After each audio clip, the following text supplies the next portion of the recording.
and without the support of the previous administration and Congress and the current administration and Congress and hopefully future administrations and Congress, without that it would not have been so successful. But the Abraham Accords are not only a really extraordinary political landmark and achievement, but also rather a professional achievement, because, and this event exemplifies it in the best way possible. We are coming together from Washington, from Miami, from the UAE, from Israel, of course, from St. Louis, Missouri. We're coming together. We have put together acute questions that the whole world is dealing with, and we are trying actually to address them, maybe even to solve them. Maybe I'm too hopeful, but it doesn't cost much to be at least hopeful. So we are trying to address these challenges, this problem, trying to alleviate the suffering or these challenges of the whole world. And this is probably the biggest achievement of this Abraham Accord, where we brainstorm, we bring the great minds together to actually for the benefit of the world and, of course, of the region. So thank you very much, my counterparts from the Emirates and from BioSTL and Missouri. We're looking forward to a very, very fruitful day, and hopefully this is just the first step in this long partnership and collaboration. Thank you very much. Thank you very much. And I want to hand it over for a moment also to my colleague Saud, who I believe since 2009 has served as commercial attaché, focusing on strengthening trade and commercial relationships between the UAE and the United States. Yeah. No, thank you very much. I'm very excited to be with all of you here today. Quick raise of hands. How many of you have been to the UAE, actually? OK, not bad. So my name is Israel-Uae-St. I'm the UAE's commercial attaché based out of Washington, D.C. I've been there for the past 15 years. It's either I'm doing a very good job or my government has actually forgotten about the fact that I actually exist. My dream was to come to the United States and obtain a bachelor's degree from Georgetown. I couldn't get a visa because it was 9/11. And so fast forward several years later, I'm here. I'm working out of our embassy. This is a trade relationship of north of $25 billion on a good year. We are America's sixth largest surplus. We are America's largest goods and services market in the entire MENA region. And this is non-oil. We actually don't trade oil with the United States. Most of our oil trades are with Asian countries, in which a lot of those petrodollars are then recycled into American companies, startups, venture capitalists, PE, public markets. So as you can see, we're a very firm, strong economic ally when it comes to the United States, creating thousands of jobs across all 51 states, as well as jobs in the UAE. We don't only import goods from the United States. We also import the know and how. This is where innovation lives. Innovation doesn't live anywhere else in the world. America innovates, the rest of the world replicates. But there's no shame in that. We learn. We like to learn the various different models here in the US, attract them to the UAE. And now with the peace agreement with Israel, the past 2 years, can't believe it's already been 2 years. Lots has happened, and we're going to talk about it today, obviously. But with the help of Israel as well, we're now doing a lot of trilateral initiatives where everything is 10xing. We're 10xing all our efforts to basically create the economic activity that we need to create. Wonderful, wonderful. And I want to invite up for additional welcome. We are again in this beautiful Donald Danforth Plant Science Center facility. Not only is it a beautiful facility, but it happens to be the largest independent plant science institute in the world. And I'd like to invite the leader of the organization, Jim Carrington, the president and CEO, to give a few remarks. Thank you, Don. And thank you all for coming. I want to express a special welcome to our delegation from Israel, from the United Arab Emirates, and our own congressional representative, who you'll meet in just a moment. Thank you so much for your participation here. When Don first mentioned the idea of holding this symposium, which actually wasn't that long ago, I thought it was a fantastic idea to host it here. And here's the reason. Our mission at the Donald Danforth Plant Science Center is to improve the human condition through plant science. The way we do that is primarily through scientific research to figure out how plants work how plants adapt and cope with changing environments, as an example. Nothing could be more relevant to the topic today. But in addition to the fundamental science that we do, we also seek ways to translate that science into meaningful solutions that affect real people in regions around the world that benefit from scientific advances, and that's everyone around the world. This Trilateral Symposium is a fantastic example of how we can discuss, understand, and learn more about how science, how policy, how different parts of government and the private sector can work together to advance and make progress on one of the biggest grand challenges that we all face, and that's climate change and the impact it will have on everybody. So, thank you so much for coming.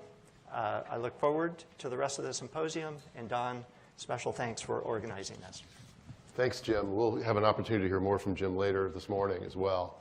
It's now my honor to introduce Congresswoman Ann Wagner.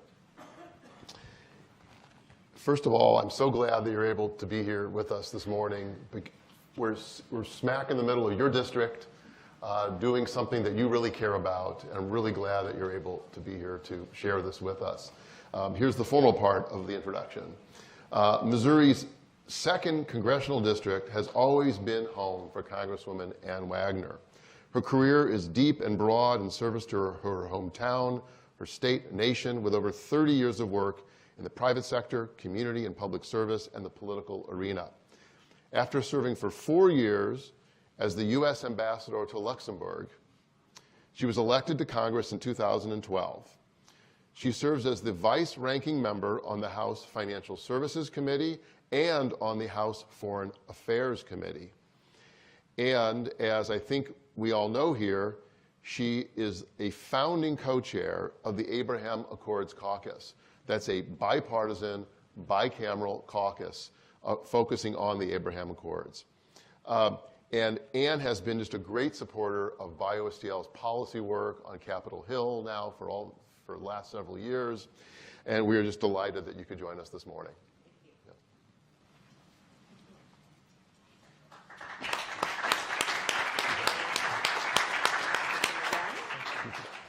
Glad you're here. Thank you all for your kind words, and good morning to everyone that's here and that is also, I think, watching on live stream. I believe we're live streaming to a number of our partners, which is fantastic. I appreciate the kind introduction. I didn't give the one my mother would give, but you know, it was wonderful. I appreciate it. I am Ann Wagner, and I am proud to represent Missouri's 2nd Congressional District, which includes portions of the greater St. Louis metropolitan area. And I do want to thank Don Rubin and his fantastic work that we've been able to partner in at BioSTL, certainly the Consulate of Israel and the Embassy of the United Arab Emirates for convening this first Trilateral Symposium for food security and agriculture innovation that includes these Abraham Accord partners. And I have to say, to elaborate on your kind words, not only does innovation live in America, innovation lives at BioSTL and in the St. Louis area. We are the center of that, I believe, for the United States of America. And to have this kind of trilateral partnership, I think it is going to just grow exponentially as we continue. So I'm just thrilled to see it. I can say that the expertise in this room and intellectual firepower, I have to say, is outstanding. And I have no doubt that your experience here today will be productive and informative. I'm thrilled to welcome you all to St. Louis, those that are not already living here in the greater metro area. It is, in fact, where I grew up, where I worked, I raised my family, and now have the privilege of representing this region in Congress. St. Louis is a global leader in plant sciences and in agribusiness. I can think of no better city, as I've expressed already, to host these important discussions on our shared challenges in food security and agriculture. The signing of the Abraham Accords more than 2 years ago heralded an unprecedented opportunity for growth, I think, in the Middle East and beyond. It is now up to the citizens, entrepreneurs, and innovators of Abraham Accord countries to establish relationships of trust, appreciation, growth, God bless you, and grow each other's economies and lay the foundations for a prosperous future. My colleagues and I in Congress are adamant that the United States capitalize on the momentum and the excitement that we've built in the 2 years since the accords were first signed. Deepening and expanding the Arab-Israeli friendship and collaboration absolutely must remain a top foreign policy priority. And I've worked across the aisle to push the Biden administration to keep these relationships on the very front burner, and they have. Last year, in recognition of the first anniversary of the Accords, we co-founded the bipartisan, bicameral Abraham Accords Caucus. And I have to say, I am just amazed at what we've been able to accomplish in just 1 year. Right from the very beginning, we knew that we wanted scientific advancement, especially in the agriculture and life sciences, to be a major focus of our caucus. That's why our flagship legislation, the Israel Relations Normalization Act, now a law, made it through both chambers and was signed by the President, directs the United States to lay the groundwork for a regional conference on water security and sustainable development as part of the whole of government, I'd say, effort to consolidate and expand the Accords. Your conversations today at this symposium will harness the creativity and the private sector so that our countries can tackle these problems efficiently and effectively. We must all, however, be frank in recognizing the immense security challenges facing Abraham Accord countries. Iran is closer than ever before to joining the ranks of the nuclear powers. I was in Vienna at the IAEA not too long ago, and it is chilling, a terrifying prospect for, I think, all of us, but especially so for Israel and its neighbors. I have always said that the Abraham Accords would transform Middle Eastern security at last enabling responsible states to work together to keep each other safe from Iran's destabilizing and violent agenda. But we have to begin collaborating in earnest to develop the security architecture of this partnership of the Jewish and Arab countries. And to kickstart this process, the House and the Senate leaders of the Abraham Accords Caucus came together and introduced something called the Defend Act. Our bill will ensure that the United States leads in the Middle Eastern partners, leads the international partners and Middle Eastern partners in the creation of an integrated air and missile defense capability to deter an aggressive and erratic Iran. The House has passed the Defend Act just this past summer, and I'm hopeful that the Senate adds its support to this very important bill, the Defend Act, so we can get to work on regional security cooperation. The Senate has yet to pass the National Defense Authorization Act, and I believe that Defend Act will be a part of that NDAA. That's what we are working towards, so that it can, in fact, be signed into law. Our challenges are many, but your presence here demonstrates your eagerness to back up the promise of the Abraham Accords with real action. I want to thank you for your commitment to innovation, to prosperity, and the advancement of peaceful relations between Israel and the United Arab Emirates and their partners and neighbors. As you all know well, the Abraham Accords represents, I think, a seismic change for the Middle East and a generational opportunity for economic growth, trade, and cooperation. We in Congress are absolutely committed to expanding and strengthening these accords. So I look forward to learning more about your work and the progress and the challenges you're encountering, and how we in Congress can best support your efforts. And I want to thank you, especially you, Don, for this fantastic symposium that you've put together, and I look forward to hearing some of the outcomes that come from the full day that you're going to spend. I thank you for being here in St. Louis, in literally, as I said, where innovation lives, right here in the greater St. Louis metro area. So thank you so much. I'm grateful to Danforth Science Center and to BioSTL. Have a terrific day. Thank you. Great. Thank you to Congresswoman Wagner for being here, for sharing her insights from her own insider leadership view on the Abraham Accords and these important issues that really provides a framework for the rest of today as we try to build these collaborations. And it sets the stage perfectly for the panel that we're now going to engage in. I'm going to ask my colleagues, Maor and Saud, to have a seat. I'm going to invite up to the stage Professor Will Nomikos from the Political Science Department of Washington University. I'll get out of the way. And Will is Professor Nomikos, or I'll call him Will. We just met this week. I'm really excited to have him here. His specialty is in areas of international security, and he has a book that he recently published about peacekeeping and conflict in a climate-changed world. So who better to facilitate and moderate this panel? Thank you all for participating in it. Great. And, oh, I see my mic's working. That's really nice. Thank you, Don, so much for inviting me here to moderate this fantastic panel. And I wanted to thank the Congresswoman for her remarks. And truly, we're grateful for what I think has been a landmark achievement over the past couple of years with the Abraham Accords.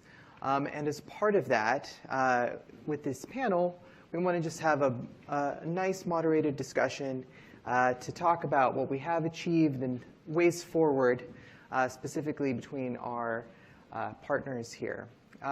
So to begin with, I just want to take a very brief moment and go around to the panelists and start by getting your insight into what you think has been the most important impacts of the Abraham Accords in the past 2 years, given that we are, in fact, celebrating the 2-year anniversary of the signing of these accords. So perhaps we'll start with Maor. Can begin with the remarks. Sure. Well, thank you very much, Will. And again, good morning, everybody. And of course, we talk often, and rightfully so, about the incredible political achievement that are the Abraham Accords. But I think the greatest thing that the Abraham Accords have actually achieved is what we call the people-to-people relations. Because it's fine and it's great and it's important to have relationship on the political level, and really the leaders of all these countries, and of course the US leaders who broker these accords, have had the vision and the courage to move forward and to sign these accords. But when we put the content into this accord, it is extremely important that we actually put content into this accord, and it is scientific and touristic and economic and security related issues and so on and so forth. And in the past 2 years, we've had hundreds of thousands of people going back and forth between the Abraham Accords countries. I would say probably most of them are Israelis going to the UAE, to Dubai, to do some shopping and tourism. Yep, we're already taking your money. Yeah. We have money, you have the will to take it. So everybody are winning over here. And think about the fact that hundreds of thousands of Jews, hundreds of thousands of Israelis are meeting hundreds of thousands or millions of Muslims, of Arabs, and you can see that we can coexist, we can live together, we can have business, we can have political relationship, because we are often thinking about the Middle East as and probably again, rightfully so, as a war or conflict driven region, but we can see that we can have normal relationship, very, very good relationship, and regardless of the religion or the nationality, just because we are human beings. And not only that, and I would end with that, I know we don't have a lot of time, the Abraham Accord, the great relationship that we already have with the Abraham Accord countries project on the already existing peace agreement that we have had with Egypt and Jordan, and we see all kind of projects and things that we haven't seen throughout the many years that we've had this peace with Egypt since 1979 and with Jordan since 1994. We haven't seen things that we see now because of these Abraham Accords. They are projecting their good impact on the already existing peace agreement. So I think this agreement, and I hope this is just the beginning, are changing the whole region on a people-to-people level, and that's the thing, in my view, it's the most important thing. Well, let me just add to that. As a Greek Jew, we should never underestimate the importance of tourism. Yeah, we shouldn't. Tourism and interpersonal contact, I really like that. I think that is a critical component, indeed. In 2009, when I first arrived in Washington, you guys remember Rosetta Stone, this language company? I made the decision that I wanted to learn Hebrew. And I remember sitting at the embassy with one of my colleagues, and he said, so what language did you pick? And I said, well, I purchased the Rosetta Stone, the Hebrew language, because it's very close to Arabic. And, I started taking the first, just sitting at home and on my laptop and listening to the language, and from 1 to 10, because that's the easiest thing. You want to learn how to count from 1 to 10, and it's very, very similar to Arabic. Fast forward, 2020, we signed this peace agreement, and I remember we were all at the White House, and we were super excited because we were all asked the day before to reach out to our counterparts. And for 15 years, I used to drive every single morning past the Israeli Embassy, which is a couple of meters away from our embassy in Washington. I never thought I'd be the first UAE diplomat to actually walk into that embassy and meet my counterpart. And I remember the conversation I had with her. It was one of the most positive conversations I've ever had for a very long time. We were talking about things that matter to us. She was offering me assistance on some of the economic policy issues that I was facing with some of my colleagues at the Commerce Department and USTR and Treasury, so forth. So really quick, I think there's 3 things. On the political level, we were all excited because we had to build trust. And to build trust, we all have to reach out to our counterparts. The Minister of Economy was reaching out to the Minister of Economy in Israel. The Minister of Agriculture and Climate Change in the UAE was doing the same thing. We were literally trying to find our counterparts on LinkedIn or who knew who. Whether it was the business councils or some of our other friends that already had an agreement with Israel. So on the political level, trust had to be created, and that was the best way to engage in order to build trust. The second aspect was the cultural aspect, exactly what Mayor referred to, the face-to-face interaction. And then, of course, the third impact was the economic one. I'm a numbers guy, and I believe that numbers don't lie. $1.3 billion worth of trade in 2021. Just this year, 2022, 6 months into the year, we've already surpassed that number. Our target was to have at least 1,000 Israeli companies visit the UAE. We're very close to achieving that target. And at the end of the day, every dollar spent between the US and the UAE translates into jobs for both our people. And that's the same thing with Israel. Every dollar spent between us and Israel is somebody else's job. And to that point, I think that speaks also to the importance of this day and to all of you, and what I think BioSTL can do to help deepen the relations between our countries and our communities. Right? This is a trilateral symposium, after all. And perhaps we can pick up on that last point. So can each of you speak a little bit to what sectors you envision the Abraham Accords help deepen relations between our countries, our business communities, our business partners, or perhaps you can give some examples on sectors where already the Abraham Accords have helped further collaboration. Who do you want to go first? Sure. I think energy, agriculture, and overall trade. I just shared with you some of the trade figures. The fact that, on trade, we just concluded an FTA, the free trade agreement between Israel and the UAE. I think that was the fastest one ever concluded. Again, I think this FTA over the next 5 to 10 years could literally bring us closer to our objective of almost $8 to $10 billion of total trade. So that's on the trade level.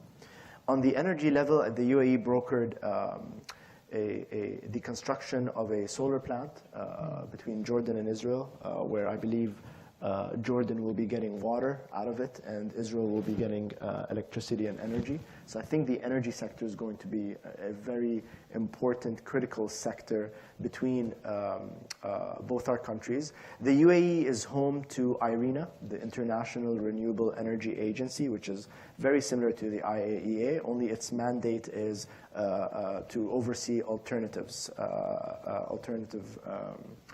technology, so wind, solar, geothermal, waste to energy. Just last week in Washington, D.C., we had the CEO of one of our companies.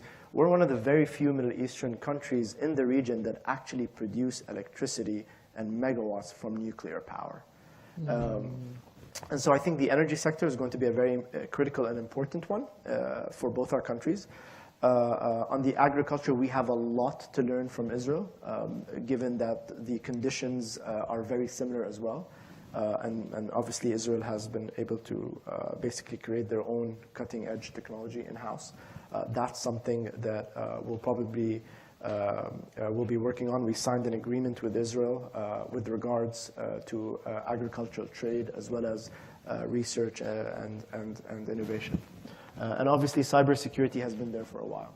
Yeah, well, I want to pick on everything that Saud has said. Of course, we should not also neglect the defense sector. Some of the things, of course, or most of them, we will not speak in this symposium.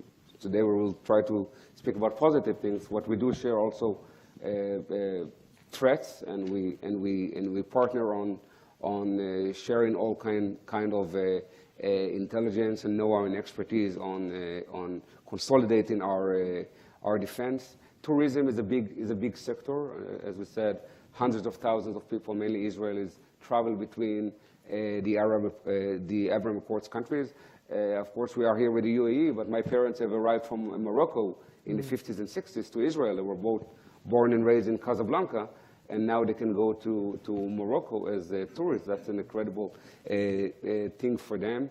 Agriculture, in the agriculture itself, and we'll probably hear about it later today, there are many subsectors, and Saud says how the conditions are similar, how we manage agriculture in arid places, such as the desert, desertification, taking advantage of the solar energy that we can exploit in the region. And Saud mentioned a beautiful project, and that relates also to the things that I said before. The UAE has built in Jordan solar panels, and we buy the energy that is produced over there. And we built a water desalination plant on the Mediterranean coast, and we send the water to Jordan. So it's another trilateral cooperation that we see that is coming out of this great Abraham Accords. But in general, the trade is across the board on any possible commodity. There is a great scientific and academic collaboration, a lot of civil society or NGOs that are cooperating and are doing reciprocal visit and even building their centers in the UAE. A lot of Jewish organizations, such as the AJC, that are building headquarters or opening offices over there in the UAE. And something that I have to say, and maybe it's less related to agriculture, we all, and I hope we all, are aware of the rise in anti-Semitism in the United States of America. It's really terrifying, it's really worrying, and we should all fight against it. There is no anti-Semitism in the UAE, and I've spoken to so many people who have gone to visit the UAE, and I said they can go out on the street wearing their kippah, wearing their tzitzit. We have a lot of Chabad people over there. Because there's really a great openness, a great will to do this interaction between the people, and I think that's an incredible thing. Yeah, that's remarkable. I think Last week in Abu Dhabi, I've been told, and it's actually all over our local news, that there was the biggest Jewish wedding in Abu Dhabi. Right. It was all over the news. Right? Only we didn't get invited to it. Neither did I. Yeah. So I'm trying to get the intel on that to compare it with Arab weddings, because Arab weddings are 3 nights in a row, you know. So let's see who can throw a bigger fight for sure. no, I mean this just speaks to the wonder of this agreement, and I appreciate this note of seriousness, because I did notice going to temple over the high holidays, which just passed. It was the first time in my life that I was very, very appreciative of the security that was around. And I think it is very good for people to hear, about things like this wedding, and to hear about the lack of anti-Semitism. I think that is very, very important, especially given where we are going as a society here. I do also want to speak a little bit to the importance of what seems like a deepening collaboration on food security, given that climate change is a severe concern for our societies, not just between our 3 countries, but globally, and likely this is only going to deepen concerns in the future. So that speaks to the importance of this relationship on such issues. Was there something here in particular? Okay. But on this particular topic, or any other collaboration that you've seen already, where are some areas where you envision our partners deepening their relationship over the coming years, and perhaps something that has already been started, or something like agriculture, anything that comes to mind? Where is an area that you think our partnership can deepen and grow? And perhaps we'll start with you. Sure. Well, you mentioned the climate challenges, and we are coming up to the COP27 in just a few weeks, to which we are going to be sending huge delegation. And as odd as it may sound, my office is in Miami, so I came from Miami yesterday. The Consul General of Israel in Miami is in charge of Missouri and Kansas. Don't ask why. I'm not sure. A good answer me about Iran. It's easier for me to answer. But the UAE, Israel, Miami is facing, for example, a deep threat, a sincere threat of the sea level rise. And this is something that no state or country can deal with it by itself. We all have to consolidate our efforts, and we have to brainstorm together. The whole issue of the climate challenges, what we have been trying to advocate for many years, the fact, and I've served in Africa, I saw really wars and famine over there.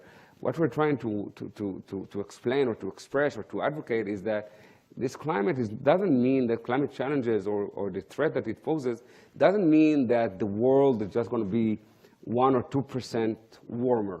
It means that we will have we will face more immigration, and it will have a deep impact on crops, and we'll have more food insecurity. And these are national security issues that we have to deal with.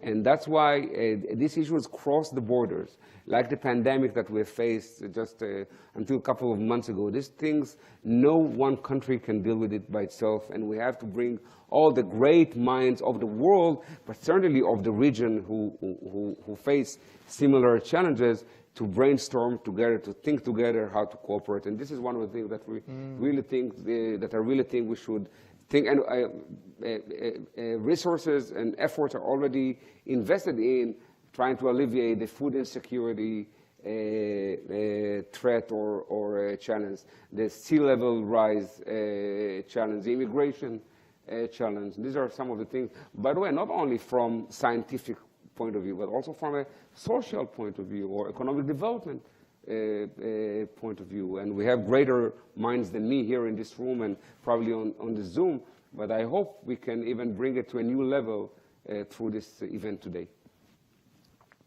So, On the climate change aspect, first of all, we will be starting perhaps after the Egyptians conclude hopefully a successful COP27 later this year. The UAE will be hosting COP28, which is the big event on climate change.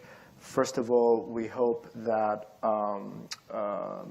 BioSTL will lead a delegation, hopefully by the governor or by someone here in the state, that will basically be able to attend COP28 in the UAE. And COP28 really in the UAE is going to be a great opportunity for the UAE to basically reach out and work with all countries, not just Israel, on a lot of the issues that we are currently facing today. All these issues are way beyond our ability to solve them by ourselves.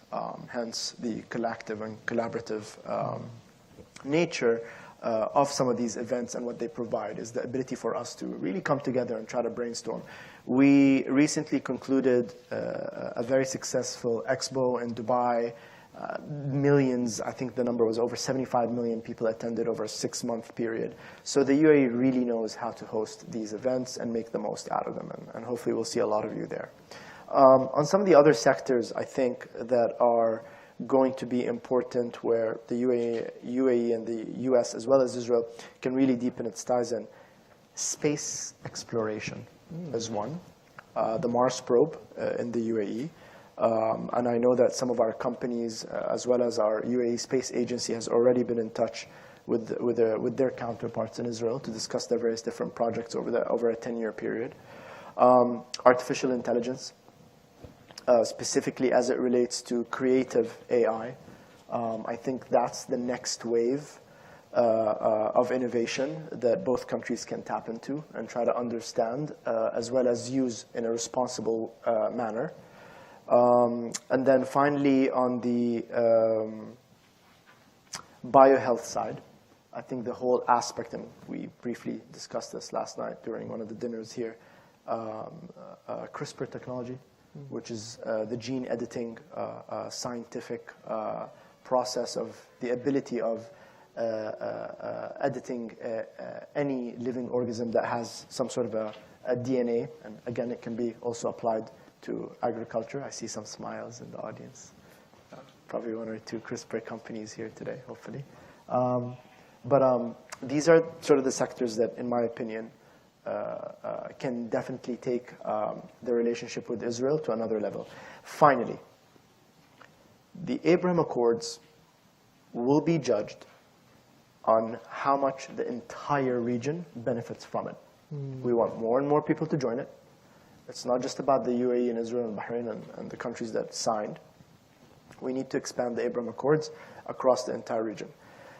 The UAE and Israel have been at the forefront of either innovating or deploying technology in the region. The next growth area is for both countries together, similar to the Jordan example, together to deploy these technologies in some of the countries in the region and even beyond the region who are just unable or don't have the capacity or the resources. We have a responsibility to do so. Well, I appreciate that. As someone who has done a lot of their research in Sub-Saharan Africa, I think this is a very critical point. I mean, and I do want to highlight here that one of the things that we're seeing is that a lot of the collaboration between our countries is really at the forefront of the technological frontier, whether it's artificial intelligence, biohealth, as Saud mentioned, or the issue of cybersecurity, which of course is critical, I think, to the security and stability of the region. But really what's remarkable is this is not a low-tech or lo-fi collaboration. I mean, this is very much cutting edge in the 21st century, and I think that's part of the reason why it's very nice to get together the people in this room as well and those on the stream, because this is very much a forward-looking collaboration. I do want to return to another point, which is the global nature of these agreements. And in particular, I was hoping that each of you could say a little bit about the role that you think that the United States played in brokering the agreements, especially given that we had the Congresswoman speak earlier. Perhaps you could say a few words about what you think the U.S.'s role was in managing and helping negotiating the accords, and perhaps what you wish to see from the United States moving forward. And why don't we start with you this time, Saud? What do you envision as the U.S. role? First of all, I think I have to extend, obviously, my thanks to our friends in Congress that basically further institutionalized the concept of the Abraham Accords into the Abraham Accords caucuses. And basically, this really gives more sort of an institutional push to further accelerate growth in a lot of the economic activities and areas, which we've already been able to see between both countries. I think now the role is to further extend it. As I said, we need to extend this across the region to as many other countries as possible. As I said, the accords will be judged on how the rest of the region benefits from it, and not just 2 or 3 or 4 countries. And obviously the U.S., given the position that it has in the world, has a role to play in that. Well, I totally agree with Saud. It's important to understand that as any relationship, and I'm married, I know how it works. You get married, you are very excited, and then 1 year or 2 years and 3 years and 4 years go by, and if you don't go out, if you don't put content, or if you do not add into this relationship, they will diminish, and this relationship cannot diminish. They should be reaching contact, and they should be extended. By the way, not only in the region, but beyond the region. There are other Muslim countries in the world that we will be very happy to promote our relationship with. And the U.S. has an extremely important role. The U.S., it is the United States of America, and they have a special role throughout the world, and certainly in the Middle East. They have their weight when they put their weight, and the weight is usually followed with resources and political will, and they can move mountains. And we need to make sure that the U.S., both the administration, the Congress, continue to be at least as committed to promoting this relationship and expanding this relationship if we want it to be successful. Yeah, I appreciate those comments, and I think an important thing to really underline is something that Saud said earlier as well here, which is the remarkable speed with which collaboration has emerged. We mentioned several examples here. I think I should say, as a scholar of international relations, that is extremely unusual, and that is not something that we typically observe in the international community. And I do think it is a sign of the willingness of these two countries and their partners in this agreement to collaborate and to really invest, as Moore is suggesting, in this relationship. And I think for the United States, what we are seeing with this institutionalization of the framework and the continued collaboration in Congress across the aisle is this willingness to truly invest and extend this. And so on that note, I do want to close out our discussion by finally getting your remarks on where do you think the next steps forward are. We've talked a little bit about some sectors where we can envision further collaboration, or perhaps other regions. But what are some areas where you think specifically the Abraham Accords could work on extending a collaboration between our communities or our countries? And to close out, perhaps we'll start with you, Marwan. Sure. Well, it's just to pick up on everything that has been said over here. It's to do more of what is already being done. And again, develop the relationship on a political level is great, and it's being done. We've had, and I can't even count, numerous high-level visits and meetings reciprocal visits and meetings, both Emirati ministers and official delegations visiting Israel, and the same from Israel visiting the United Arab Emirates. But I think we have to make sure that below this level, this economic sector that is growing so rapidly, and we're talking also at the billions of dollars of trade and thousands of jobs that are being created, but to expand the people-to-people encounters, youth delegations, academia cooperation, civil society engagement. And the more we do that, and the more other countries will join, it's very important to realize that we are being scrutinized. Everybody is watching. The whole region is watching, the whole world is watching, and if it's successful, we will have an expansion of this relationship with the Arab countries and with Arab countries. And if it's not successful, other countries will back down. So it's very important for the world, I would even say, but certainly for the region's success, that these agreements or these accords are successful. And I urge you to visit Israel, to visit the UAE, to visit them together from the UAE and Israel, and bring your goodwill, your business, your academic and other goodwill to the region, and you can be the change that we want this region to become, or to go in that direction.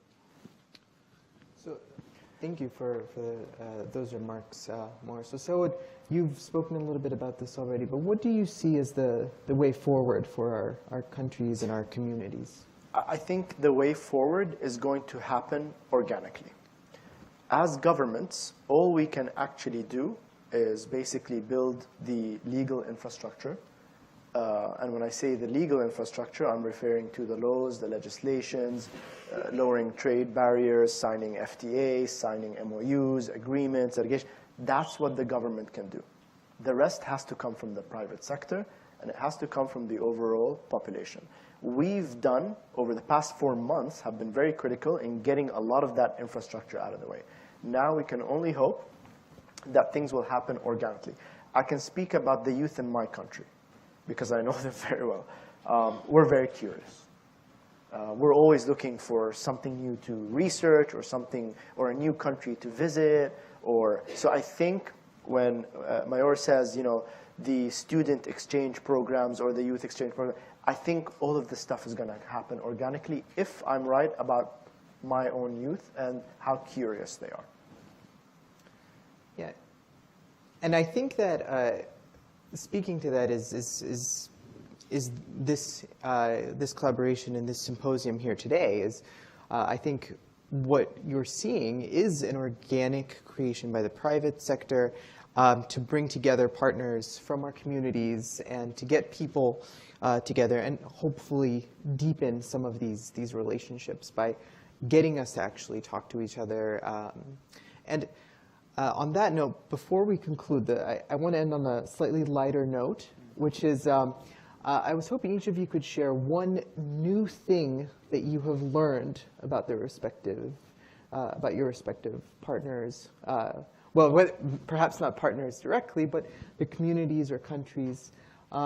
Is there something that you can share on that end? And perhaps we'll start with you, Saud, this time. I learned 2 more words in Hebrew. I can now say hayilda ukhilit, hayilid ukhil. The boy is eating and the girl is eating, because I love food. I'm a foodie. But I haven't been yet, and I'm really excited to go. And I have a very good friend in Washington, D.C., Ari Lionstone. He was gracious enough to actually invite the CEO of Oracle, Safra Katz, who's also American Jewish, that came to the UAE. And he took me out the other day to my first kosher experiment. And I went to the restaurant, and me being the person I am, always on time, I arrived 2 minutes before him, and I decided to go in. And the looks I got were pretty interesting. until he walked in and gave me a hug, and then everybody wanted to give me a hug. So we're all good. So look, if there's anything I've learned, is that nobody benefits from conflict. Nobody benefits from conflict. Look at what's happening, Ukraine, Russia, and other parts of the world. Disruptive supply chains, high inflation. We're all feeling it. We're all suffering from it. Nobody wins with conflict. This is it. This is the blueprint. This is the blueprint for other countries to follow. 100%. Yeah, thank you, Saud.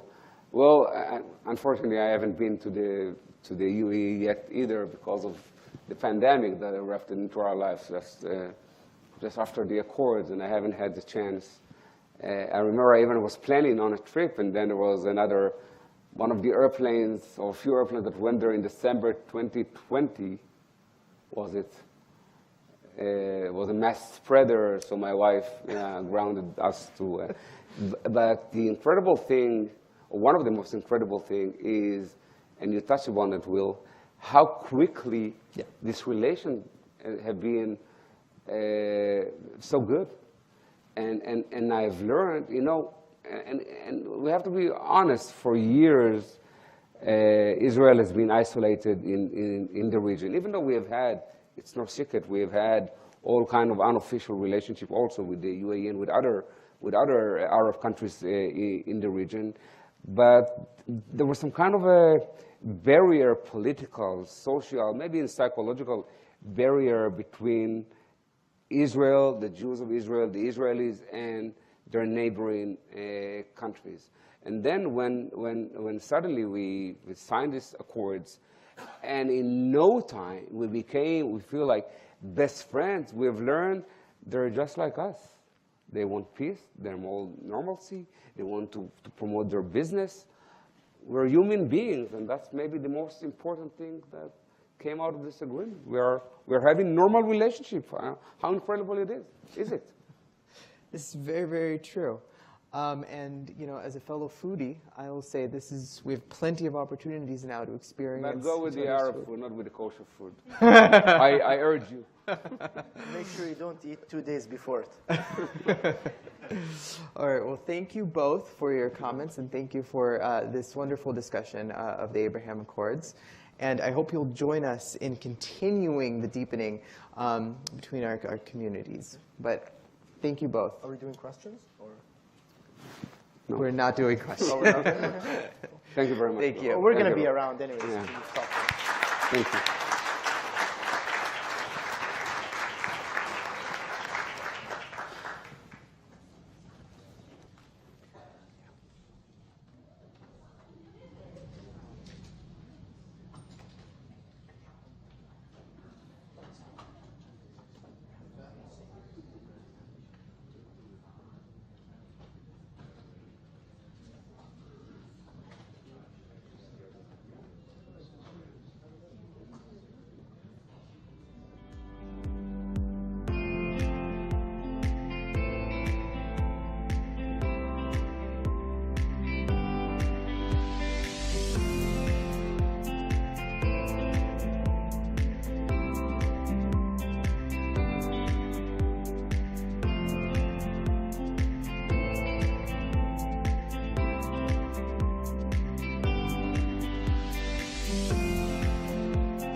Yet. Oh, that's a dangerous path. So that's a good thing. And with that, we will start. So thank you all for staying for this and for attending the symposium with this panel discussion, which is titled The Agri-Food Industry Across the Three Regions, Israel, the UAE, and Missouri.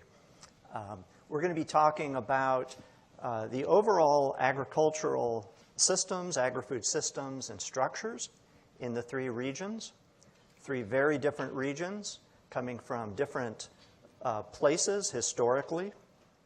We're going to talk about some of the challenges and opportunities in the respective agri-food systems in the three regions, as well as some of the factors that are driving change for growers, food producers, and ultimately consumers.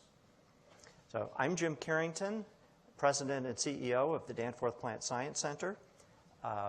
We have three very interesting, diverse guests on this panel. Let me introduce them. First, beaming in, we're very happy to have Michal Levy, Chief Scientist in the Israel Ministry of Agriculture. We're happy to have, again, following on from the first session, Saud Al-Nawais, Commercial Counselor, Embassy of the United Arab Emirates.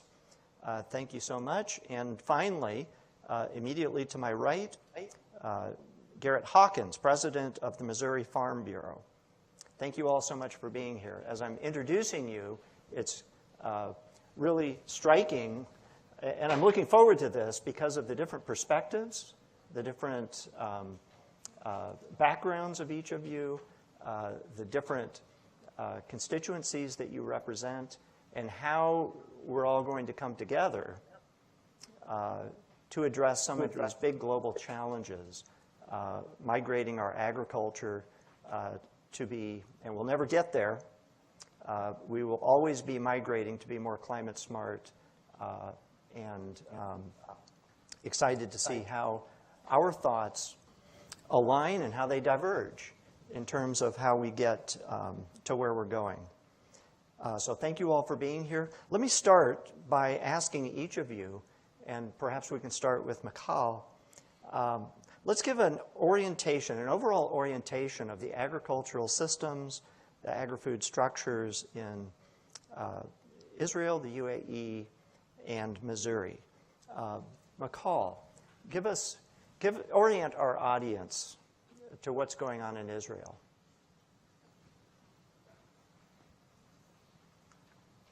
Okay, hi everyone, and I'm sorry that I wasn't be able to join you physically there in St. Louis, but maybe next time. So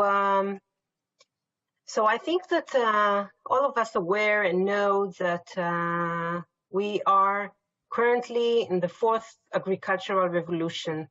And when I'm talking about the fourth agricultural revolution, I'm referring to the revolution of implementation of technology into agriculture. We're talking about robotics, image processing, Internet of Things, artificial intelligence, and much more. And but when we look about the change during this time, because this is not something that is new, I think we can already dissect it to 3 generations.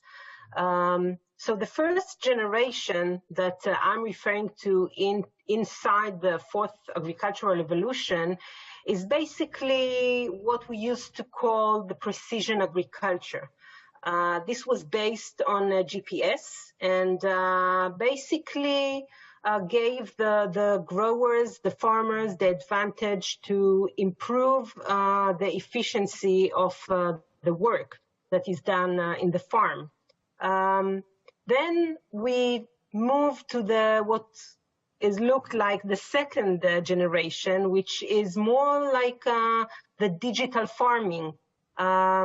At that period of time, we started to see sensors and other devices that supported the work of the grower in order to help him to make decisions, but this time based on actual data that was collected from his farm. And I think that today we are already in the third generation of the fourth technological agricultural evolution, which is when we started to demonstrate sustainability.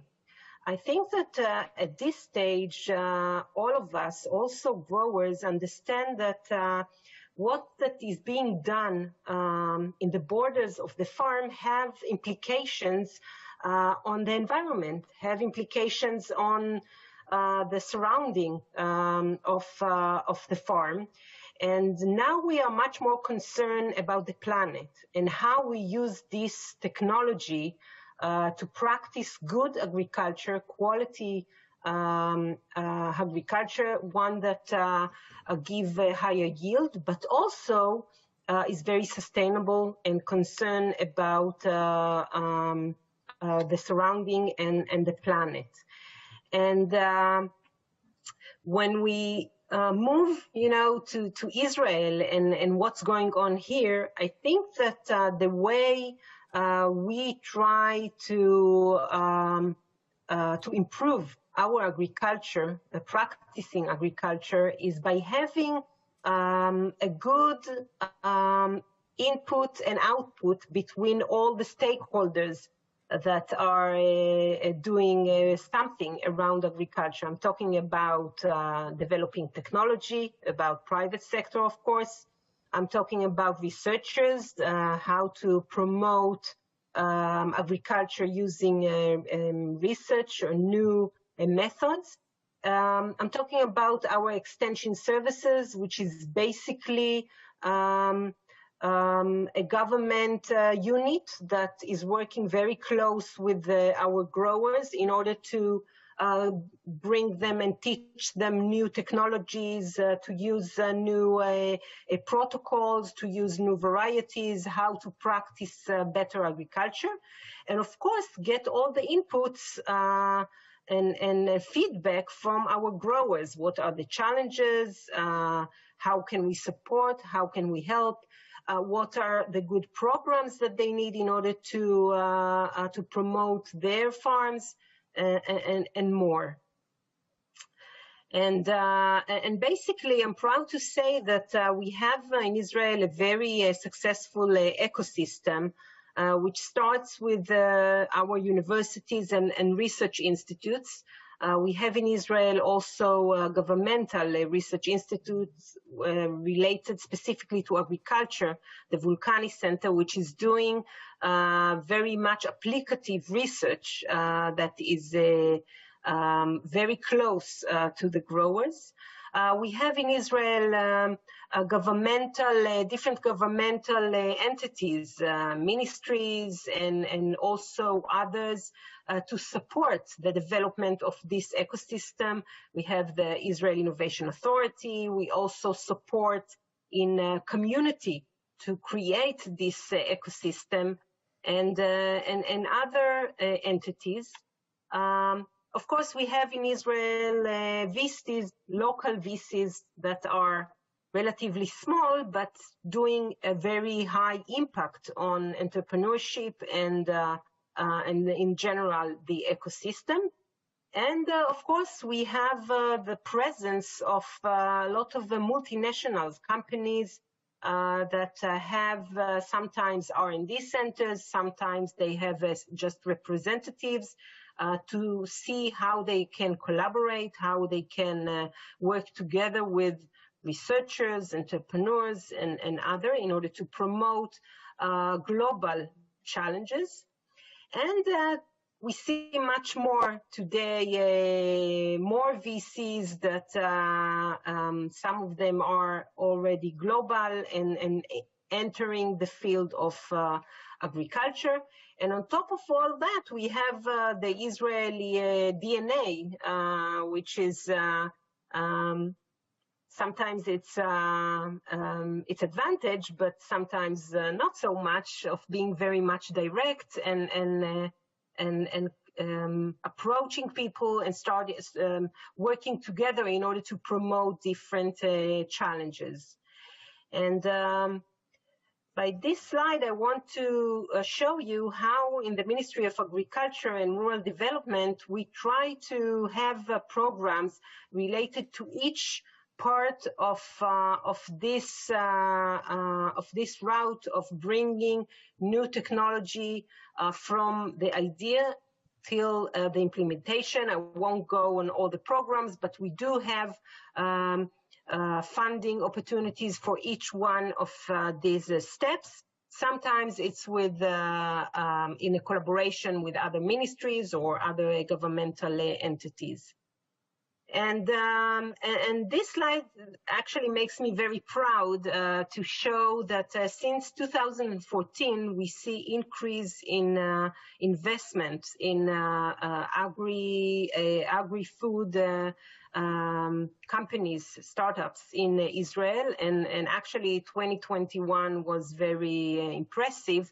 And I don't have yet the full data for 2022, but it looks very good, and we're very proud. We actually believe that all the ecosystem that we are investing in actually bring fruits. And here it's a scheme. It's actually, it's not very much updated, but I like the way it's presented, because you can see that in Israel we have startups related to all relatively work that is done around the farm. And I think that this is basically present the Israeli agriculture that is not, don't have any strength in one topic of agriculture, but actually present the whole agricultural work. Plants, working post-harvest animals, dairy, and etc., and also new methods of growing food and water treatment and much more. And here I think that I also will go fast here, but the idea is that in order to bring the next success, we have to combine forces between the field people, between the people that actually practice agriculture, and the technological people, in order to bring much faster the solutions to do better agriculture. And my last slide, I want to show you that the government of Israel just announced what are the top 5 topics of national priority. And I'm very proud to say, as someone that works in the Ministry of Agriculture, that you can see that agriculture is actually related to all 5 topics in a sense.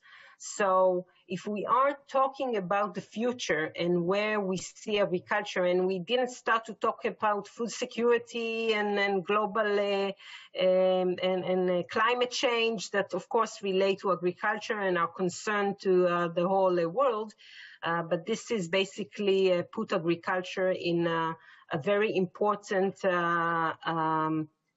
place. When we talk about research, when we talk about investment and work that needs to be done by governments, and of course has to be done in collaboration between countries, between governments, between researchers, because the problems that are local, that Israel faced and the UAE and the USA, they are everyone's problems.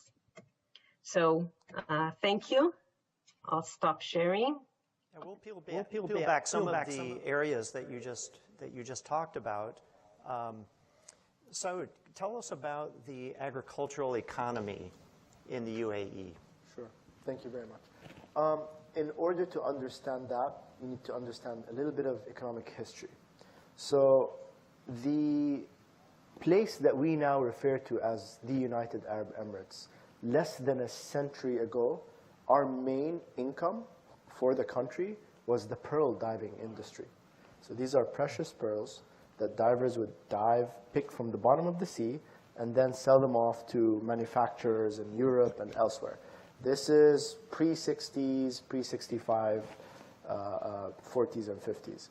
What happened was a young Japanese entrepreneur in Japan came up with the concept of cultured pearls. So being able to culture these pearls in labs. So that's a fantastic sort of example of how technology can literally disrupt an entire industry. That was our first financial crisis. And so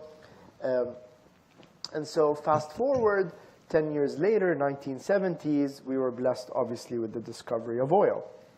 And because we've learned from that painful experience of the pearl diving industry, we decided to use oil as a means to an end. So one, we don't produce electricity from burning crude. We produce electricity in the UAE from solar panels, from nuclear energy. Obviously, there's the waste problem, but that's a problem that we can't solve on our own. But also from natural gas. We produce water from desalination plants. And then in tandem with the pearl diving industry and the income we generated, we had modest agriculture.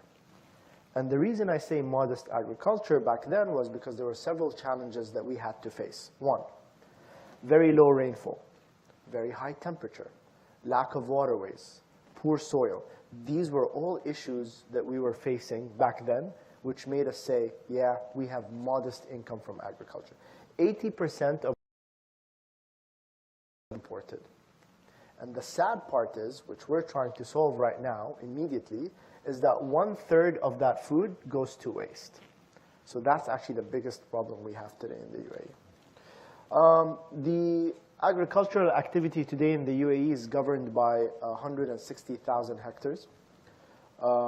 There's incentives from the government, just like any other government. The incentives are mostly subsidizing seed, fertilizers, pesticides, as well as giving out competitive loans to farmers to basically be able to buy machinery. The new technology that's now in the UAE, hydroponics, aeroponics, vertical and smart farming, that's all now in the UAE. We've really seen sort of the rise of the private sector in the UAE, trying to produce locally. Obviously, the pandemic, we had to learn the hard way. So we have a couple of companies there. We have Barakat and Silal. I believe they were supposed to be in today's symposium. They were unable to make it. Really working on creating efficient distribution systems to be able to basically distribute and transport farm goods directly to F&B concepts, restaurants, hotels, etc., to the end consumer. We have a ministry of climate change that is run by a young, dynamic female cabinet minister. She oversees the food security portfolio. The ability to work with other countries to learn and be able to import the know-how and the latest technologies. Again, I think in the first panel I mentioned gene editing tools, which can also be applied to agricultural products as well. And then at the heart of everything we're doing is our national strategy, which I'll be talking about in a bit as well. Mm-hmm. Garrett, you represent a lot of growers here in the state of Missouri. What does agriculture in the state look like from your perspective? Well, Jim, thank you first to you and your team, to the Donald Danforth Plant Science Center for hosting the symposium and working with BioSTL. We at the Farm Bureau developed such a strong relationship with BioSTL and appreciate what they are doing. You know, truly, as we sit here today, for folks who are streaming around the world, you're missing out for being in the epicenter, truly, of the ag tech revolution that's happening in the United States. And it truly is humbling, just as a small town boy and a farmer, now serving as president of the Farm Bureau, to be able to be a part of this discussion as we talk about, you know, agri-food innovation between the three countries. Truly, as a farmer here in the United States, we recognize that 96% of the consumers live somewhere besides here. And so hearing these conversations, it truly is music to my ears when you talk about you being a foodie, Saud, because we as farmers want to connect with foodies and offer truly the bounty of what we produce here. Missouri, as you know, just geographically is truly at the cross-section of the nation. And we are one of the more diverse states when it comes to agricultural production. So as a whole, production agriculture, as well as value-added processing contributes about $95 billion to Missouri's economy on an annual basis. And the backbone of that is the 95,000 farms that we have here in the state. So only Texas, you hear the old adage that everything's bigger in Texas. Well, okay, Texas has us there in terms of number of farms, but Missouri is number 2. And as we think about and look at just types of production, if we can advance slides, I've just got a glimpse here in terms of where we rank nationally just in terms of traditional agriculture. So if we scroll forward yet again. So again, I've covered, $94 billion economic contribution. About $55 billion of that is in production ag, so my fellow farmers and me, what we do. Then another $35 billion in the value-added processing that happens beyond the farm gate. We support jobs to the tune of about 450,000 here in the state and contribute $31 billion in household income. And again, only Texas. By the way, too bad about that Texas stat. I know. You hate to see it's that. It's tough. So here's just a glimpse. I think it's important just to, Missouri, as you think about the state, we are truly where the southern agriculture and Midwest agriculture meet. And within the Farm Bureau, Jim, you noted, so Missouri Farm Bureau, we represent 147,000 member families. Actually, the Farm Bureau movement was born here in Missouri in 1915. We became the first state Farm Bureau, and then ultimately in 1919, the American Farm Bureau was founded. And today, we're the nation's largest farm organization, as well as the world's largest farm organization.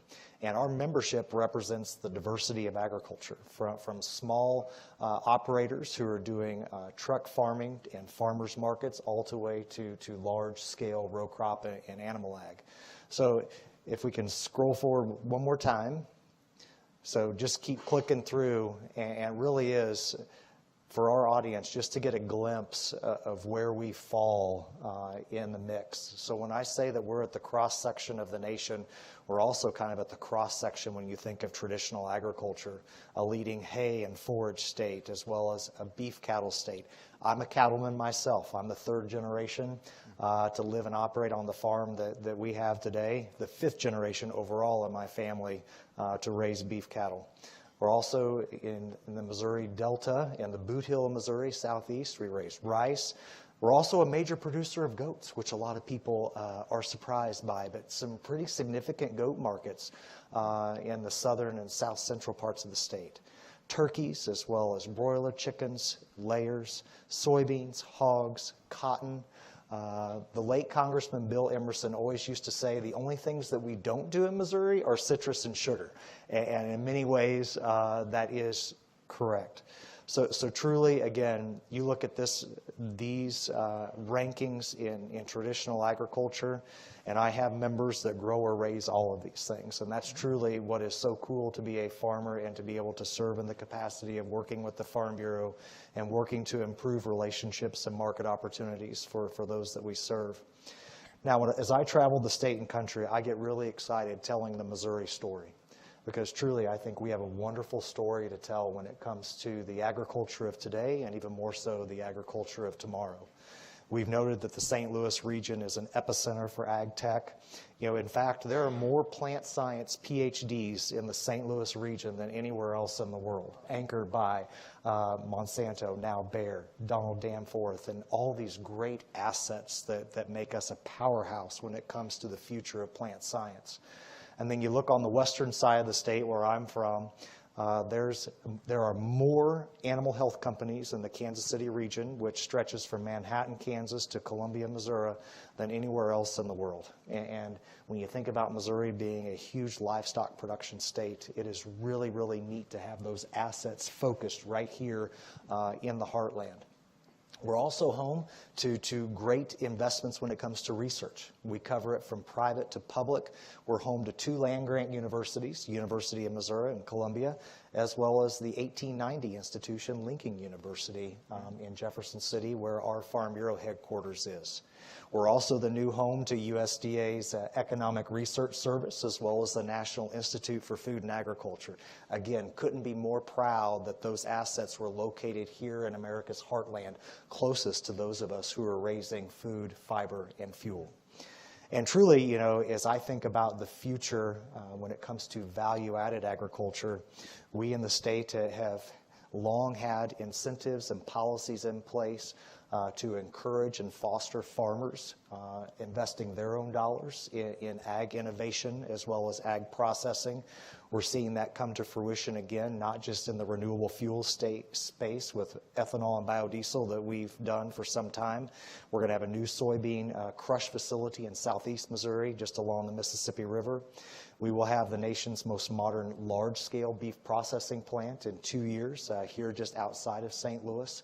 And those are just 2 examples of the investment that's coming to Missouri, because people see that we have traditional ag production, that we have common sense policies in place that foster economic development and growth.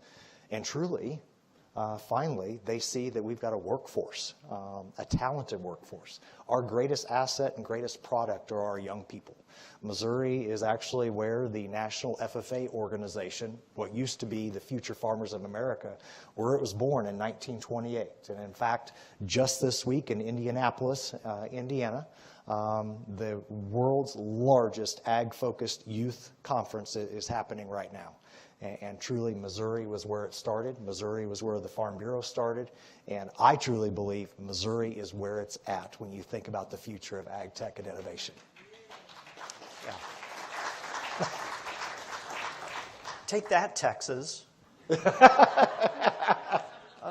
Maybe sticking with Garrett, give us a sense from the grower and producer perspective. What are the biggest challenges facing agriculture in the state? And I appreciate you have a lot of commodities grown. It's very diverse, much more diverse than most people realize. You have animal, you have crop, you have processors, you have a lot of different interests. But how would you summarize the challenges that growers and producers face? You know, as a farmer, we expect that we're going to deal with uncertain weather year after year, right? And no 2 years in agriculture are the same when you think about, you know, the climate here in Missouri as well as across the country. And so this year, we've been gripped by drought. Fortunately, we received 3 inches at my farm over the last 24 hours, which is helpful, but a little late in the growing season, at the end of the growing season, but still we need it to replenish water supplies. But truly, we will see the impacts of drought as more harvest numbers come in. So it has been a difficult year for production agriculture. But I'd say truly what is impacting pocketbooks the most, Jim, are policies that are beyond our control coming out of Washington, D.C. You know, a lot of folks may not realize that energy policy is directly tied to food security and our ability to produce food in an affordable fashion. And we are major users of energy, from gas, diesel, electricity, natural gas, you name it. And energy prices being so high this past year and the last couple of years have really impacted profitability on the farm. Fertilizer costs this past spring were double what I paid last year. So really the economic issues that are affecting all American consumers are hitting farmers especially hard, because we are consumers as well when we go to the grocery store, but we're also consumers of inputs that are needed. And virtually every input that we touch is tied to energy. So I would say that, you know, and again, just critical infrastructure, I'd say, is the other issue that's on people's minds. That's why we spend a lot of time here in the state talking about broadband, as well as water or river infrastructure and investments here. We're along the Mississippi River, right, and have that tremendous asset. So from a big picture, farmers are talking a lot about what we need to continue to do to improve infrastructure to reach consumers around the world. And Saud, Mikal, how would you kind of encapsulate the challenges that your growers, your producers, your agricultural sector is facing? What would be right at the top? Water. Water supply is 100%. Unlike the U.S., we know what the weather is going to be like. But again, it's high temperatures. It's access to water. A couple of I think it was a decade ago that we finally were able to work with RTI, Research Triangle Institute, down, I think, in South Carolina or North Carolina. North Carolina. Yeah. Of what the United States calls gray water. We call it treated sewage effluent. Cleaning the water and being able to use it for irrigation purposes and as potable water. But yeah, at the top of the list, it has to be the water issues. And you're absolutely right. It's the energy. It's every input has to touch energy at the end of the day. And that is one of the things that we are constantly obsessed with in the UAE, is how to diversify our energy mix away from oil and gas. Hence, you see the introduction of nuclear power, solar panels, even wind, even though we don't have lots of winds in the year, but wind as a fuel saver, right? So we're constantly obsessed with diversifying our energy mix to try to at least weather the shocks in prices of energy prices. And Mikal, in Israel, what would you rank at the top of grower and producer challenges? I think it's how to increase yield under climate change. Can give you example from last year, the apple harvest in Israel. So last winter wasn't cold enough. And because of that, we didn't have a high yield of, or normal yield of apples. So we need to find ways how to produce fruits, vegetables when it gets warmer compared to the past. I think that water issue, although we always try to save water in Israel, I think it is being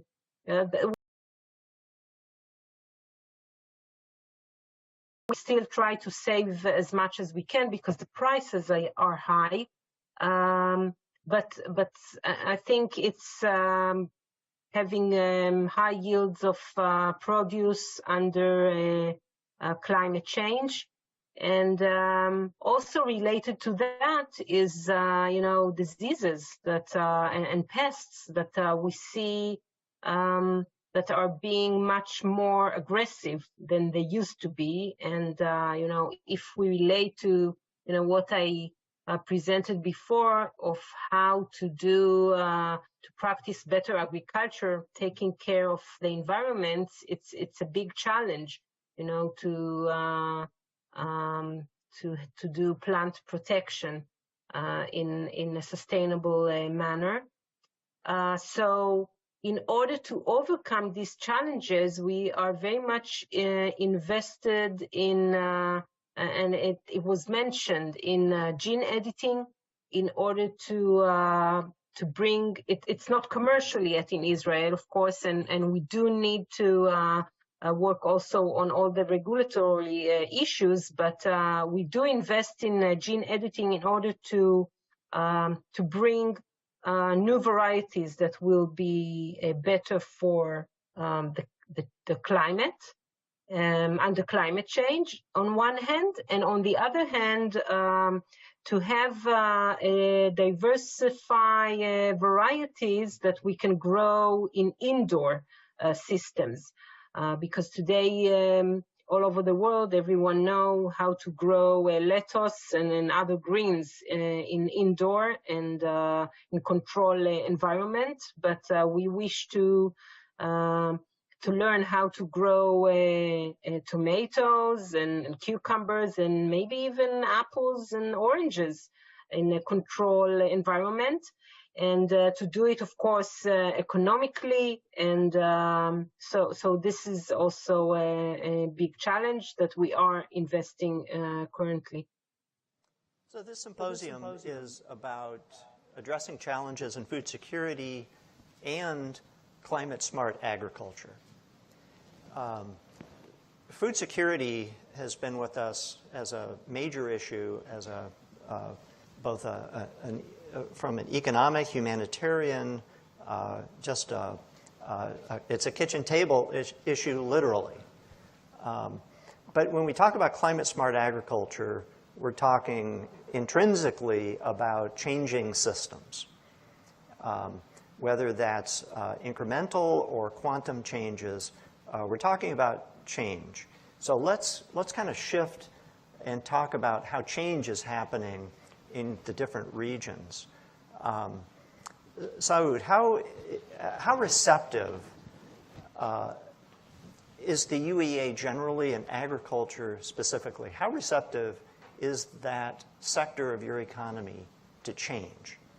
And how does government influence or incentivize change that needs to happen, particularly on the climate smart side of things?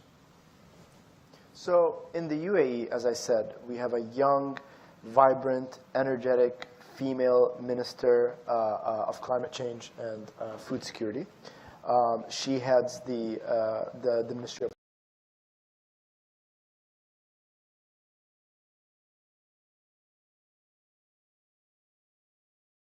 Plans, the strategy, agriculture, animal and fishery, in addition to combating desertification and preserving biodiversity. The ministry is responsible for increasing the contribution of such sectors to the GDP to ensure food security and biosafety in the country through implementation of safety measures and prevention of epidemics and other diseases. Integrate environmental protection and socio-economic development plans, and promote sustainable use of vital resources. Establish the quality of agriculture, livestock, and fishery production. Establish laboratories and centers for research, and perhaps that is the most needed thing in the UAE today, as well as applied studies to support the objectives of the ministry. And then, as well as proposed legislation, things like subsidies that have been given out to a lot of the farmers for seeds, pesticides, the loans that I was speaking about, making sure that there's competitive loans even at a time where interest rates are at an all-time high.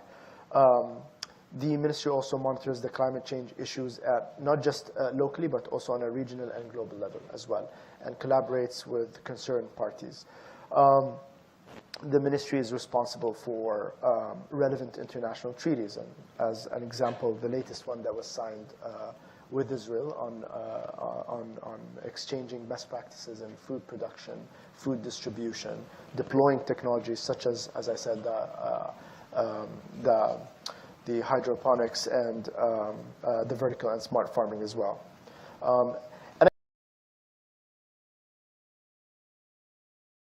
And strategy and the objectives of what we call the 2051 objectives that the ministry has to deliver on. Garrett, from the perspective of the grower, and I'm really glad that we do have the firsthand grower perspective on this panel, talk about changes in agriculture from the standpoint of climate smart technologies. And I appreciate that there is very likely, even in this audience, an underappreciation for just how much technology and how much migration has already happened on the farm. But help us understand what the growers are doing today to, say, lower their greenhouse gas footprint or carbon footprint, and the barriers to continuing to change, the barriers and receptivity. I realize that's a a bunch of questions I threw in there, but really wanting to get your perspective on change on the farm as it relates to climate-smart technologies. You know, Jim, sometimes when we have these conversations, I think back and have to wonder what it would be like having the conversation with either one of my grandpas today and talking about climate-smart agriculture. You know, growing up, I remember both of my grandfathers talking about living through the Dust Bowl and the Great Depression. And my one grandfather, when he was 7, he was behind a 2-horse team and a plow and would end up walking 11 miles a day, turning the soil and helping his family to survive and make a living. And so you see what they lived through, and then ultimately when they passed away about a decade ago, just to see how far agriculture had come. And as a young kid, I just loved hearing the stories about how much farming had changed in all those decades, and even today, how much more we continue to rapidly change. I also remember all the stories, you know, the 1980 drought and how bad it was. And again, these milestones in a farmer's these extreme weather patterns. And certainly we as farmers talk a lot about change, debate, science, and all that. But what we do know is that we in agriculture have to be more resilient. And that's where we within Farm Bureau are focusing, is resilience and innovation, research, technology, and that intersection. So I do want to point out that, you know, when we think about practices on the farm, Missouri has long been a leader in the adoption of what I call common sense conservation. In fact, recognizing in the 1980s that we could do more to save our soil as well as improve water quality, Missouri Farm Bureau, as well as our partners in the conservation sector, asked Missourians to tax ourselves to the tune of 1/10 of a cent for every dollar spent here in the state, half of which goes to state parks and conservation, and half of it goes to soil and water conservation to help farmers through cost share assistance. So since the mid-'80s, we as Missourians have put our own skin in the game, matching that with farmers and ranchers to do more on our farms, to help improve and lessen soil erosion, to improve water quality, and also improve wildlife habitat. So in fact, we in Missouri were climate friendly before climate friendly was the cool thing to do. And so when I think about common sense conservation, that is climate smart. Anything that we are doing that is providing an environmental benefit on the farm as well as to the consumers that we serve each and every day, I believe truly in a broadest sense is climate friendly. So as we approach this conversation from a policy standpoint, the biggest concern that farmers and ranchers have is that we are going to be handed down restrictions and regulations that hamper our ability to be productive and profitable, for which the United States is known. And certainly we are open and receptive to new ideas, to new practices. I'm even working through BioSTL. I will hopefully soon be testing a new technology to improve fresh fodder availability on my farm. Those are the conversations that are happening everywhere, and that's what we want to make sure that we do not stifle. What we want is to incentivize and encourage adoption of technology, encourage adoption of conservation practices that make sense. You know, I can tell you, people look at me, pretty funny sometimes when I talk about Missouri has more farm ponds than any other state in the nation. Farm ponds that traditionally are used to water livestock, right? More than Texas. More than Texas. Yes. Yes, we are number one in something, farm ponds. Many of those farm ponds were built by the farmers and ranchers themselves. And as you think about just silting and erosion and that happens, think about what would happen if we had a program to better encourage farmers to dig out these ponds, put in place piping and improvements so you can better water your livestock. You can hold more water during these gully washer events, and all of a sudden your farm is a little bit more resilient when we have these extreme rainfalls. Those are the common sense things that farmers want to talk about. They want to be at the table because we are providers of environmental solutions, and by that nature, we want to be part of the conversation. And that's the exciting thing that I hear around the state is look at us as providers of solutions, not as a part of the problem.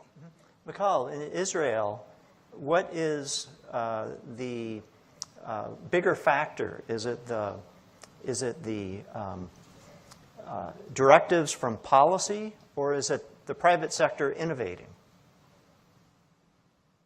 That's a hard question. I think it's a combination, but I just heard that the Israeli farmer may be very similar to the Missouri ones because we see them as early adapters, as ones that can deal with high risk of working with new technology that they're not fully sure that will actually benefit the work, but they still go for it and do it. And actually, we as a government try to support this this way of working by funding these opportunities, being there with our farmers, with our entrepreneurs when it comes to collaborate between them in order to test new technologies, in order to have a proof of concept, in order to fine-tune technologies. So this is a program that we are funding together with the Israel Innovation Authority. They are supporting the entrepreneurs, and we are supporting our farmers. And actually, it's very successful. I wanted also to point out that. Of course, as a ministry, we set policy, and we, as the whole world, concerned about food security. So we try, to look at the future and to see what will be our food in the future, and maybe try to invest together with our farmers on those topics. For example, I can give you that we are putting a lot of investment now in the topic of aquaculture and how to bring food from the sea. There are a lot of opportunities there, starting from algae, continue to new varieties of fish and others that we need to learn how to grow in land, in closed systems sustainably, also to save our oceans. And it was mentioned also solar panels. So we are now starting in Israel a huge pilot together with our growers to install solar panels above agriculture. So it's going to be a very big kind of a commercial experiment that we want to have a lot of data from it in order to understand how to do it better. So this is also something that our growers are very much into it. Also, maybe it will support the growth by giving some shade, saving water, maybe less UV on the growth during the hot hours.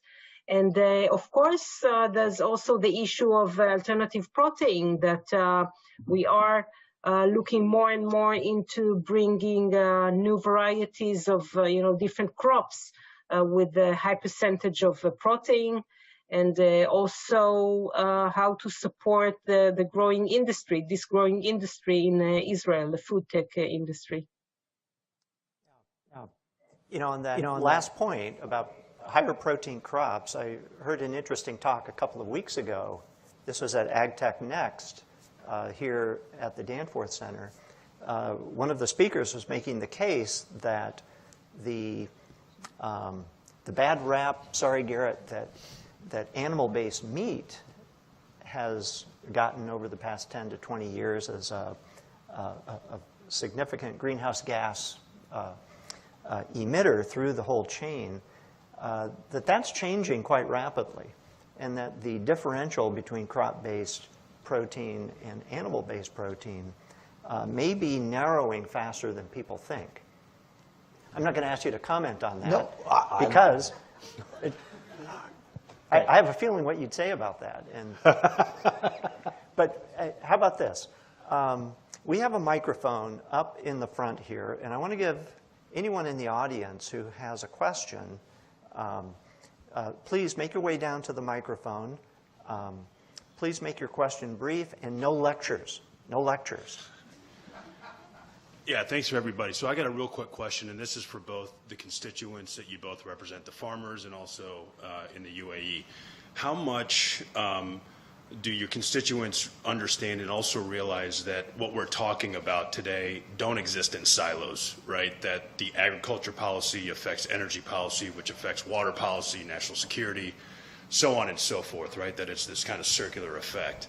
And so my question is just, what is the level of understanding? What is the responsibility, right, that our populations kind of understand how all these things are connected, if you assume that they're connected? Population, the average citizen in the UAE, no, we need to work on that, 100%.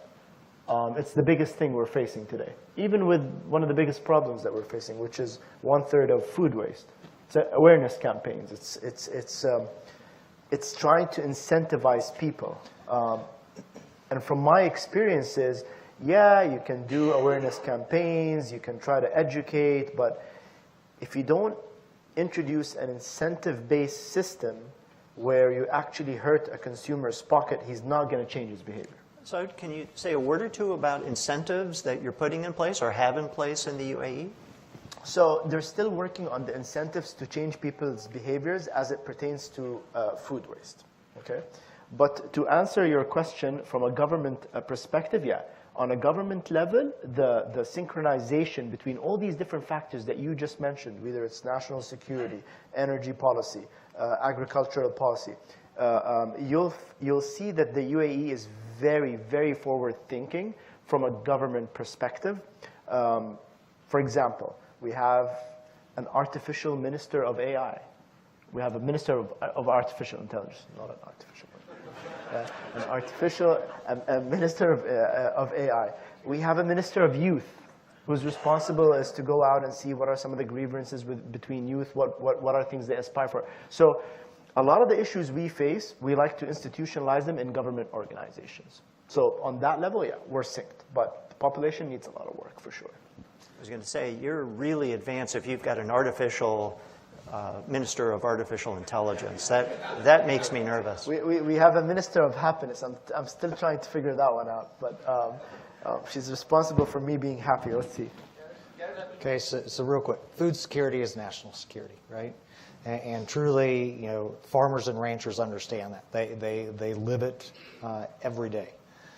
The pandemic served as an important lesson for many Americans who had never walked into a grocery store and for the first time saw empty shelves or pretty bare meat cases. And truly that has been an opportunity for us to reignite conversations with those that we serve about where their food comes from. We already have programs in place to help educate youth, but there are so many adults who literally have never been hungry. Now, from the standpoint of going to the store and seeing shelves empty.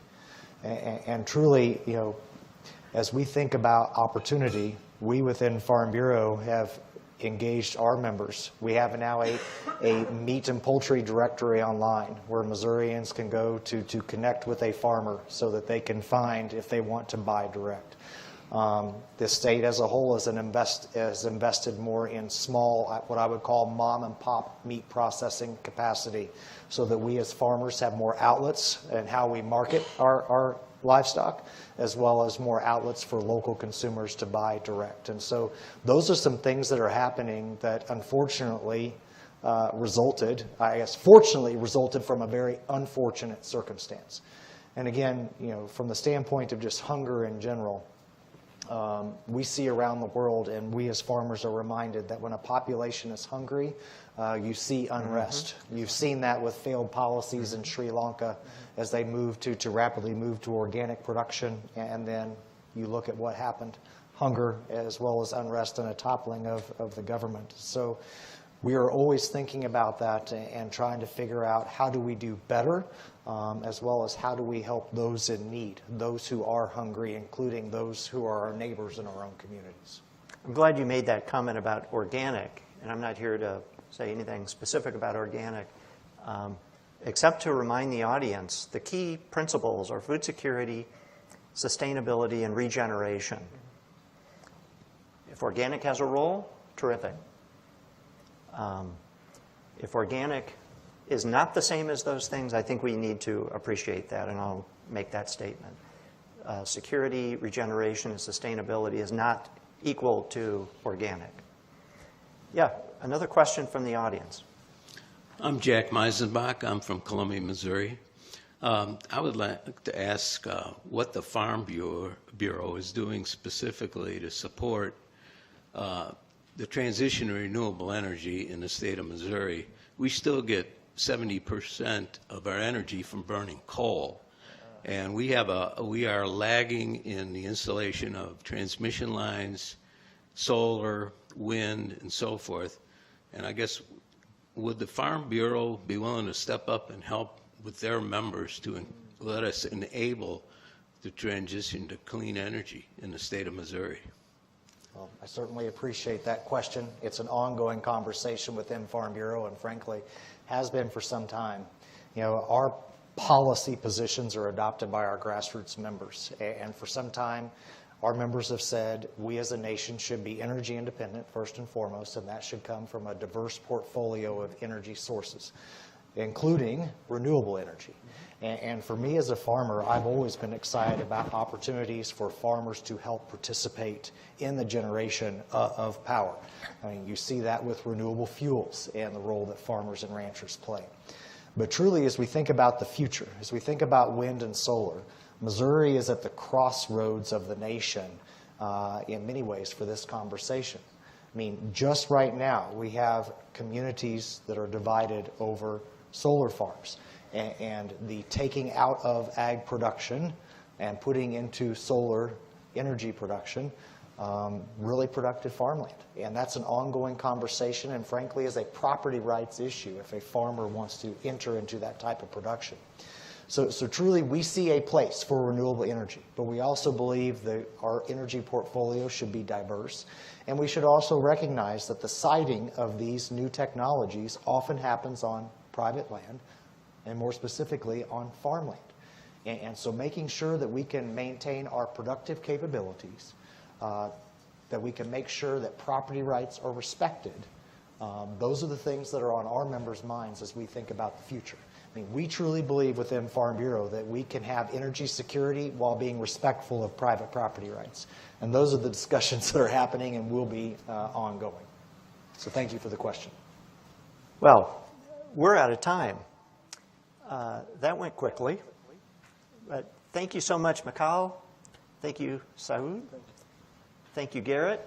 Thank you not only for being on this panel, but for all the work that you're doing to move agriculture and the agri-food system forward. And finally, thank you, the audience, for not only listening, but you perhaps using your imagination at times, and thank you for the excellent questions. Stay for the rest of the symposium, and have a good rest. Until then.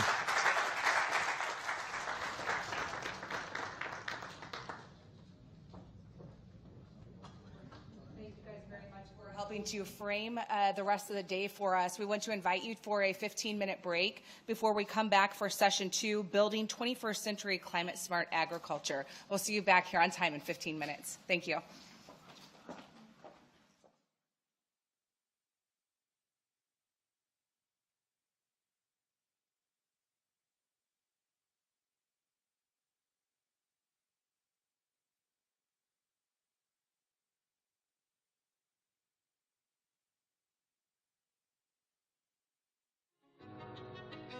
In the middle of the country, in the center of the heartland, grows a place dedicated to shaping the future of food. That supports growth. Maybe the easiest way to talk about it or describe it is just energy, right? There just seems to be so much energy, so many exciting things that are happening. It's phenomenal what Danforth offers. Not only the great research they do and their principal investigators, but the greenhouse space is, world class. There's a tremendous demand for persons to work in life sciences. Working for biotechnology is an awesome opportunity, especially with how the world is changing. 39 North sits at the intersection of agriculture, bioscience, big data, geospatial technology, and logistics. In its first 5 years, the district has grown fast. We have just the collaboration of all of these different innovative scientists. We are literally in the Corn Belt. We are literally in the soy belt. And by having access to all parts of that value chain, everything from innovators at the bench all the way to our grower customer who's actually putting the product in the field, I think that's unique. 39 North has demonstrated significant growth in just 5 years. More than 1,000 plant scientists, 54,000 square feet of greenhouse space, and more than $2 billion in capital raised. And at the center of it all, proximity. 50% of U.S. agriculture is produced within a 500-mile radius of St. Louis. And with a direct pipeline of talent, startups have the right ingredients to scale fast. By virtue of being in 39 North and in St. Louis, we're able to enjoy the proximity that contributes to the success of our business. I myself did not come here by chance. I targeted this area once I was graduating with a PhD. I love working here. It is a very vibrant community. To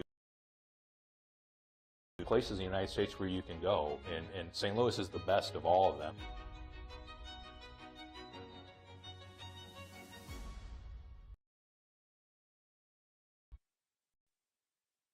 When there's a threat to human welfare, it's met with a strong response. In this case, scientists at the Danforth Plant Science Center in St. Louis are on the front lines fighting for the future of the global food system. They are combating a disease that threatens one of the world's key crops, cassava. So everybody knows about corn and rice. Those are the crops that we're really familiar with here in the U.S. Cassava is just as important as those crops. It's a source of starch for millions of people, but it's primarily grown and eaten by people who live in the tropics, so Central and South America, Sub-Saharan Africa, and Asia. Cassava research BART lab at Danforth is uniting scientists globally as farmers may suffer huge yield losses. It is susceptible to a couple of diseases, one of which is cassava mosaic disease. This is a DNA Gemini virus pathogen of cassava that infects the cassava plant. It's transmitted by little white fly insects. It's a DNA virus which will get into the plant cell. It hijacks the plant's DNA replication system in the plant cells and uses that for itself, and then it will replicate very, very quickly. It can be really devastating. You could lose 50 or more % of the yield. Danforth associate member and principal investigator Dr. Nigel Taylor has been studying cassava for 30 years. Crops infected with cassava mosaic disease don't fully develop the storage roots that are used for food. The starchy root crop is rich in carbohydrates. It's one of the most important staple crops in the world, feeding nearly 1 billion people. Cassava mosaic disease, it does not yet exist in Latin America. If it gets to Latin America, it will be a huge problem because none of the varieties grown in South America and the Caribbean, none of them have resistance to cassava mosaic disease. But research in the Becky Bart lab at Danforth is part of a collaboration that now has the world a step closer to the possibility of planting disease-resistant crops. So our discovery is the gene in cassava that protects it from this virus. So there's a lot of different varieties of cassava out there. Some don't have this specific gene and are therefore susceptible to the pathogen. If they have this certain variation, this mutation in this gene, then they are resistant to this disease, just genetic resistance. The gene that we found the mutation in, it's called DNA polymerase. And it's a really interesting protein because it's part of a complex that replicates all the DNA inside of our cells. For the discovery, research associate Carrie Gilbert used big data analytics. Folks around the world have been working on the problem of cassava plants and this virus for a long time, and they generated a lot of data. And so I was able to access this publicly available data, sequencing data, disease data, and look to see which plants are resistant and maybe do they have the same mutation. And we did. The work sheds light on how to maintain resistance. You might have one cassava plant that's really, really productive, produces huge roots underground. That's what people eat, is these storage roots, but happens to be susceptible to this disease. So you can cross that variety of cassava with a variety of cassava that has the resistance, and get new varieties of cassava that combine those two traits. The discovery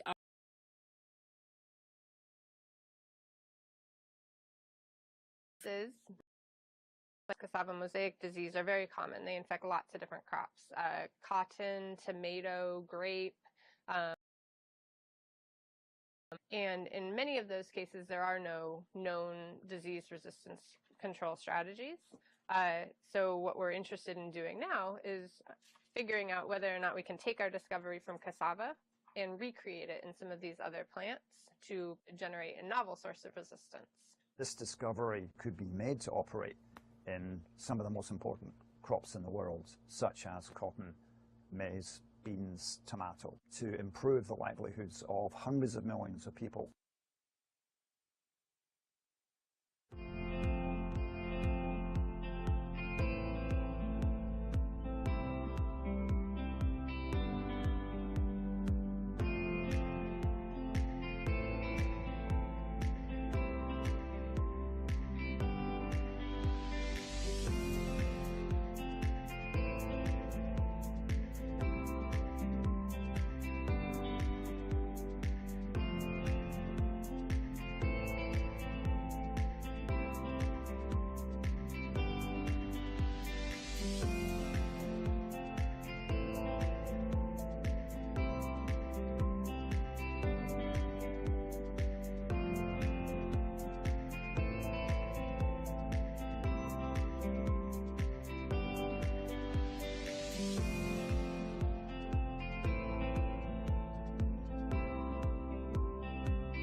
Okay, good morning, everybody. Welcome back to our second session.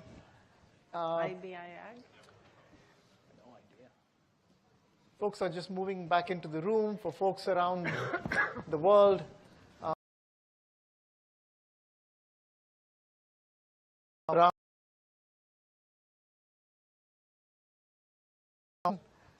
focused on climate smart agriculture.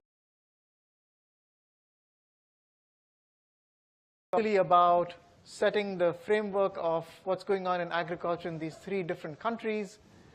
What we will now be doing is moving into why, with all the success we've had in taking care of feeding the world that we did over the last 30, 40 years, why that system is not going to work for the next challenge that we have to take on as a society. So we're going to spend a few minutes observing and understanding what is the challenge that we are facing. And then we are going to have a tremendous panelist here from Israel and here in St. Louis, working and talking about how we're going to build this 21st century climate smart agriculture. My name is Vijay Chauhan. I lead the Global STL initiative at BioSTL. And what Global STL does is it figures out how to find the best innovations from around the world that is coming to the United States, but doesn't necessarily think about the Midwest. They all think they have to go to Boston and Silicon Valley. And it's surprising even ag and food companies think they need to go to Boston, Silicon Valley, when the market and the customers are here. So our goal at Global STL is build a magnet to get them to come to our region. And those companies that we are bringing here are here to bring value and competitive advantage to our farmers and our corporations in agriculture and food. So we are a global connector. I have with me on this panel Mike Graham, who heads up all of breeding for the Bayer Corporation. As you all may know, it's the largest agribusiness corporation in the world. We also have Anya Eldan. She will be showing up a few more times in our panel discussions today. She flew all the way from Israel to be part of this symposium. And Anya has done a tremendous amount of work in building innovation ecosystems in multiple domains, but we'll be able to talk about what we are doing here in agriculture and food. And then I have Ram Fishman. Dr. Ram Fishman is faculty member at Tel Aviv University. And he actually works with smallholder farmers around the world. And it's in the area of climate smart agriculture. Is there a way for you all to cut the delay that's taking place in the recording? We like hearing it twice. There you go, Anya. Maybe the second time the message gets through. Yes. So what I want to do is just start with, so Ram, welcome to our panel. And I know you are in Tel Aviv right now, and I love your backdrop. So are you able to hear us, Ram?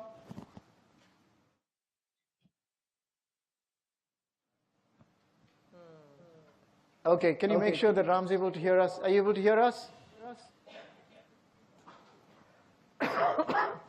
Okay, work on that problem too. Okay. So we're going to talk about building 21st century smart agriculture. So one of the things that's really been impressive is in the last a global community have doubled our population. And the doubling of population, we were able to successfully keep the world fed by and large.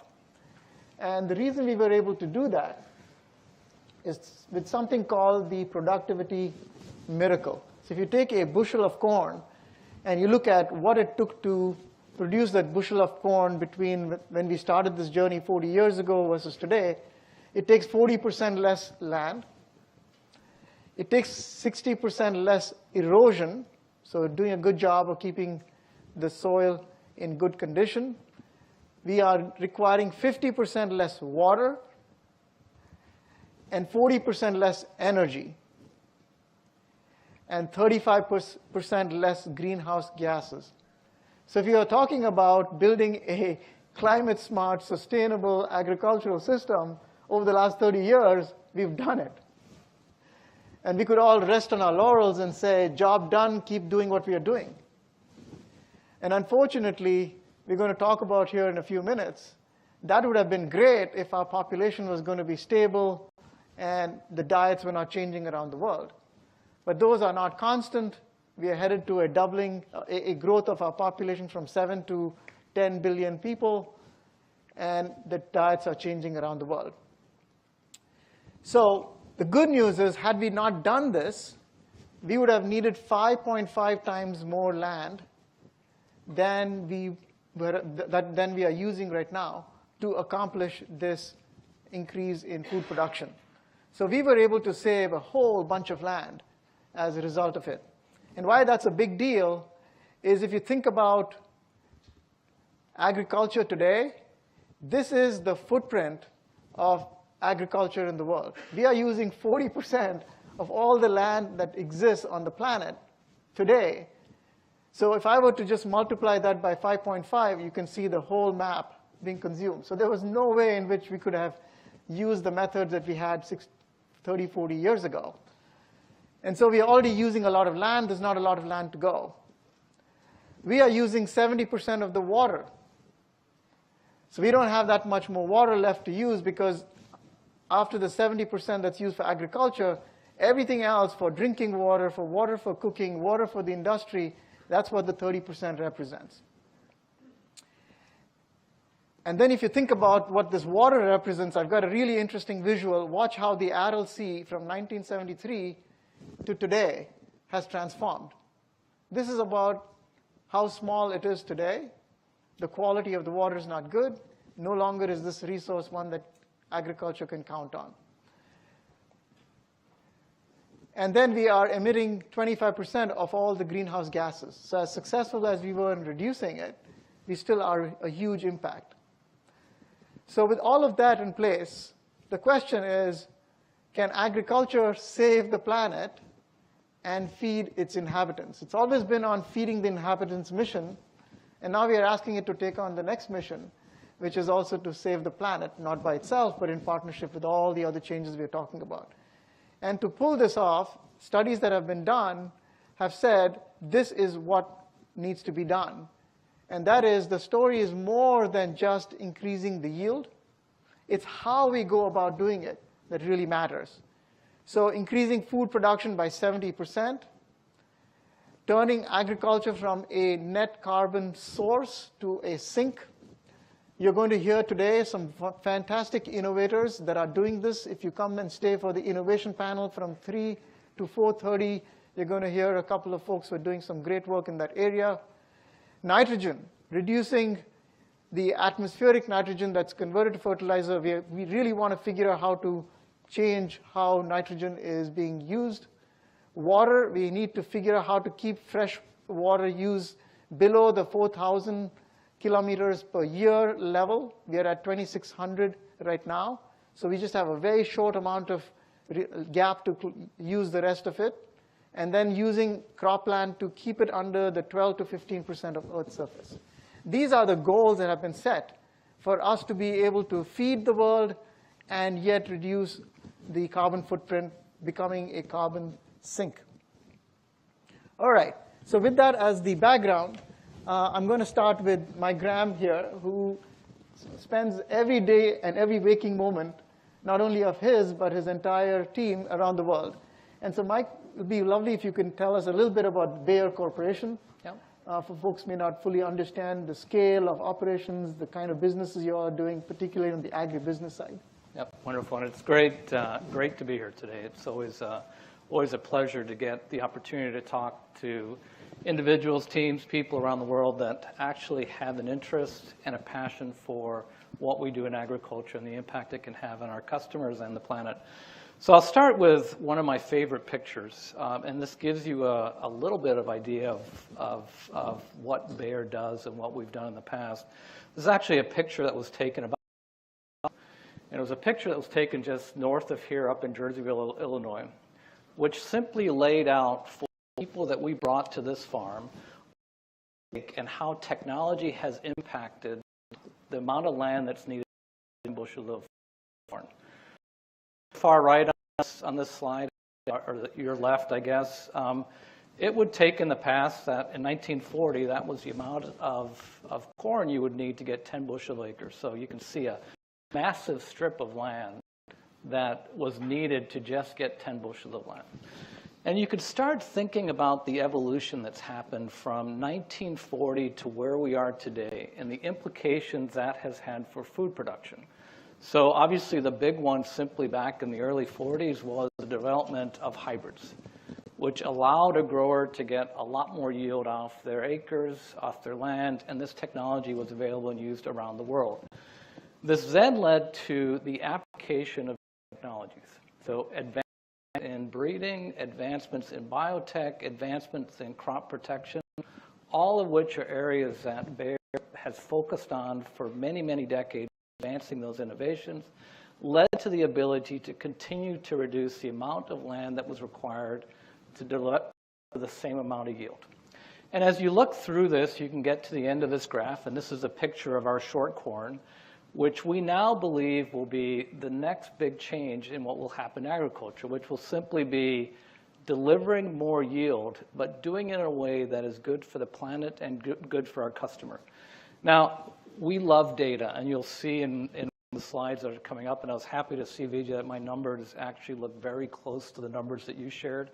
We actually ran a study of the last 3 years looking at commercial hybrids that had been deployed in the 50s, 60s, 70s, 80s, 90s, 2000, and 2010, and putting them in massive trials around the Midwest to understand what has changed. And the metrics you see there are very much aligned with what you shared, right? Which is the hybrids that were released in the 20s. The more recent hybrids obviously had the ability to yield more, so you reduce the amount of land that you needed. If you think about the amount of nitrogen that is needed to deliver more yield, that's continuing to grow. The same on the water, and this was the example that you had on the amount of water these products need. And then on the ability to capture more carbon than what our earlier hybrids had, these were all capabilities that we've been able to demonstrate with the new capacities, the new technologies. And so these are innovations that companies like Bayer have brought to the market to enable us to solve the problems we have today. But as you highlighted very well, we've got massive challenges in front of us. And if you think about that graph that I just showed you, that picture of how the amount of land could go down, if we don't change the way we're thinking about how we develop and generate that next generation of product, that graph actually, or those pictures, have the opportunity to increase, meaning that we will need more land than what we do today to simply do the same thing in terms of the yield that we can generate. And this team knows very well the increase and the impact of demand. You covered it very well. And also on the flip side, the impact on supply and what the implications are going to be.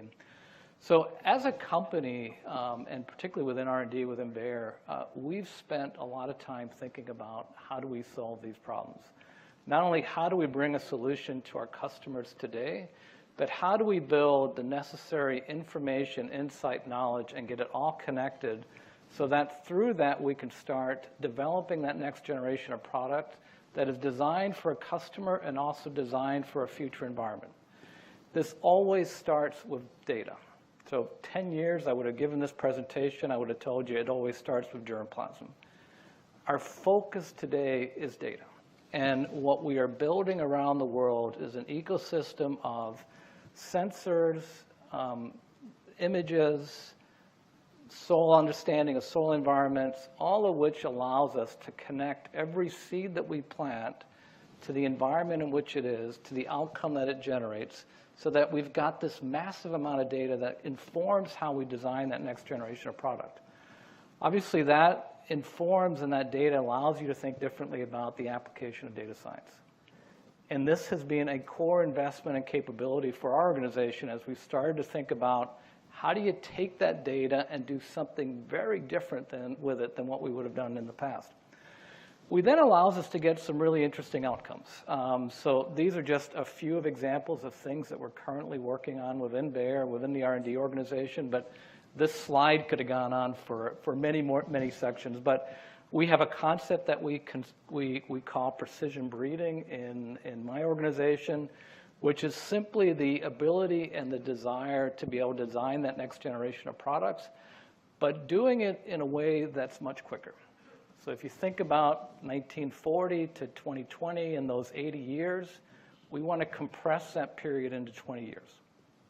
And that is a capability that we're building through the investments that we're putting in place for precision breeding.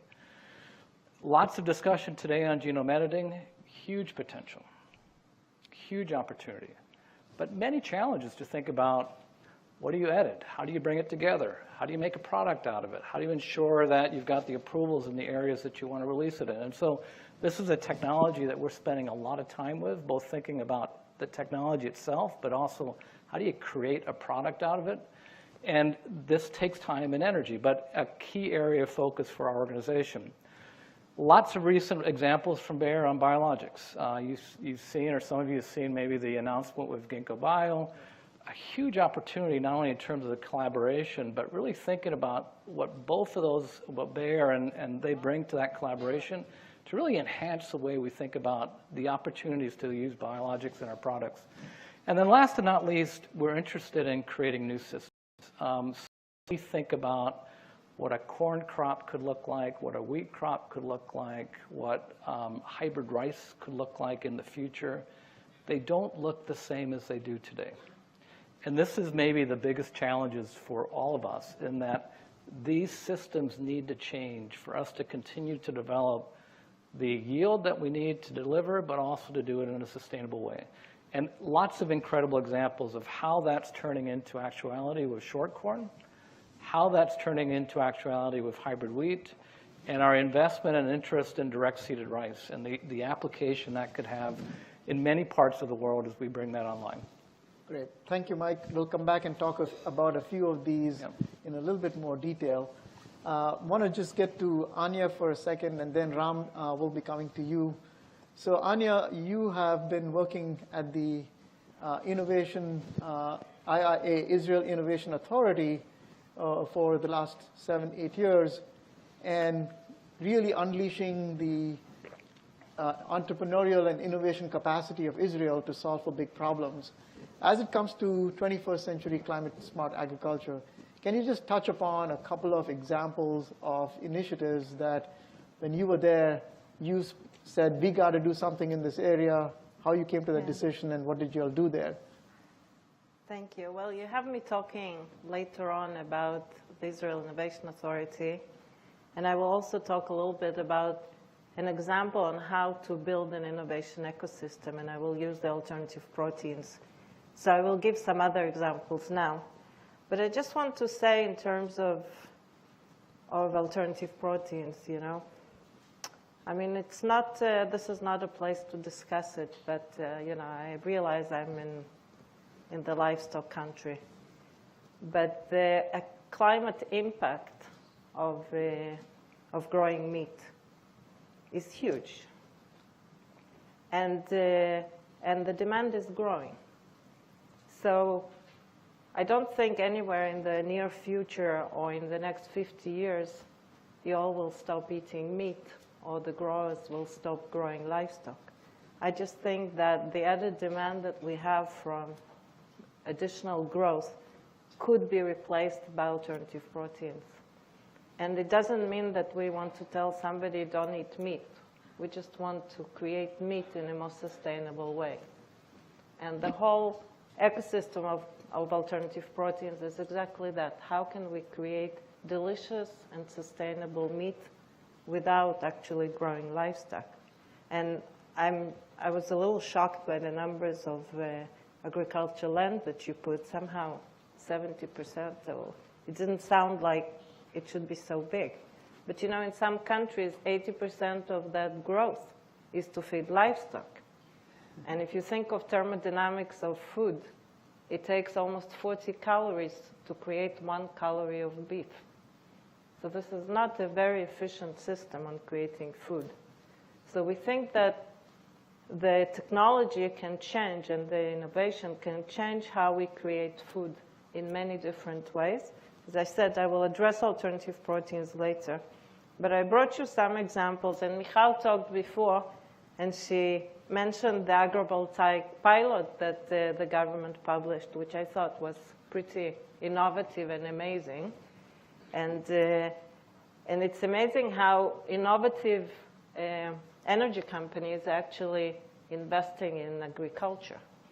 And there is a very innovative company called Doral, and if you how this connection of alternative energy and alternative agriculture can actually make big changes. So I was very impressed by Israeli government putting that tender. I think a lot is going on about molecular farming. So the idea that you can grow proteins that can be expressed by plants, it's not new. But we're looking today at the areas, for example, in alternative protein, a company like BioBetter is expressing growth factors in a very scalable and cost-effective way in growing tobacco. And it's a crop that can grow anywhere. They have locations in Israel in very cold and very hot. So molecular farming is a big trend. I think it's going to change a lot of how we do things, together with the fermentation technologies. Indoor farming, I'm very much excited about vertical farming and indoor farming. We haven't had so much innovation in Israel in that area, you know, apart from areas growing lettuce on roofs. And it's nice and warm there. So, but one company I wanted to mention, they called Green Onyx. They actually create a robotic sort of modular growth units. And Green Onyx uses duckweed, which is the smallest, very nutritious green vegetable, full vegetable, very tiny. And they have those units that can be put in urban environments, and they automatically produce this fresh, green, quite tasty stuff. I don't even know if it's a vegetable. Yeah. So it took the Israeli regulator 2 years, and they finally declared it to be a vegetable. So it solves a lot of, it's not funny, it solves a lot of regulatory problems. So again, this is my favorite example of indoor farming. I think with the change of climate and the crazy weather we've been having, this could be very interesting. Another field, again, Michal mentioned, all the algae and microalgae and different bacteria. So I'm very excited about a company called Simply Good that generates spirulina, fresh spirulina. It's not the smelly thingy that you buy in capsules and it's really disgusting, no. It's fresh. It's completely neutral taste. And they have a very smart, high-yield agriculture way of growing it.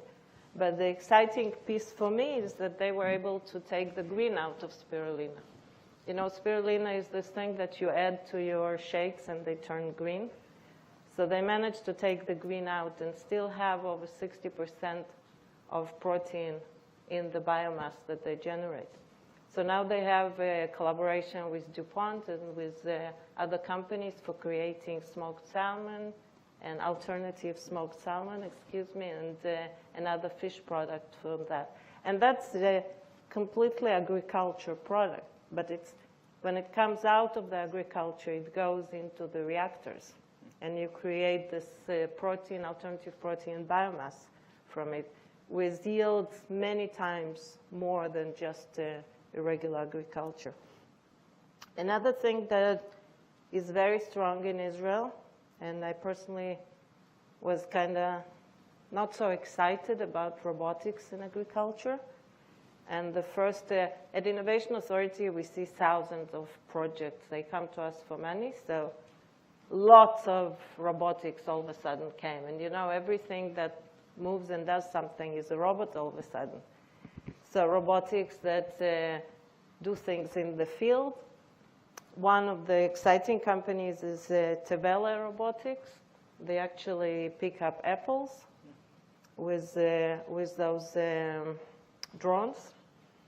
So these are nice drones. They are sort of connected to the ground, so they can work for hours and hours and hours. And with the workforce not being available so much anymore in this business, I don't know how it is here, but in Israel, nobody wants to work in agriculture. So we bring workers from Thailand, and there is a very limited number that agriculture can bring. So huge problem with workforce.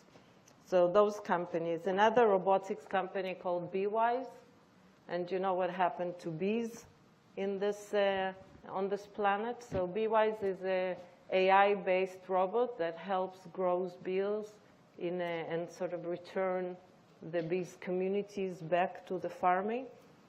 Very, very interesting company. I personally don't need the products, but another company that's really great called BioDvash. Dvash is honey in Hebrew. So they actually make honey in fermentation, using fermentation technology, but the honey has the same bacterial structure as the regular honey that bees make. So you can actually drink it with your tea when you're so cold, like it's here. So Anya, and yeah. Just one more. Yeah. I have this, I have to say this. So I really like I don't know if you're familiar, but this whole area of generative agriculture. Yeah. It's hard to say. And yesterday I just remembered that in Jewish religion, religious people don't eat any crops that are grown in the 8th year. Correct me if I'm wrong. 7th year.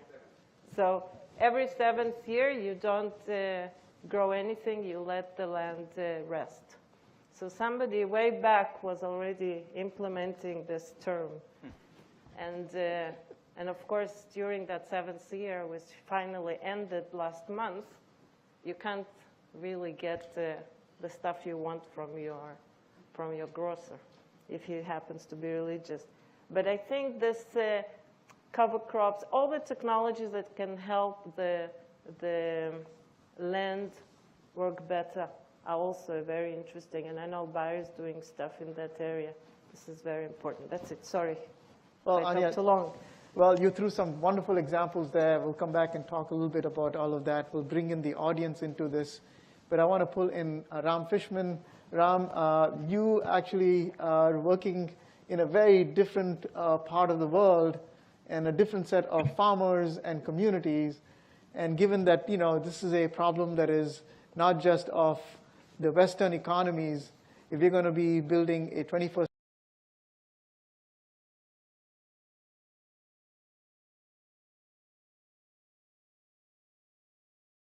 why don't you introduce yourself a little bit and talk about the work that you're doing at your Mitsan lab and your work around the world.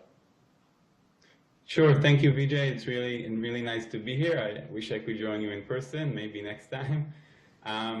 Yeah, so as you say, Vijay, I think you set this up very, very nicely. The global food challenge cannot be solved without the involvement of the hundreds of millions of small-scale farmers who dominate agriculture in low and middle-income countries, whether be they in China, in India, in other parts of Asia, in Africa, in Latin America. That's clear. We know the calculations show that we could solve a big chunk of the shortage of food that we discussed if only we could get these farmers, these small-scale farmers, to close the yield gap and achieve the same productivity that farmers in Israel and in the US are able to achieve, or even close to that. And there, the challenge is not a technological challenge so much as it is a challenge of making these technologies work for these farmers.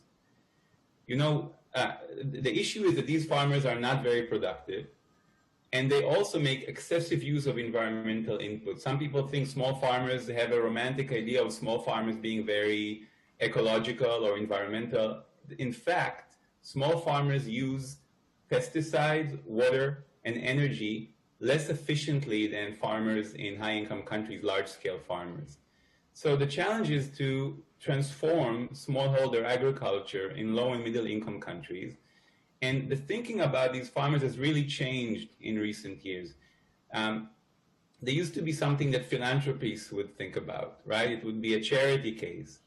But now more and more we are realizing that these are emerging economies, emerging markets with huge potential for business. I personally think that the private sector has an enormous role to play in transforming smallholder agriculture in these countries. That would be good for business. It would be wonderful for global challenges, food challenges, environmental challenges. But we have to make a more concentrated effort to bridge the gap between the world of modern farming in high-income countries like the US or Israel and the day-to-day realities of these farmers. I'm an economist I've been studying these farmers for more than 15 years now, and I can tell you two things. They are not bad farmers. They are not lazy farmers. They deal with stress and challenges that dwarf some of the challenges that farmers in Israel and the US have to deal with on a day-to-day basis. They are good farmers, but they are constrained. Their circumstances are different. So we have to make an effort to adapt the technologies that we use or produce new innovations to their needs. And this has tremendous potential for transformation. I can also tell you from my experience with these farmers that whenever I go in the most remote villages, whether in India or in Africa, somehow these farmers have this amazing appreciation and admiration for Israeli agriculture. I don't even know how they even heard about it. But as an Israeli, it's a very heartwarming thing, but it also makes me aware, acutely aware, of the responsibility we have. Many farmers in those worlds are looking towards Israel as a source of innovation and solutions to their challenges. Now, our leaders have understood this in the early days of Israel. Starting from Ben-Gurion and going on to Golda Meir, this was part of our national mission. But it has been sidelined over the years. And I think it needs to be revived. And our leaders are beginning to realize more and more that this is an important geopolitical strategy for Israel. It's important for the world. And people are talking about it more, but we are not still doing enough. And I actually believe that the partnership between Israel, the US, and the UAE provides us with a golden opportunity to really revive those efforts and to bring them to fruition. Israel and the UAE both have strong agricultural sectors, obviously the US. But Israel and the UAE locate right there in the middle of this world towards South Asia and beyond, climatic, to our west, Sub-Saharan Africa. Again, they're admired to Israel because they know this is a country that has managed the same kind of climate, dealing with this, and also naturally see it as a source for where they can inspiration and solutions.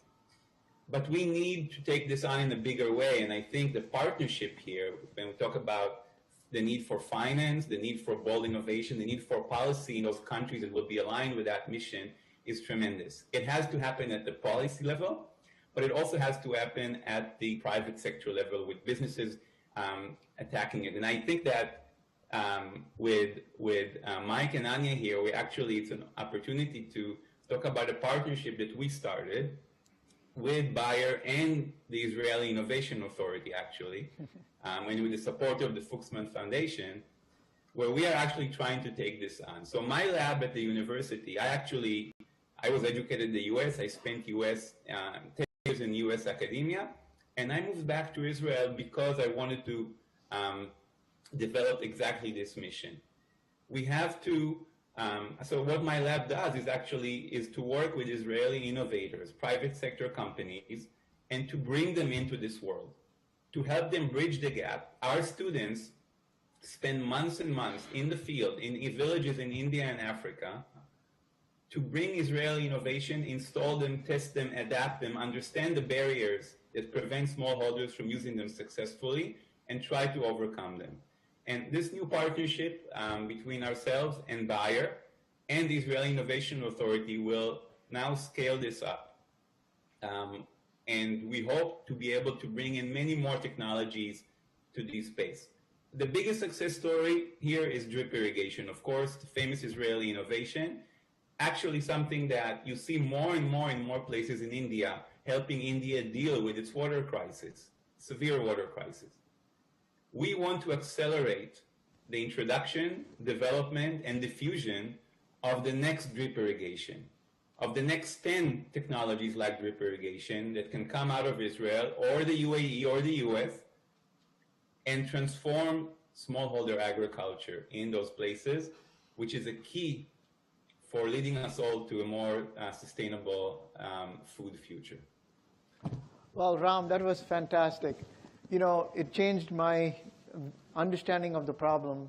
Here we are thinking we just got to take our existing farmers to another level. And you just said there's a whole nother group of farmers who just need to get to the level that we're already at.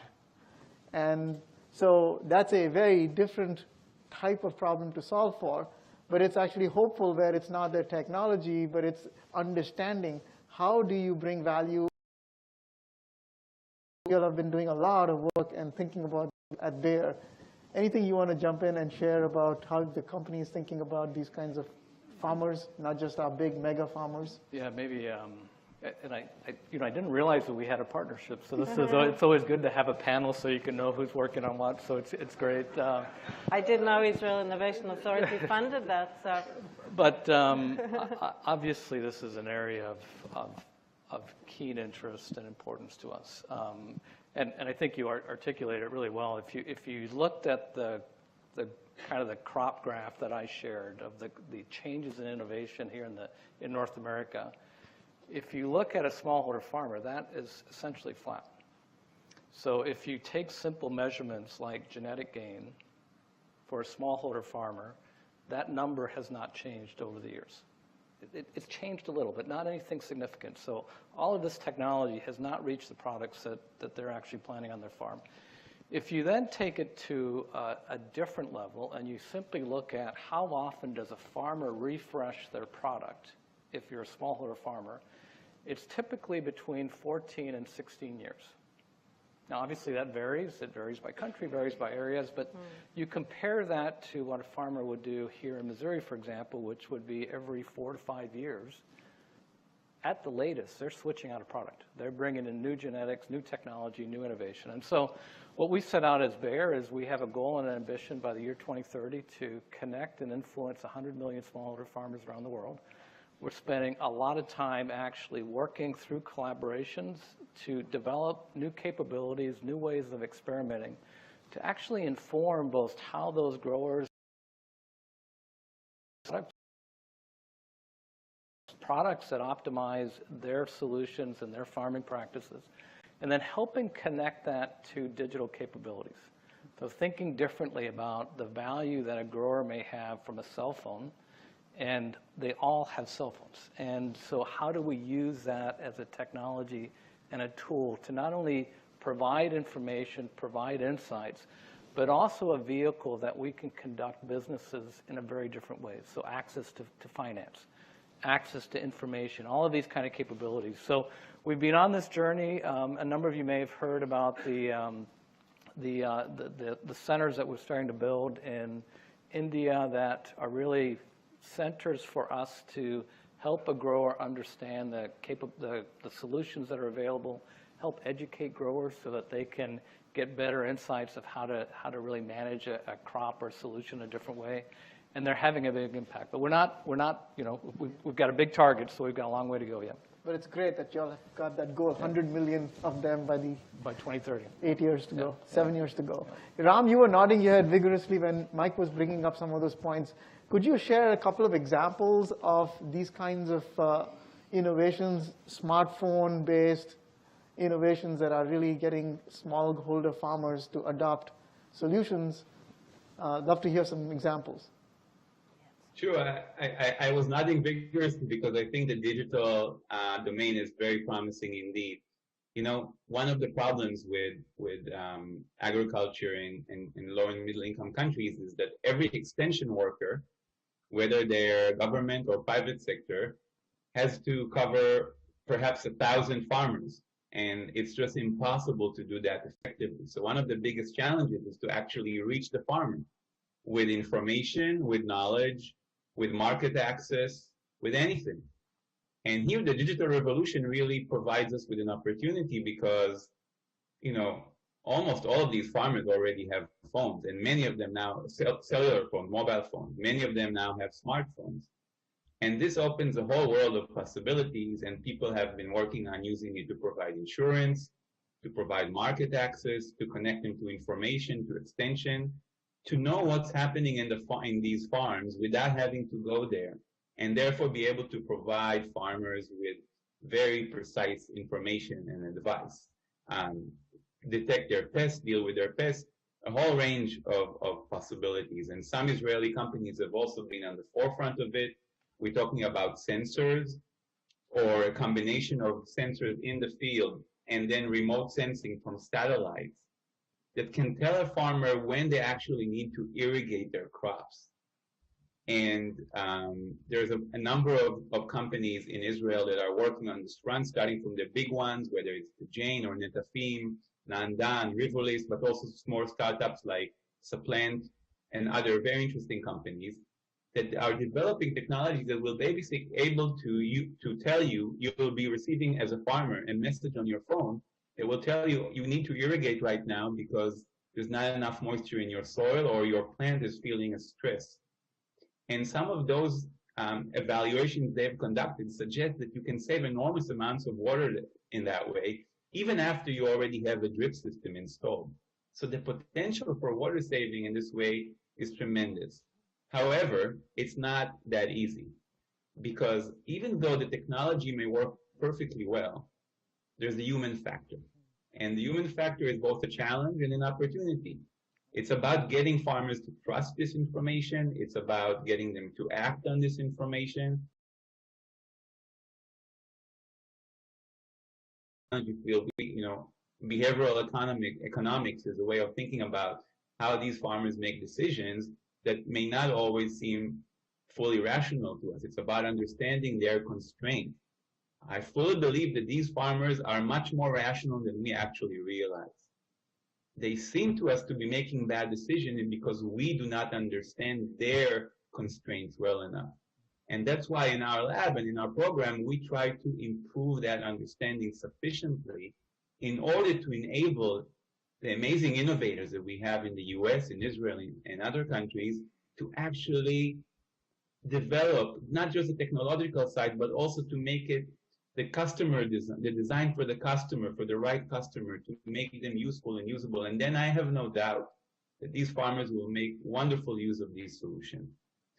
So those, in terms of the digital domain, were the great promise.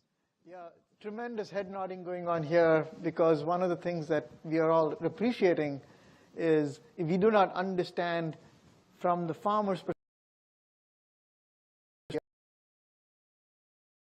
solution that we think is so obvious, not making that connection, the human factor connection, the way they see the problem, that disconnect causes a lot of barriers for adoption.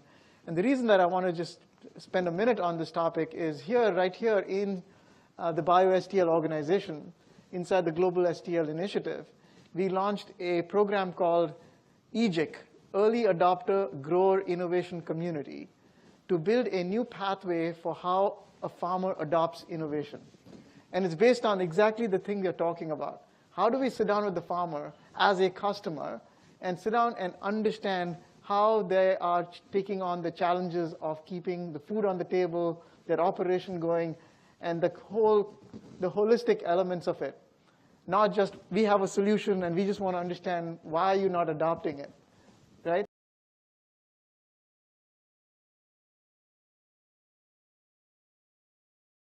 By and large, we are not a big acre farming operation.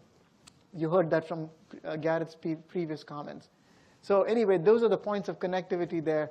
Two things for, one for Ram, and then I'm going to get to Anya here.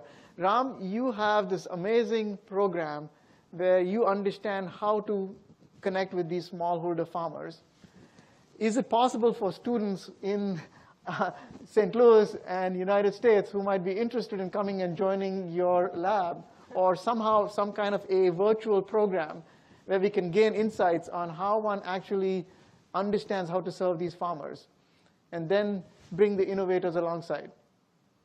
Thanks for this, Vijay. Absolutely, it would be wonderful. You know, I think at this time and age, there's really no more need for the traditional forms of education, certainly not in higher education. There's no need for students to come and spend some of the most vigorous and exciting years of their lives sitting in a classroom, listening to somebody like me just say something that they can watch online or read online.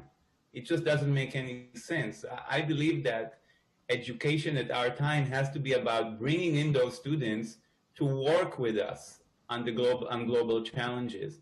By working on them and dealing with them and confronting them in the field, they will not only make a major contribution, but they will learn so much more than by just listening to professors like me just blabber on. So this is the approach of what we're trying to do in this lab, and we very much would welcome more collaborations into this program. We would very much welcome taking students with us from universities in the US. And in fact, you know who my closest collaborators are in my academic work, in my research work in India? These are researchers who are based in NYU Abu Dhabi. And that actually happened even before the Abraham Accords. Academia has a way of crossing these boundaries. So now we are planning to actually bring students from NYU Abu Dhabi to work with Israeli students on the ground in India or in Africa. And I think it would be wonderful if we could also include students from the US, from Missouri, or anywhere else where some of these challenges share the same core elements. I think it would be absolutely wonderful if we could do that. Excellent. So we've got 5 or 6 minutes left. I'd love to invite anybody from the audience who's got a burning question. If you would like to, just come up to the mic here and ask it. And if you don't, that's OK, too. So while people are thinking about that, OK, I think we've got a person ready for a question. Hey. Good morning, Vijay. Hey, Mike. I'd like to say that I'm a professor at UMSL and teach in the College of Business. And not everybody in agriculture is a farmer. But I take students to the UAE, and we visit people like Pure Harvest, courtesy of Bayer. We come to Israel as the startup nation and go see your technology and your industrial complexes. But we need to have more cooperation from industry to help us let more students who are not necessarily directly in agriculture understand the transformation that we need. And taking them to the UAE and Israel is a great way of doing it. Well, thank you for sharing the fact that we are doing this, and now we can take it to the next level. And there we've got Ram saying he's ready for it, and now we can do it virtually. So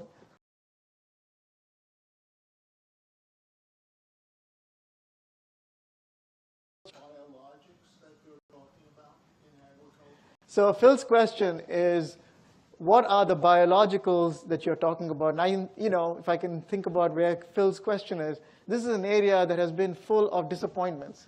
A lot of hope, a lot of expectation that we finally have solved it. It's a very complex solution environment. And Bayer is probably one of the few companies that has gone around this a few times. So Mike, can you kind of give us a sense of the tangible, real opportunity here? Maybe I'll preface my answer with, my dad is a soil microbiologist, and he spent his career looking for microbes that would benefit plants, and his focus was really driving an impact on smallholder farmers. So that was what he was focused on, and that was his passion.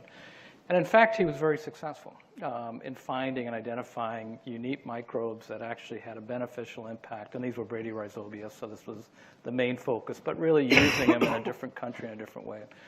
We've historically had, and we have now again, a broad collaboration looking at different microbes and evaluating for things like disease tolerance, early germination, iron chlorosis, those type of effects. The types that we're looking at is very wide, so there's many different types that we look at. We're also exploring how do you develop them, and so how do you continue to evolve those so that they can actually accelerate the advantage that they bring to a product. So no specific ones. Super complex. So there's no easy solution, and this is why we felt that this type of work was better set up for collaboration broadly. Insights that other collaborators have on what we should be going after and what we should work on is coming from them. Could I add something to this, Vijay? Yes.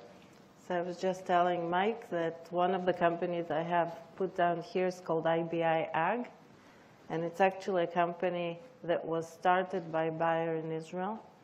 So I don't know if you know, but Bayer is working in Israel with one of the incubators, with Trendline's incubator. And I had a meeting with two gentlemen who came to my office when I was in the office. And they said, you know, we saw 25 companies and none of them are relevant. So I said, in Israel, you don't scout. In Israel, there is so much. Everybody is so entrepreneurial, so you come with your problems and somebody will come with solution.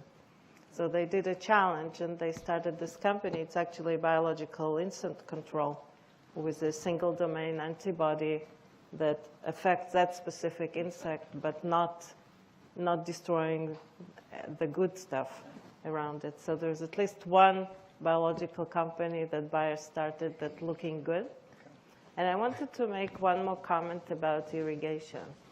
I think in my 7 years in the office, I had supported 20 startups in Israel that are doing something very similar. So they have a certain sensor, and then it could be a satellite image, and they do a certain amount of analysis, and then they provide the farmer with this application that tells him you should irrigate. The problem with all of those is, first of all, each application works for one crop and one type of area, and they all provide information that leads to over-irrigation. So, and even the drip irrigation invented in Israel, a lot of those installations provide for over-irrigation. Because when you close the system, it takes another half hour until the water gets out of the system. So there's at least one company that I wanted to mention called AgriNose that does two things that I find interesting. First of all, they do a very deep AI-based analysis on what the particular soil needs. So their idea is that the issue is to understand the soil. What the soil needs. They take 3 months. We're running out of time. Huh? We're running out of time. Oh, okay. So let me do this. When we do the ecosystem conversation, I want you to bring up AgriNose. No, don't okay? worry. I have other examples. Yes, you will. You will. So full of examples. So cool. Sorry, Anya, but we will continue this conversation. I don't want to be between everybody and lunch. Yes. And then you're going to be talking again at lunchtime.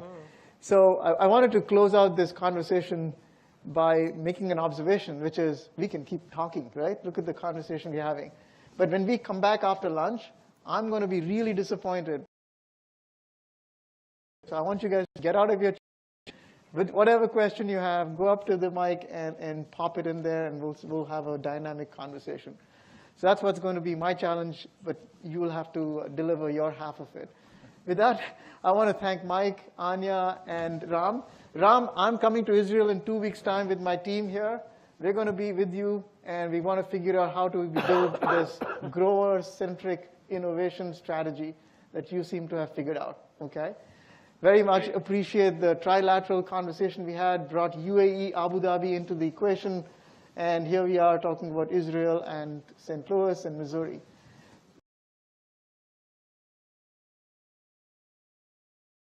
And there we've got our Lieutenant Governor, Mike Kehoe, coming and delivering some wonderful comments about why Missouri and St. Louis cares about building an innovation economy. And then we'll hear from Anya a few minutes about Israel, startup nation, how the heck did that happen, and what does it mean to be startup nation. So thank you, Mike. Thank you, Anya. Rams, safe travels there, and we'll see you soon.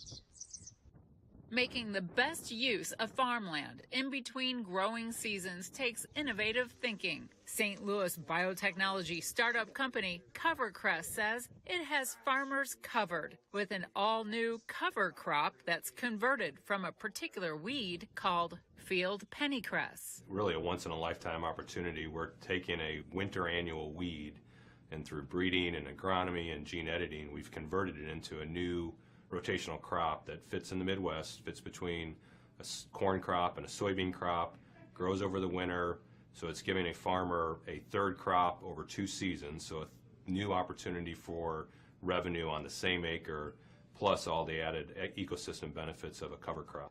They call the crop CoverCress, which is the name of the company. Progress is made on field research plots. The company is showcasing the success of its climate-smart seed technology on a nearby farm in Illinois.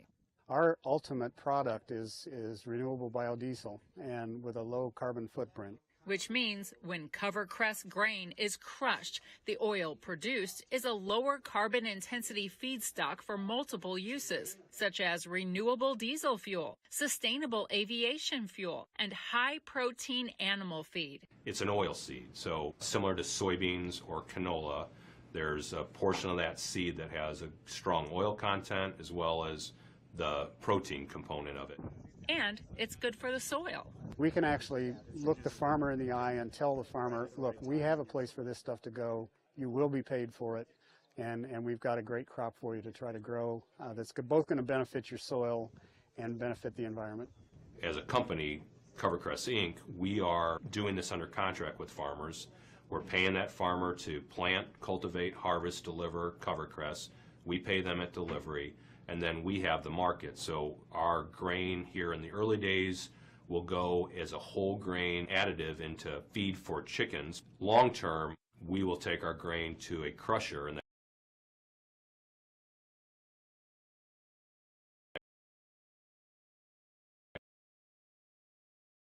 feed. The company is demonstrating its potential to industry experts and possible customers, including neighboring farmers. For David Wessel, having a cover crop is nothing new. I've been utilizing cover crops for several years, and it just would fit into my rotation, at least on my farm, I think, as some way I can get a little extra cash or a little revenue off that cover crop that I'm putting out there. The CoverCress crop is new to Wessel and gives him much more to consider. We had this opportunity to come out today to the field day to see firsthand, I guess, what they are actually doing. I think the biodiesel part is the driving factor right now.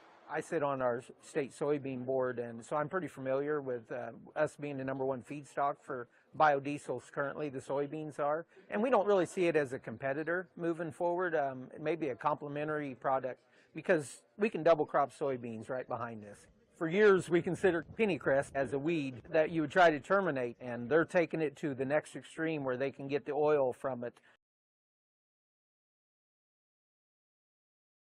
Poultry feed. It all started in the lab. The research is ongoing, and at CoverCress, improvements are made through the gene editing process. These are primers. They're just a tool that we use to identify the knockouts that we're trying to achieve. The plasmids contain inserts that we put into our pennycress, and the plant will express that insert, which just goes around and cutting different genes that we're interested in. Plasmid was inserted into the plant, and it's the expression that CRISPR is present. It's the tissue expressing that glowing component because it's attached to the CRISPR, so it's just a visual representation that there has been a transformation made. We've taken this native product, pennycress, this black-seeded variety, and through our efforts with gene editing, we've reduced the fiber to get to this golden color, and this is what we call CoverCress. The crop has gone from the bench to the field. And from here, the goal is getting it to market. The customers and the folks that we talked to today obviously have a lot of interest. We had a couple of customers in the field that that I just heard wanted to double their order after coming to the field today, so that's always a good thing. Being out here looking at the research trials and the team that they have put together, they have a very knowledgeable and a great team that I feel. Developing these new strains, I think they have a good future moving forward.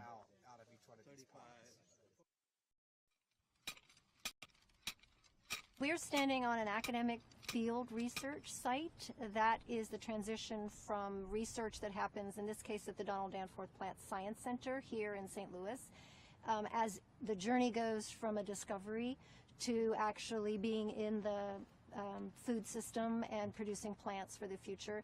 So the plants behind me represent a lot of questions on how plants interact with their environment and how can we position those plants and arm those plants to produce food better in the future as the climate gets less friendly and less predictable. There's no more land being built.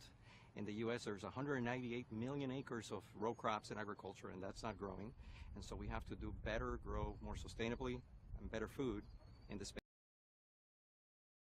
Integrate new age-old methods used in farming.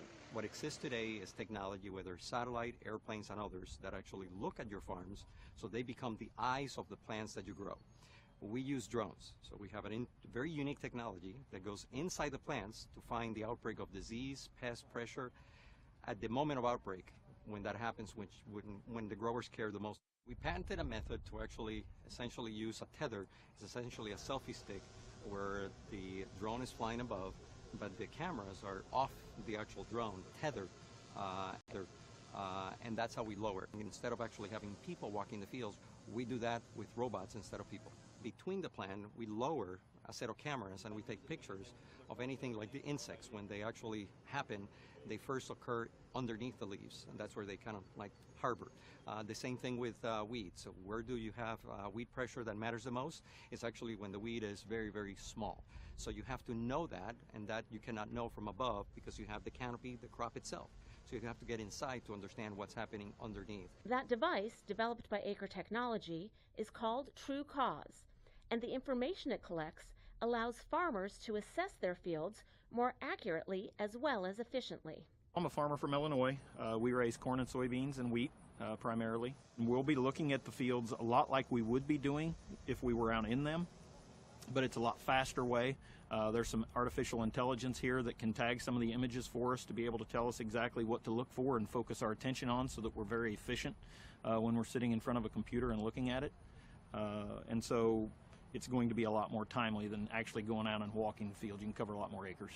The information that is collected by the sensor that falls off the drone is a sensor array, and it collects a number of agronomic things. The first, it takes pictures, and those pictures are translated using machine learning, artificial intelligence, into things that matter to the doctor or the agronomist. We also capture environmental information, temperature, humidity, CO2, O2, all kinds of things that are important to understand the variability of soil, temperature, and conditions that are important for the plant to thrive. We're applying insecticides or fungicides or different nutrients to different areas of the field that need it versus areas that don't. And again, having it tagged spatially within that field, we can do a much more efficient job, so increasing our return on investment. The hope is that in addition to helping individual farmers, the information gained through the use of this new technology will also give researchers the ability to design new and better crops that will help increase yield in light of changing climates throughout the world. This research isn't impacting climate change, but it is very much impacting how plants will perform in that climate and understanding what levers we have inside plants, whether it's their architecture or their biological, physiological responses to the environment. So you get more data, which is going to let us improve crops better for their environmental performance, but also quicker.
happening at 12:30.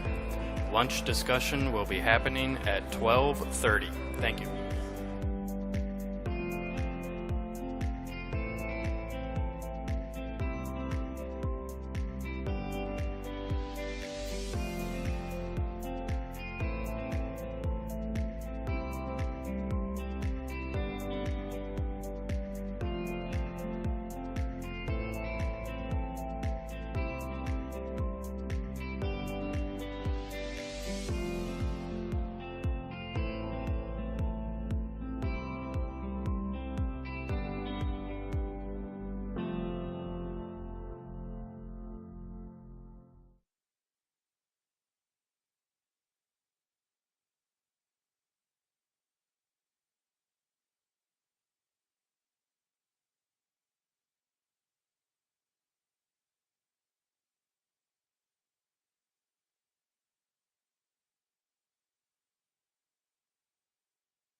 In the middle of the country, in the center of the heartland, grows a place dedicated to shaping the future.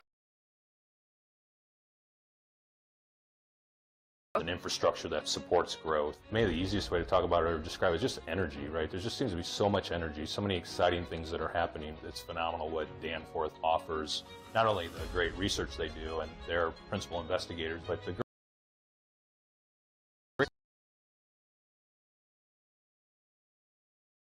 sciences. Working for biotechnology is an awesome opportunity, especially with how the world is changing. 39 North sits at the intersection of agriculture, bioscience, big data, geospatial technology, and logistics. In its first 5 years, the district has grown fast. We have just the collaboration of all of these different innovative scientists. We are literally in the Corn Belt. We are literally in the soy belt. And by having access to all parts of that value chain, everything from innovators at the bench all the way to our grower customer who's actually putting the product in the field, I think that's unique. 39 North has demonstrated significant growth in just 5 years. More than 1,000 plant scientists, 54,000 square feet of greenhouse space, and more than $2 billion in capital raised. And at the center of it all, proximity. 50% of U.S. agriculture is produced within a 500-mile radius of St. Louis. And with a direct pipeline of talent, startups have the right ingredients to scale fast. By virtue of being in 39 North and in St. Louis, we're able to enjoy the proximity that contributes to the success of our business. I myself did not come here by chance. I targeted this area once I was graduating with a PhD. I love working here. It is a very vibrant community. If you're looking to do something in agriculture, there's not many places in the United States where you can go, and St. Louis is the best of all of them.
So while we are continuing our lunch, continue to eat, please, and enjoy your lunch.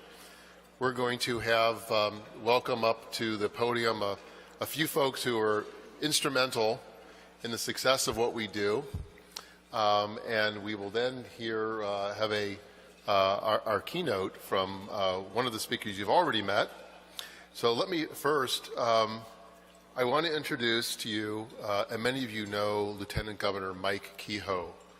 We are so privileged that Lieutenant Governor Kehoe is able to take time from his busy schedule to get here to St. Louis today, to be here with us.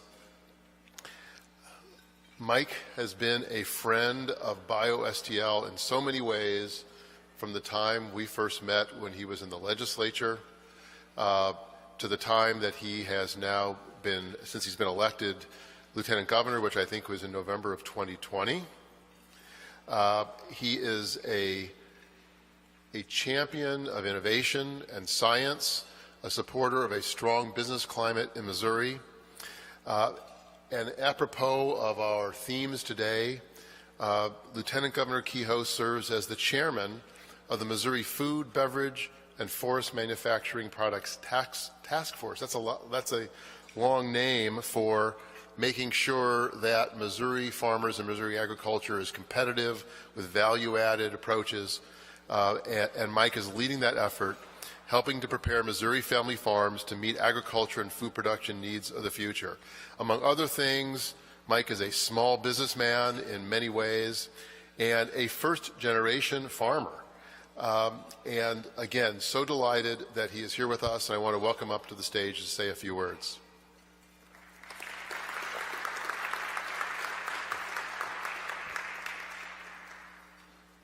Well, thank you, Don. It's a little embarrassing when your introduction is longer than your comments, but I appreciate Don. As Don mentioned, I am a huge fan of the BioSTL model and what Don and his team have been able to accomplish. It really, I don't know any other word to describe what BioSTL has done for the region and for the state, other than to say that the one word I would say is game changer. They have been an incredible force in building awareness with many markets overseas about the innovative technology and the resources that we have in the St. Louis region. And so I want to thank Don and his team for doing such a great job of building that. Including at this Life Science Plant Science Center here, the Danforth Plant Science Center here. We are so fortunate to have this largest one like it in the world. We are so fortunate to have this right in our own backyard. It helps when you're trying to build relationships and technology and innovation when you have a facility like this right in our own backyard. It's fantastic. So we're super happy to be here and have you all with us today. Many of you very familiar with this center, so it's good. Great to be with our distinguished guest, Mayor Elbaz Starinsky. Did I get that pretty close? Very good. Consul General from Israel out of Miami. Thank you so much for being with us today. And Saud Al-Nowais. Got that pretty good? Great to have you out of D.C., but from the UAE Embassy in D.C., thank you so much for being here. I know earlier you had Congressman Ann Wagner here. I know Garrett Hawkins from Farm Bureau, both incredible champions of agriculture and what Missouri's doing in the future. Maggie Coast is here with us, our Department of Economic Development Director. Great to have Maggie on our team. I know Senator Steve Roberts was here earlier, but we also have Senator Brian Williams here today. Brian could wave. Brian is in the Missouri Senate and does a fantastic job. We are so fortunate to have people like Brian Williams in the Senate.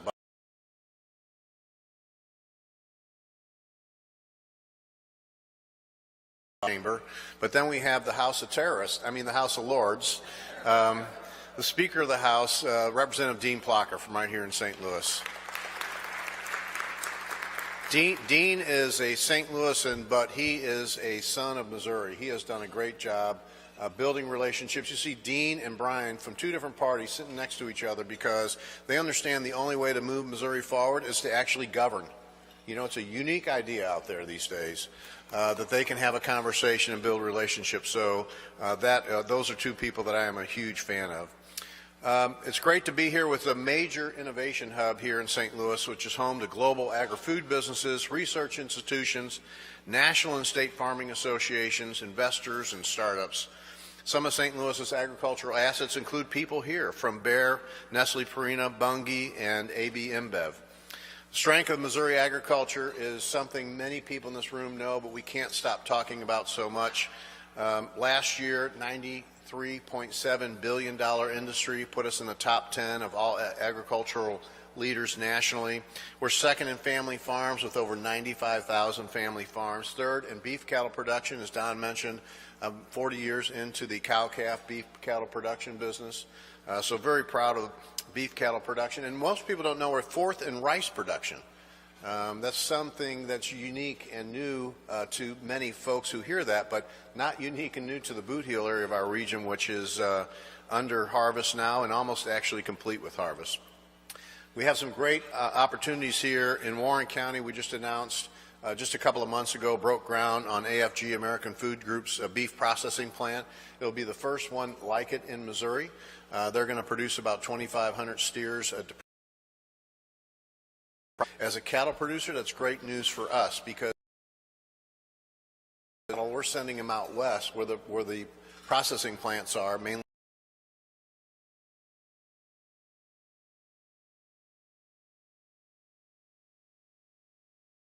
Now we've got this relation.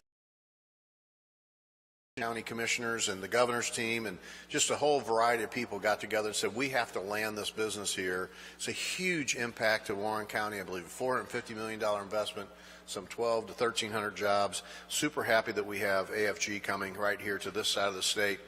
And 50% of the U.S. agriculture is produced within a 500-mile radius of St. Louis. So you literally are in the hub of where agriculture happens.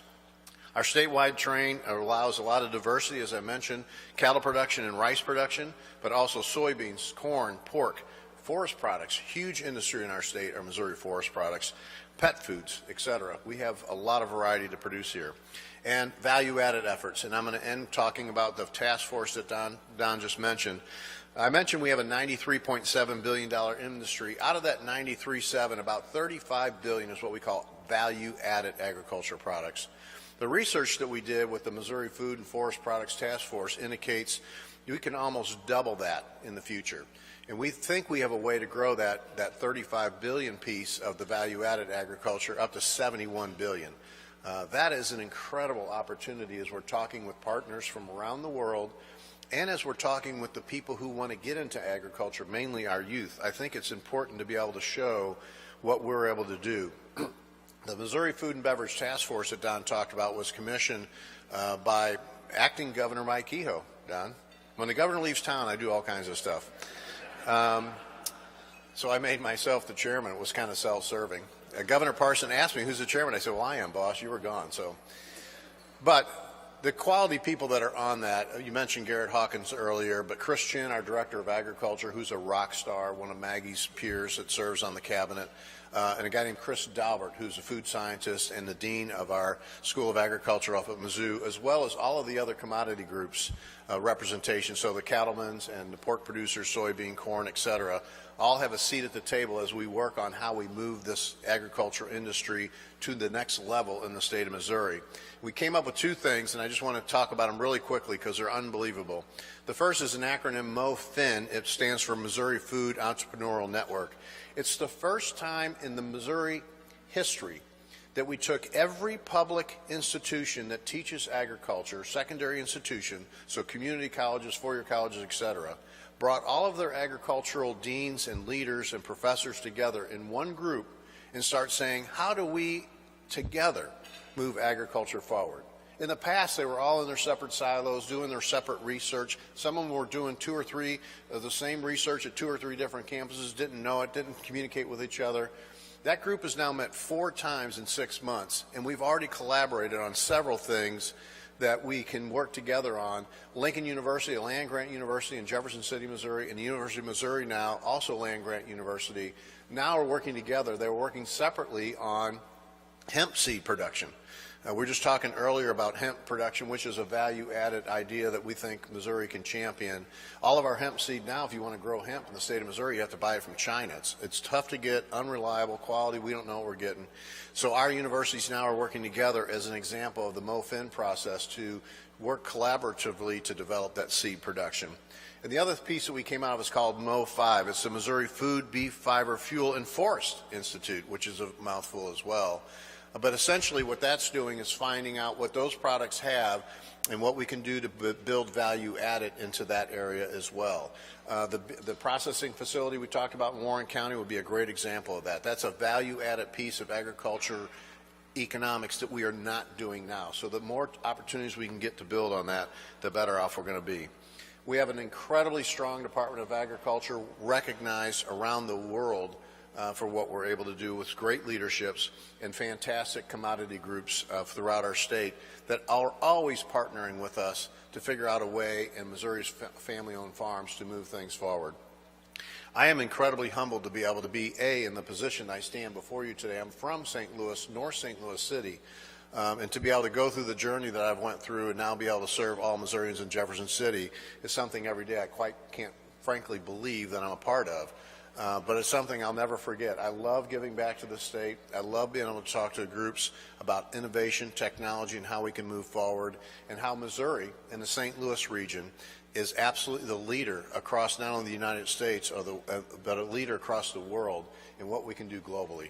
Thank you so much for having me here today. Thank you for getting together. Thanks for the idea, Mayor. So that came from you. I think, did Don fund it, or did you have to put the money up too? I got it. I appreciate it. Have a great convention, and thank you so much for having me be a part of it.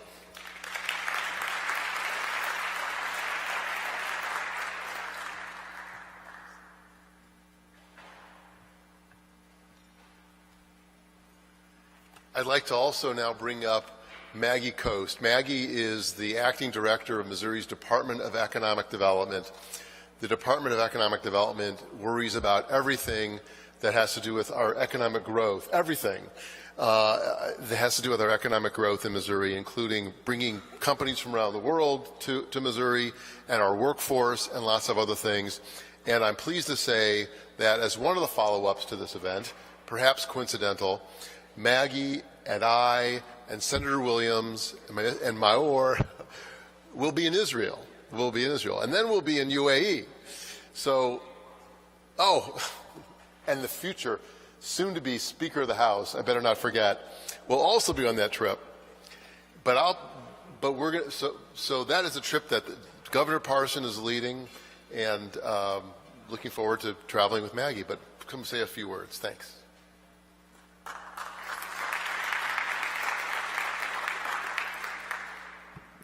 Well, thank you so much for that kind introduction, and certainly to our delegation from Israel and from the UAE, and to Don and BioSTL for hosting us today. Such important conversations that we had this morning. We talked about a lot of different challenges that are out there that certainly have an influence on the prosperity of all of our countries, and so they're important conversations to have. One of the things that we talked about that came up over and over, if you notice, was the pandemic. And I think it's a good example of a global challenge that we all sort of faced.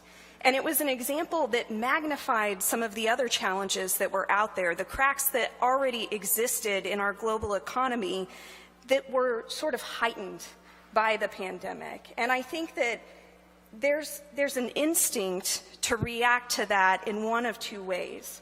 One way is to sort of turn inward and to maybe retreat and recede from that challenge, and the other way is for us to sort of unite and tackle that challenge together. And I think today is a great conversation that we need to have and a great way to tackle these global challenges together. So I'm so excited that we are all here together. Now, I have to say, though, that there was one innovation that we talked about today that I'm a little skeptical of, and that is the artificial minister of artificial intelligence. I don't know if we want to bring that technology over. Maybe for my own job security, though, is why I'm a little concerned there. All joking aside, though, I'm excited actually on the trip to be able to visit with the Minister of Artificial Intelligence. It's exciting to see that innovation and to be able to learn from each other in that way. The other thing that I think is really important about today is that I truly believe that developing our economies, that business can be one of the greatest tools in a diplomat's toolbox. The more that we intertwine our economies, the more that we trade between countries, the greater stability that we will have, and we talked about that this morning as well. Doing business leads to peace. And that is exciting and an exciting reason for us to be here today, to drive innovation, to drive these relationships between our countries and between our businesses and our private sector as well. So excited to be part. I don't think anyone has ever complained about a speaker going short, so I'm going to leave it there. Enjoy the conversation this afternoon. There's lots of great work to be done. Thank you all so much for having me.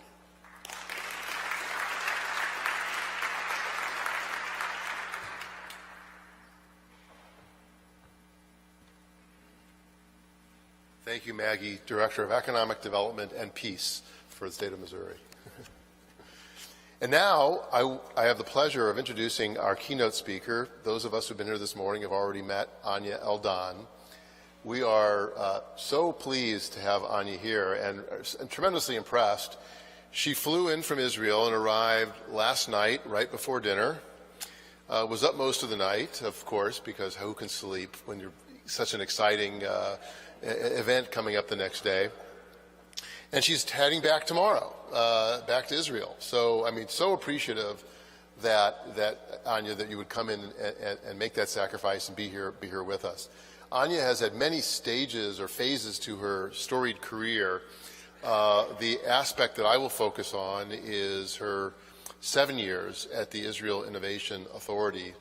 Those of us who've been working there for a while remember that as the Chief Scientist's Office for many years. Anya was there until just March of this year and led the startup division, and as such truly was one of the architects of the vaunted Startup Nation ecosystem. And it's an honor for us, I think, to be able to have someone to, we often hold up the Israel innovation economy and Startup Nation and wonder how can we copy that and what can we learn from that. Well, we have one of the architects here today, and it's my pleasure to invite Anya Eldon up to the stage. Thanks, Anya.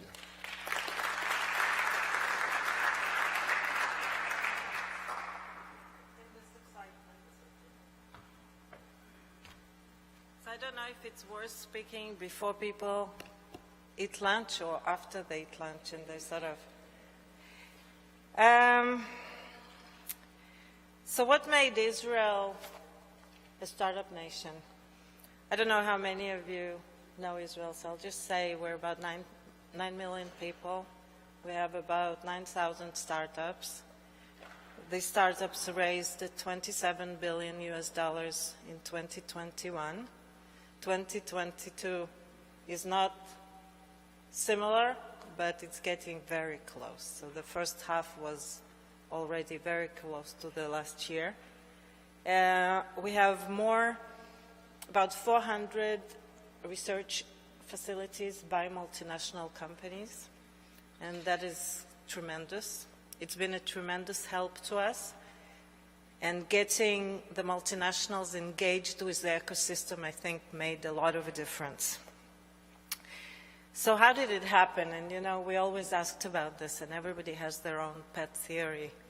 So our previous president, Shimon Peres, used to say, Israelis are never happy, they're never satisfied.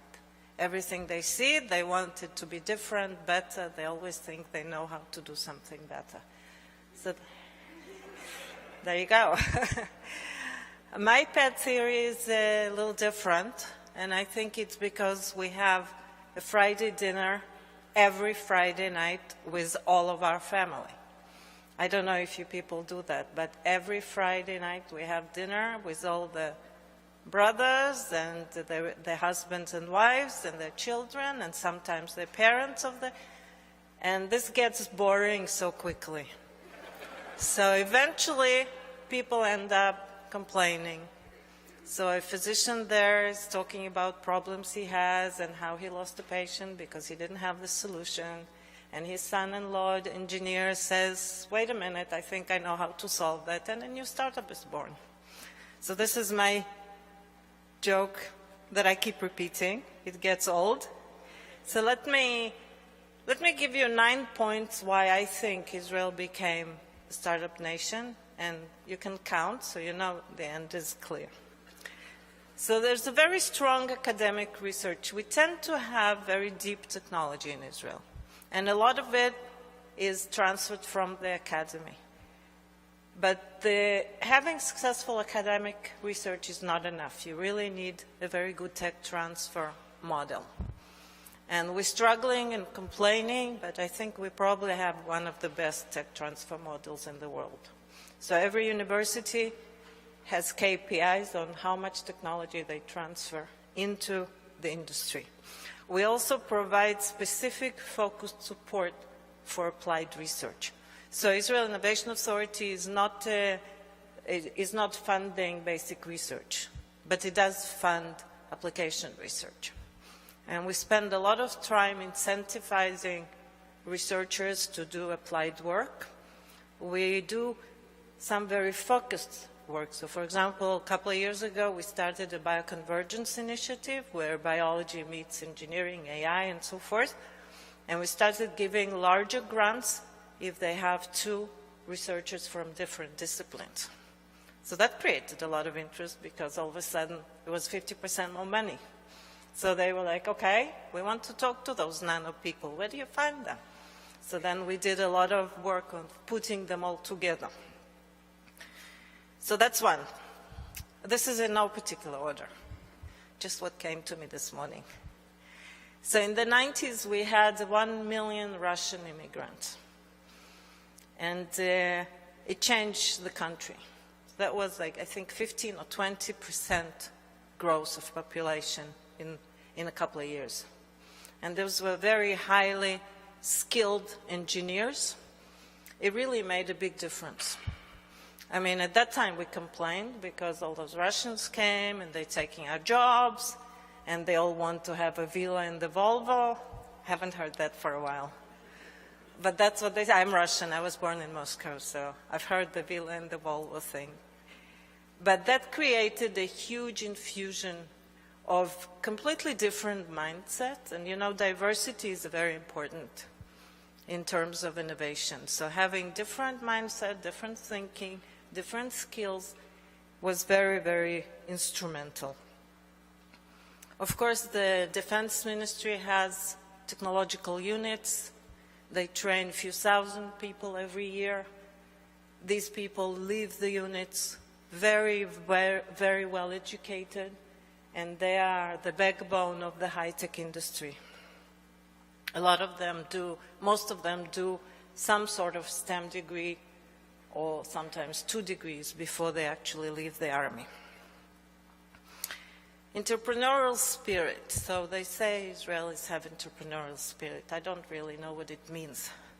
But I think risk-taking is where we're different from others. And this is something that's encouraged very early on. So the kids, very young age, they go off on their own. They don't tell their parents what they're doing. It's like this whole culture. And then they go to the army at the age of 18 and they're expected to make serious decisions at that time. And then when they finish the army, they go to India for a year. Everybody finished the army, they go to India or to South America for a year, mostly India. So again, they're very independent, they take risks. We actually encourage risk-taking. So for example, with the government incentive programs, we try to support the highest risk companies. And if they fail, they don't have to return the money to us.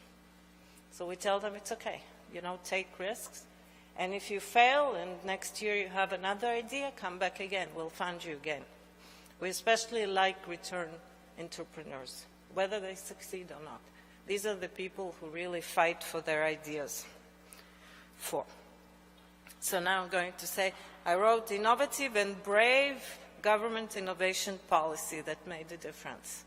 And this, most of what I say is before my time, so it's not just saying I did a great job. But the Office of Chief Scientist and the Innovation Authority has been, it's just a new name more or less, has been around for 35 years. So 35 years ago, somebody established an office and said, we really need to encourage technology and innovation. I think innovation was not a popular word at that time. But basically the idea was, we don't have water, we don't have oil, we don't have natural resources. We need to look at somewhere else for the advantage. And this office had a very similar policy over the years, and especially in the last few years that I know of it. And the policy is very strange. It's kind of weird policy, so politicians don't like it so much. And the policy is, we are the highest risk taker in the sector. So when we provide money, we know how much of the money we want to get back. And I'm not going to, usually I give a quiz, but I'm not going to do it to you because you just had your lunch. We want to get about 40% of our money back. So our money is not a venture money. We don't take equity. It is a conditional grant. If the project fails, you don't return it. If the project succeeds, you return it as royalty of sales. So about 40% of the budget is based on returns. It doesn't sound like a very good financial scheme, right? But the idea is we're looking for financial benefit. We're looking for economic benefits, not financial. So we want to see the Israeli high-tech hub very competitive, very successful, and it seems to be working okay so far. And the idea is we don't take the position of the private sector. We just want to reduce the risk. So if you look at cyber sector, maybe 6 years ago, the government put money in cybersecurity. Today, nothing goes into that sector because there's tons of private money. Every company that says cyber gets funded. We don't do anything in that space anymore. But climate, okay, that's difficult to fund. That's long term. We invest there. New alternative proteins or food tech in general, we're there. Healthcare, of course, high risk, we're there. So the idea of this office is we want to take the highest risk. Most of the support is very early stage, of course, applied research, startups, very early companies, because we want the private sector to pick it up together with us. So we never give 100% of anything. Always, even from the very beginning, private sector gives some of the money, because eventually the government support pulls back. So I call it brave policy because it's very difficult to explain. So every couple of years we have a new treasury. You know, I don't know how it works here, but in Israel the Treasury Department runs the world. And they're 27-year-old smart guys coming out of college, and they come in and they don't get it. So in my 7 years with the government, I had 3 teams. I had to explain why this is such a strange policy. And it's very hard to measure. So the only thing you can say, well, it seems to be working, right? So that's why it's brave, but we've been keeping it forever. So I think there are a couple of elections now and then in Israel, and through every different government, this office was not touched. So it's not a political office in any way. Every government comes in and understands that this is doing something good for the economy. Okay, I'm going to skip one. I talked about multinationals. Every 3 years when I have a new team coming to Treasury, they say, why are we giving money to multinationals? And I said, no, we're not giving them money. We're giving them incentive to work with the ecosystem, to bring their knowledge, to teach our startups how to scale, to help our startups reach global markets. And we give them very small incentive for that. It's very, very hard work. But I truly believe that large companies can really create a lot of influence for innovation ecosystem. And they're willing to work with entrepreneurs and with researchers, and you really can harness them. They don't need so much money. They just need to see the reason for that. And the reason, we call it open innovation. So they have to be, I always tell companies, okay, what are you looking for?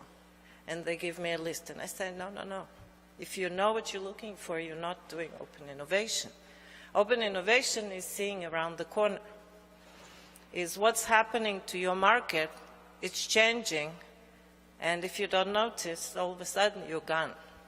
That's open innovation. It's how you take risk outside of your current strategy. And when they get it, they work with the innovators. And I think that's a very big influence on Startup Nation. Strong international collaborations. We've always had international division. We have bilateral agreement with, I think, 66 countries, which is quite a lot if you think about it. We have 3 or 4 funds, Israel-US, like a Bird Foundation and Bird Energy and so forth. And we actually have a program with Florida, right? More Space Agency. We have lots of collaboration with hospitals and universities, and it's all government to government or government to private sector. There are different models, and it's been very, very helpful. Because if you think about it, Israel doesn't really have a local market. By the way, Innovation Authority will not support a company that says it's going to sell in Israel. The first definition is global market. So Israeli startups are really born as global companies because they don't have a choice. So when they come to, let's say, to the government and ask for money, we say, okay, who did you talk to? And they say to this food company in Israel. We say, okay, did you talk to any big food companies? And being global is a big advantage because companies that are opened in the area where they have local market, they don't have to work so hard. So they start with local market, and by the time they finish the local market, they miss the opportunity globally. So this is a good thing of being small, far away. And the last thing I want to say is that we've been very strictly bottom-up. So for many, many years, the Innovation Authority would only support programs that came to it. So very reactive. We get about 5,000 proposals a year, 3,000 to 5,000, depends on the year. If the situation is good, we get less. If the situation is bad, we get more. And always the decision was bottom-up. So we would look at cancer drug together with cyber, together, and just compare them based on certain criteria that we devised. And I promised somebody, I mentioned the criteria, so I'll say it in a second. But what happened in the last few years is that we realized that apart from doing bottom-up, which means not targeting, we also have to look at emerging trends. So I will talk later about alternative proteins and what we did. But for example, that's one area where the regulators are not really sure what they're going to do, okay? So FDA still hasn't published instructions on what they're going to do with cellular meat. And just because they don't know. It's a food regulator that all of a sudden gets biotech companies to come to them. So if the government is not taking a position of working with the regulator, it's not happening. So we decided to build, that's the division I led, to build a ecosystem division, to work on emerging ecosystem with the idea not to dedicate funds. We never said we like bioconvergence, let's put $500 million, no. We said we like bioconvergence, what should we do to have more interesting companies in that space? And a lot of what we did was not financial. A lot of it is meetup, is global collaborations, it's regulatory work. It's convincing the educators that they need to educate people differently, because biologists and engineers don't talk the same language. So we asked the university, can you train people to learn both? So lots of that goes into this building ecosystem development. And I think at least in bioconvergence and alternative proteins, which is the two projects that I led, we see good results. We see a tremendous growth in the number of companies. We see huge amount of investors that are coming, and companies are growing. In food tech, we had last year, I think, 6 or 7 companies who raised over $100 million Series A, which is a big thing because most of the money comes from abroad. So I think somewhere a combination of bottom-up, not targeting, not deciding, you know, this province should do food tech and this province should do cyber, which doesn't work, but understanding what is a potential in a particular space and what barriers are there and what can we do to remove the barriers to make the private sector more successful. That's it. Thank you.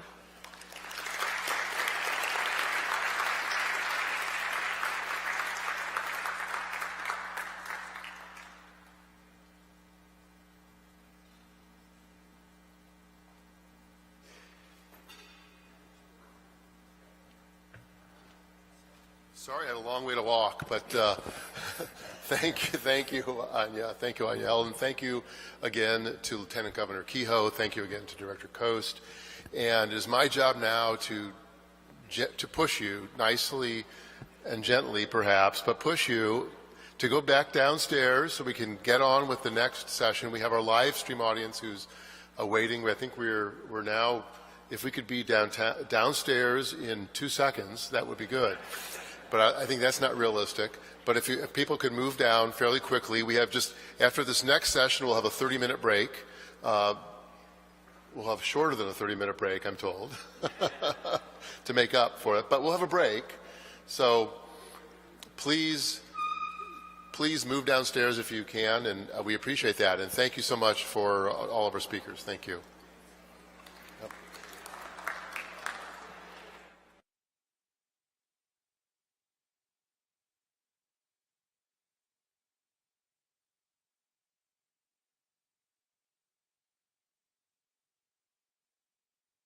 Success stories like this one are motivating a move that positions St. Louis to attract and grow more companies focused on plant science and more.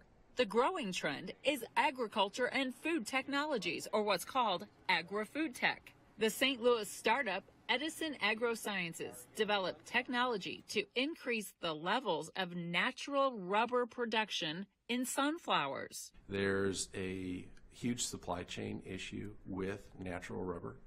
It's a strategic raw material that's used in thousands, tens of thousands of products, and all of it is grown over 10,000 miles away, and we still rely on natural rubber because it has certain performance characteristics that can't be matched by synthetic materials. BioGenerator, the investment arm of BioSTL, invested, helping to support the company's move to St. Louis from North Carolina. Then, Edison Agrosciences received an added boost from Arch Grants. We received the $50,000 in non-dilutive funding for the company, which was key for us. Leaders within Arch Grants and BioGenerator are touring the company's lab.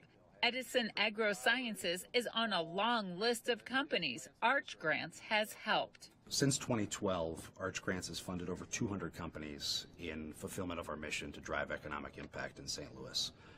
In aggregate, our companies have created over 2,600 jobs in the St. Louis region, generated over $500 million in revenue, and attracted over $620 million in follow-on capital. The other knock-on benefits last year, our companies reported paying over $30 million in wages to St. Louis-based employees. So those are real economic impacts that we feel very proud and emboldened to go forward with our mission. BioGenerator is behind an idea fueling the latest advancement in the Arch Grants mission, which is all about rallying partners to generate funding opportunities for the new AgriFood Tech track in the annual Arch Grants Startup Competition. It originally started in a conversation I was having with some of the Arch Grant board members who were asking me about some of the things that we had going on in the ag ecosystem. There's many of us in the agricultural space that are anxious to create more ag food tech startups in the region and felt that by working together with Arch Grants, we could provide our global reach, our global presence to help attract companies to apply for an Arch Grant. Then we could all lean in and help be a part of the judging process and ultimately then be a part of mentoring and coaching those companies and working with local venture to commit to follow-on investments to help those companies be successful. So, BioGenerator, the Donald Danforth Plant Science Center, and the Yield Lab partnered with Arch Grants to attract and keep agri-food tech companies in St. Louis. We accomplished that by providing non-dilutive grants. This year it'll be $75,000 awards across the board, with an additional $25,000 for companies that move to St. Louis from outside of Missouri or a 150-mile radius. As many as 3 or maybe up to 5 startups in the agri-food tech space will get a shot at winning the grant and growing their idea in St. Louis through the new Arch Grants Agri-Food Tech Initiative. It's ways to produce healthier and more sustainable food.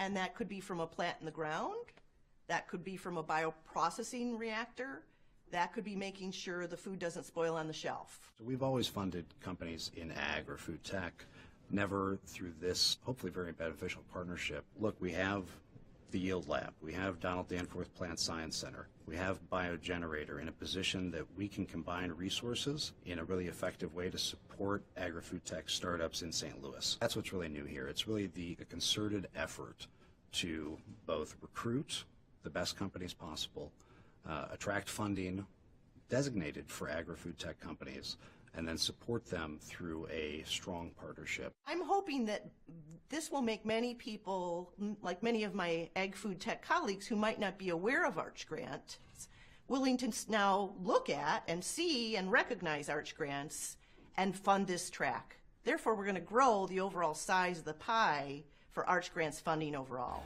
Winners will share the spotlight in November alongside other types of startup companies and their innovative ideas.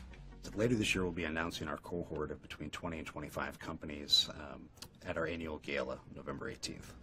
This is a very important step for us to attract even stronger, more promising agri-food tech companies in St. Louis.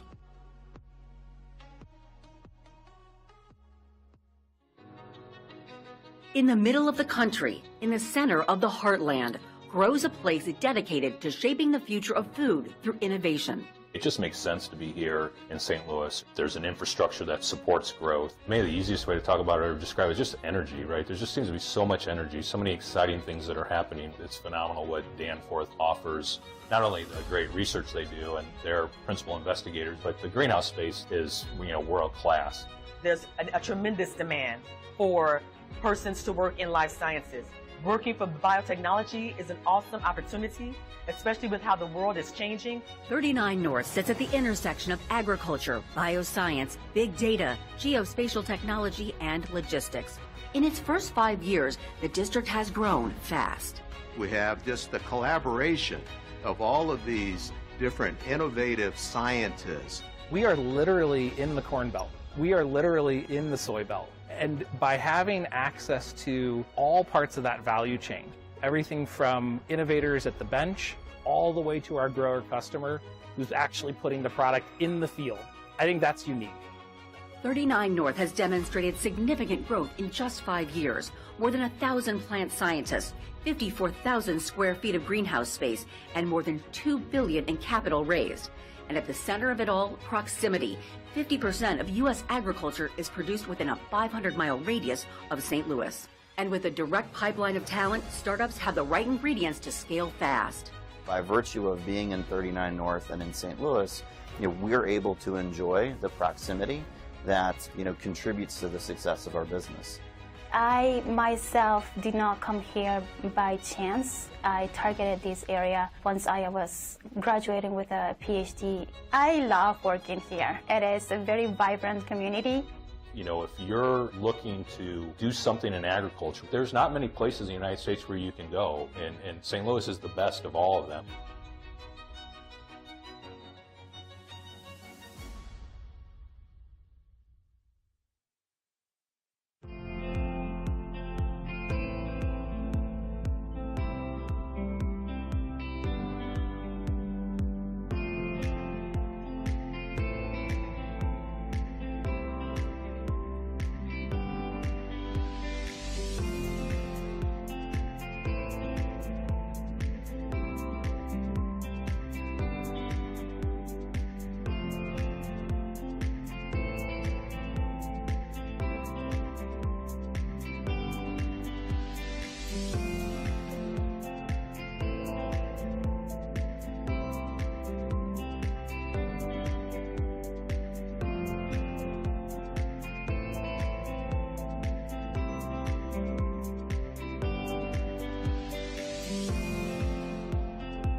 Following this will be the fourth and final session. Let me set the stage for this session and then the next one. So we talked about this morning about the three different agricultural systems in Israel, UAE, and in the Midwest. Use that to set the frame for how things work today, but then went into the second topic, which was for us to be able to solve for the challenges of feeding a very large and growing population that's going to require a lot of resources. The system of today is not going to do it. We have to transform. We talked about what that needs to be, and we looked at solutions that are trying to address it. What today we are going to talk about is one of the solution strategies is the idea of building ecosystems to solve big challenges. And then we have a crazy idea, building on Anya's crazy idea theme. And that is, instead of just one ecosystem solving it, could we connect multi-geography ecosystems and together, through that collaboration, solve these problems? And we already got a hint of that when you think about what Ram Fishman was talking about in Tel Aviv University and his approach to helping our smallholder farmers adopt innovation that is already widely available but not in those particular markets. So you see there how a connection of one system to another can lead to transformational change. So today we will talk about the ecosystems. And Anya, of course, has done a tremendous amount of work in building ecosystems in Israel with her colleagues there. It has been very much their strategy for transformation and ecosystem approach. And that's something, you know, we in the United States actually are not that really good at. We're getting better over time. Silicon Valley was an organically created ecosystem. But what will be surprising to you all here in St. Louis is we actually have a very high-performing innovation ecosystem in biosciences. We are so modest about it. We don't even know we are that good. And people come from around the world, and when they sit down and talk and meet with us and see how we do it, they go and say, my God, you guys have something really great. How come you're not talking about it? And so we'll have Don Rubin, who was involved in the creation of one of our ecosystems in biosciences, talk about that journey. But then actually more interesting will be Natalie talking about a case study of a company that got created. And one would make the case, and she's going to make it, is but for this ecosystem, would it be impossible for a company like this to get created? So that's a little bit of what we're going to talk. And then I really want you guys getting excited about what's coming next. And that is, we are going to have 5 very innovative companies. They're going to just blow your minds about what they're doing. Imagine if you were trying to solve for water challenges, not having enough drinking water. And a crazy entrepreneur says, what the heck, there's so much water in the air. Why don't you just suck it out of the air and deliver it anywhere you can? Well, there's a company called WaterGen, and there's Barack, the crazy CEO, sitting there saying, I can do it, and he's doing it.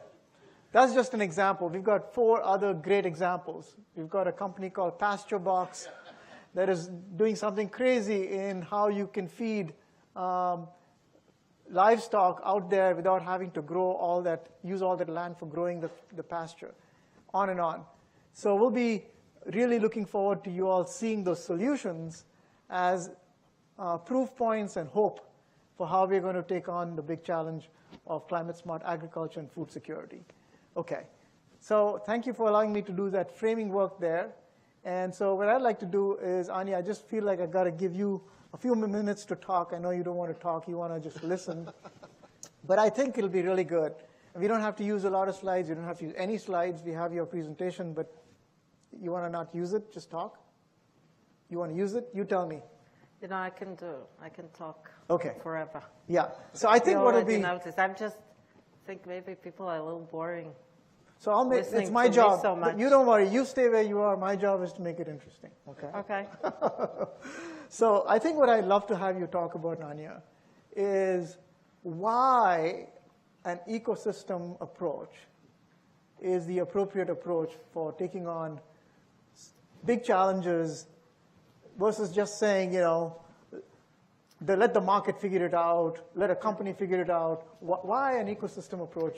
Well, Help us understand. I just read the BioSTL presentation, and I was like, they're using my slides. So I think you already know the answer to that question. But help us understand that. Yeah. But I think that's the whole idea.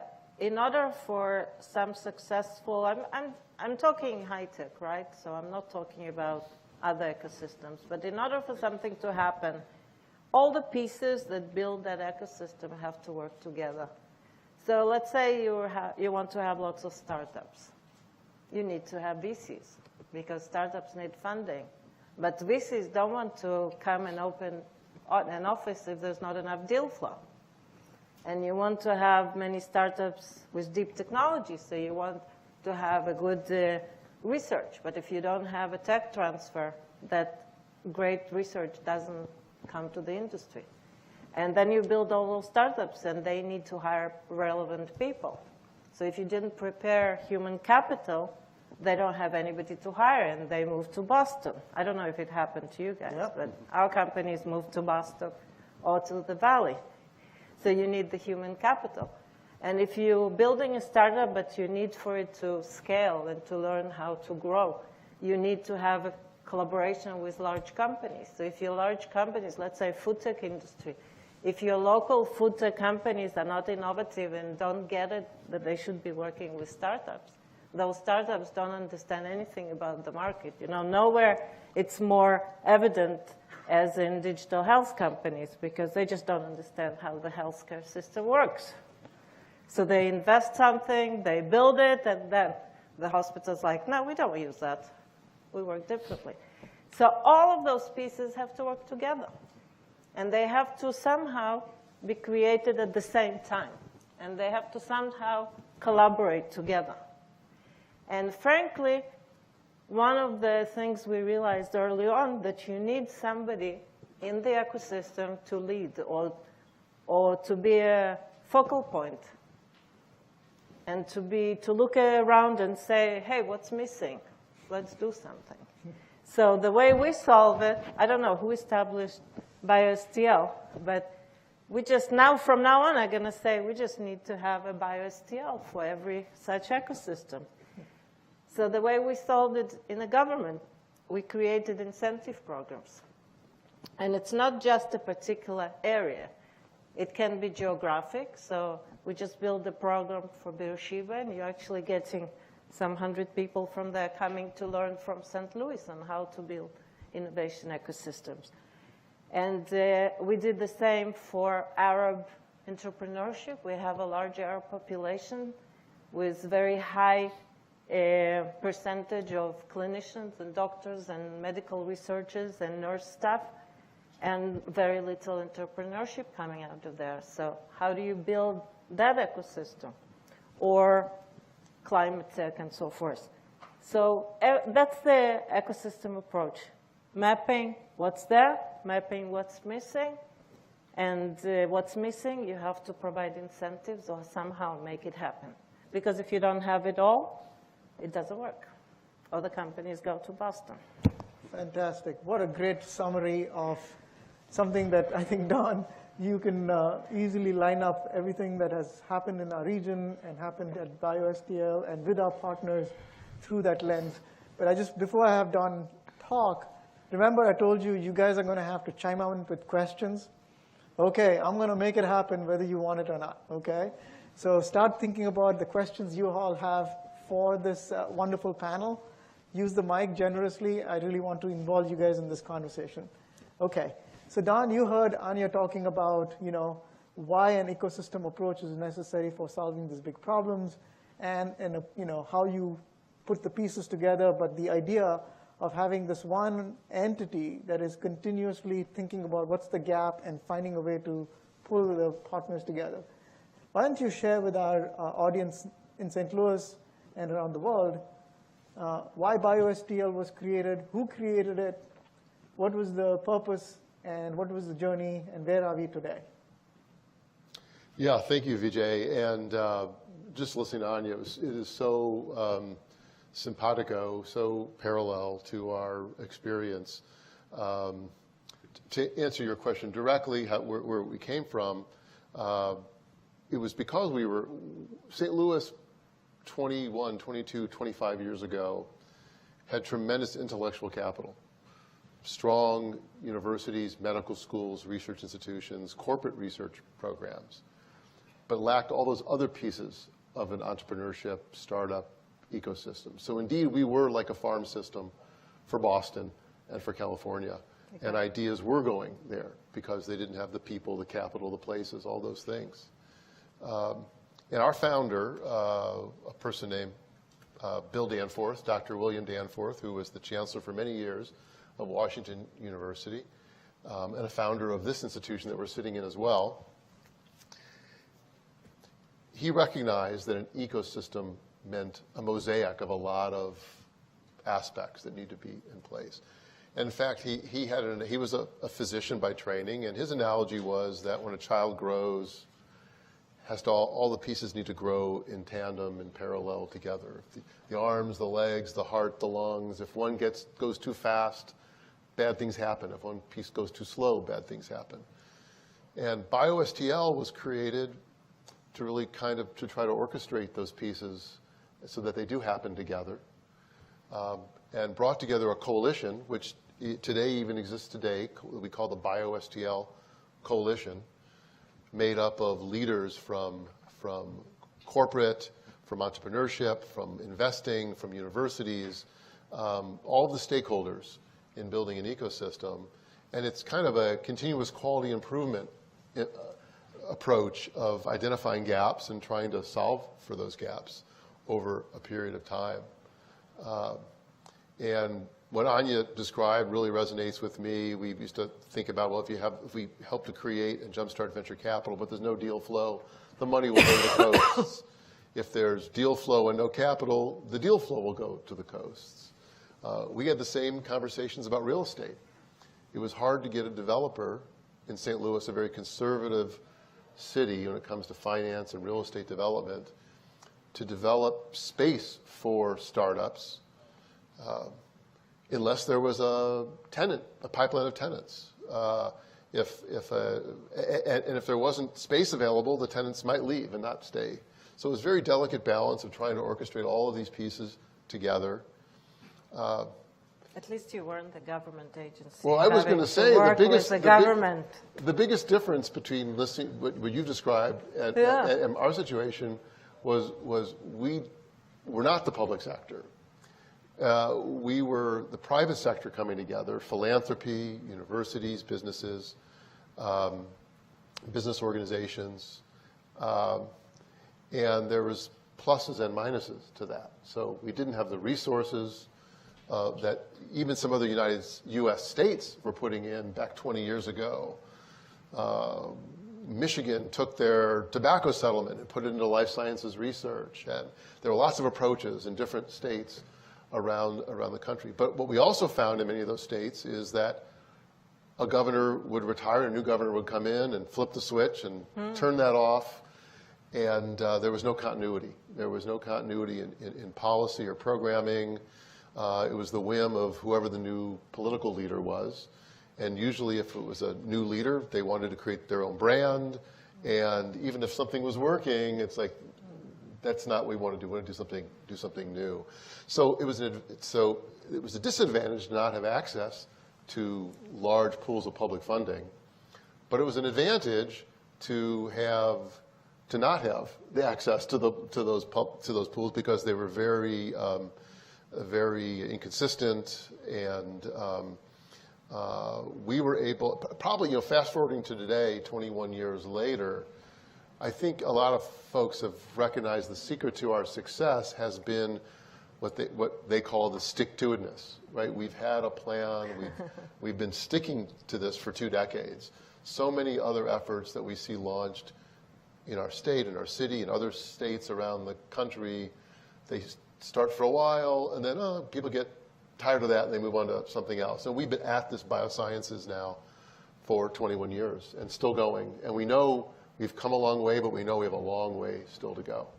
When we started building this ecosystem approach, we brought a lady who built the biotech in Boston. I don't know if you remember, but Boston used to be engineering. Digital was there. And then somebody just decided we have all those universities and nothing's going on in Boston. Everybody goes. And she got $1 billion US to make this change. So I'm glad I brought her to talk to the government, because if I brought you, I wouldn't get a penny. But they actually gave me a lot of money because look what she did in Boston. Yeah. So Don, I wanted to bring the story of Natalie Benson-Hill into the picture. And in fact, maybe you may want to talk about one of the things that we do at BioSTL that led to the creation of companies like Benson-Hill and CoverCrest, maybe just as some proof points, and then we can bring Natalie's voice into the conversation. Yeah. Well, when we talk about this mosaic and all the components of an ecosystem, we now summarize that in a pithy little startups, capital, people, place, policy, and global connectedness. I don't know how pithy that is, but those are kind of the components that we think about now. And all those things have to happen together to have a successful ecosystem.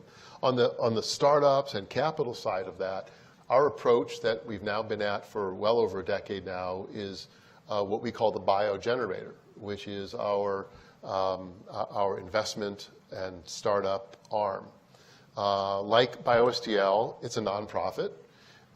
Sometimes people are surprised that we, as a nonprofit or an NGO, are able to make investments and build for-profit companies. But our charitable mission is to build St. Louis. It's to create economic activity. It's also to take ideas that can help solve human challenges and take them from the lab and turn them into products that can actually make a difference. So it's a good charitable mission, and it's all part of a nonprofit mission.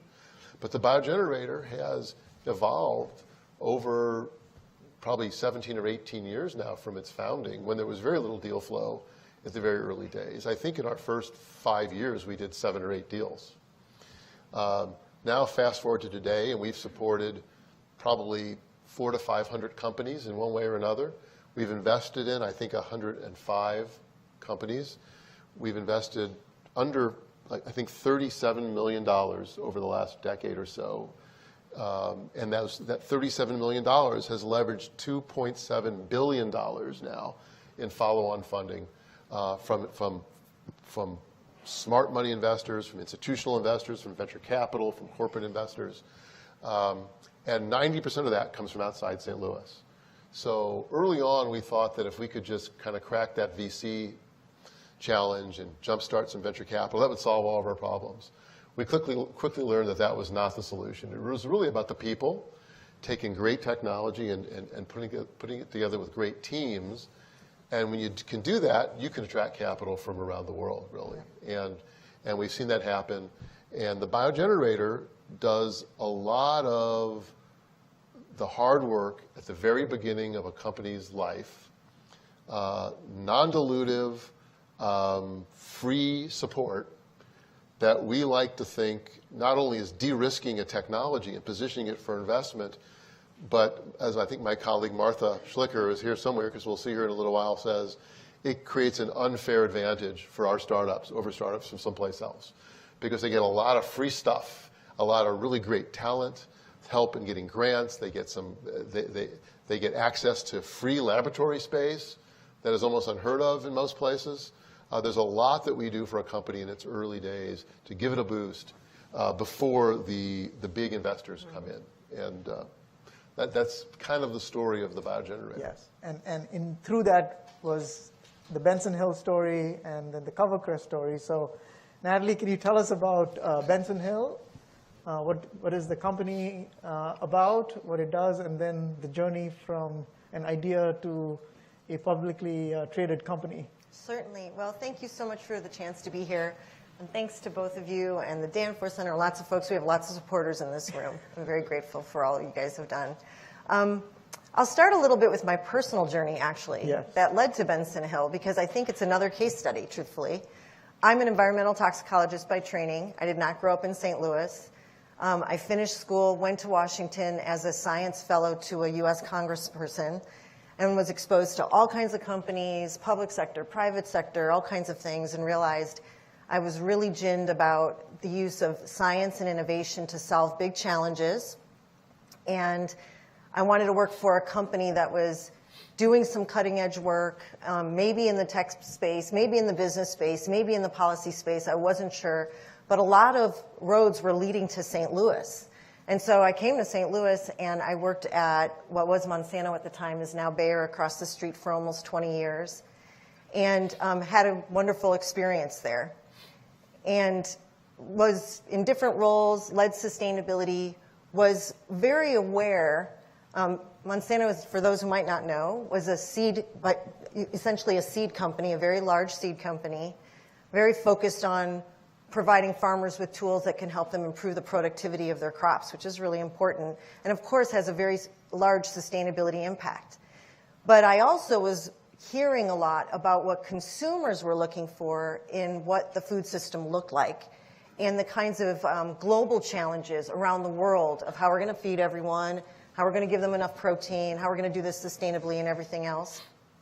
And I decided to leave Monsanto and start consulting, because the food system at the time, this was a few years ago, was going through a lot of flux and change, and a recognition of how serious these issues were, and were we positioning ourselves for that. And so I started consulting with different organizations, from farmers all the way to very large food companies and policymakers and others. And they were in all different places, but a lot of them were in St. Louis. So some of the largest farm organizations that I consulted with were right here in St. Louis asking these big questions. Some of the largest food companies were here in St. Louis asking those same questions. And I knew when I left, I'd seen that the amount of investment in agriculture had about quadrupled. This was in about 2015 or so. And a lot of it had come from adjacent industries, not just the big incumbents. And there were all these startups, a whole new like a whole new landscape of startups. And I was really curious, like, who are these startups and what are they doing? What's their focus? Are they, like, how are they approaching this very disparate value chain and the big challenges we have? And so I consulted with a number of them, some of them in Boston, some of them in California, one of them in St. Louis called Benson Hill, who I happened to meet at the Danforth Center because the CEO was giving a talk on this stage and I was sitting in one of those chairs and I was asking him so many hard questions that he actually approached me afterwards. That's how I started working with Matt. He's our CEO. That's Anyway. why you need to ask questions. But not too hard, not too hard. Anyway, and Benson Hill got me really intrigued because, and I don't mean to sound overly harsh and judgmental here, but food is a really fundamental thing. And a lot of startups go into an industry and they're going to disrupt it. They're going to like blow it up, they're going to change it, they're going to disrupt it. And food is pretty darn fundamental. You better be careful if you're disrupting it. You know, we've seen what happens when it's getting disrupted. But that doesn't mean it doesn't need to modernize. And it happens to be probably have more inertia to innovation than in almost any other industry. So one of the things I actually really admired about Benson Hill that I think partially comes from our roots here in St. Louis is that it was, we're very innovative. We're bold thinkers. We have values. One of our values is to be bold. And that means like think outside the box. You know, we don't ask people to come and just say how it's been. How could we do it different? Another one is to be inspired. That's another one of our values. And by inspired, what we mean is there's been a lot of great work and great minds that have done really hard things, and we're standing on their shoulders. And how can we retire and do something building on what they started? And how can we inspire each other and others to do that? And our last value is to be real, which is, in my mind, about being grounded. So be aspirational, you know, reach for the sky to do big things, but you got to be a bit grounded and practical in what you're doing. And so if you look at the talent that we've been able to draw, and a lot of it comes from outside, but a lot of it came from St. Louis because we have a great talent pool here.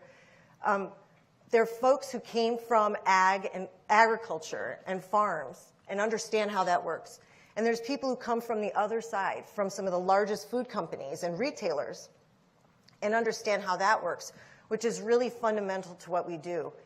We don't ask our talent to come and just say how it's always been done. We ask them to say, how has it been done? Why has it been done that way? And how could we do it different and better? And that's something I think that growing up here, we've had the privilege of being able to attract the kind of people who've helped us build that culture. So now, what is Benson Hill? What do we do? So what we do is we're essentially a very advanced seed genetics or genomics company. We're as advanced as any of the largest big seed companies out there, using data science, AI, machine learning, plant science, some of the most cutting-edge plant breeding type techniques. But we're not actually a seed company. We're a food technology company. The third kind of science we bring into our genomics engine is food science.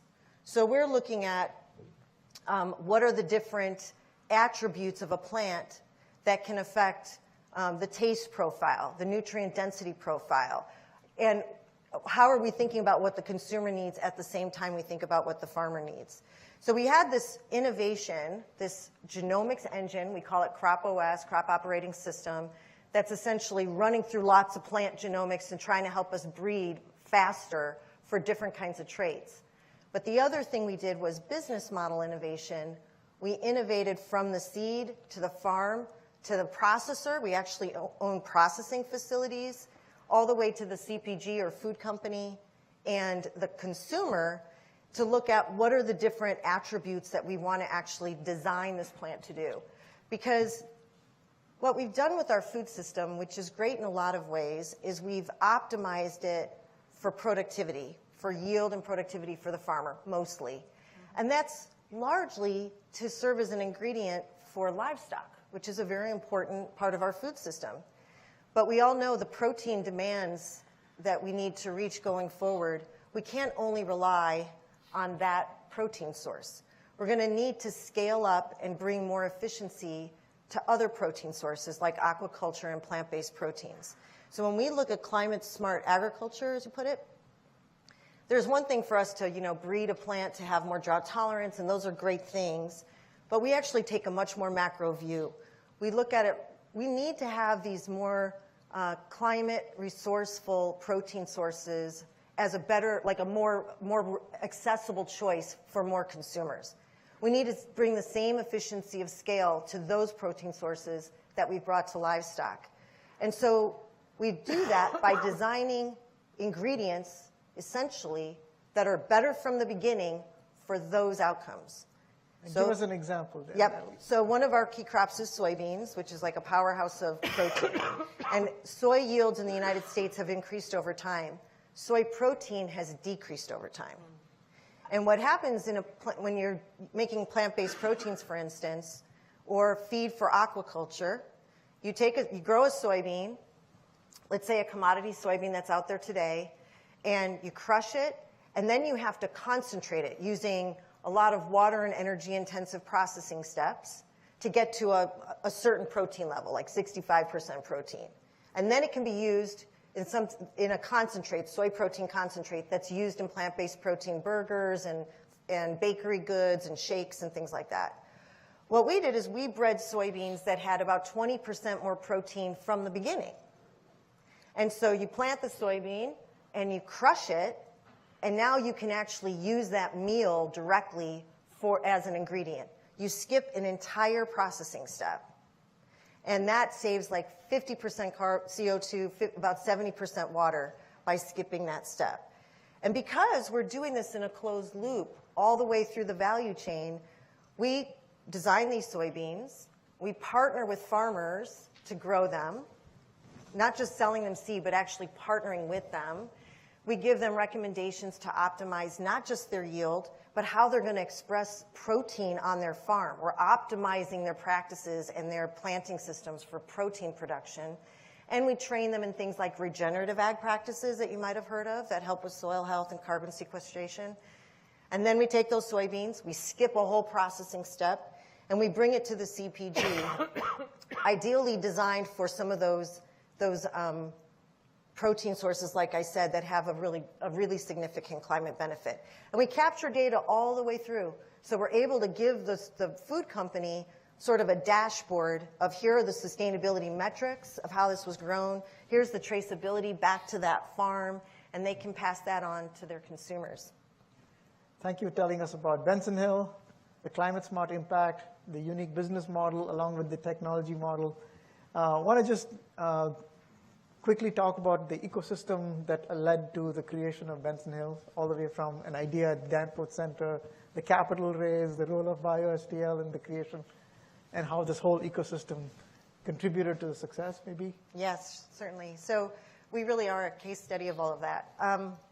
So Benson Hill was actually founded out of research that came out of the Danforth Center here. One of the co-founders is here in the Danforth Center, Todd Mockler. And we had, from every angle, some of the things you guys have talked about, I think we benefited from. So we think of three things that are really critical to growth. This is what Matt, our CEO, who, by the way, was a VC before he started Benson Hill. So lots of experience working with lots of companies, startups, and things like that. And the three ingredients you need, essentially, are people, talent, infrastructure, and capital. So on the people talent side, I kind of touched on this a little bit.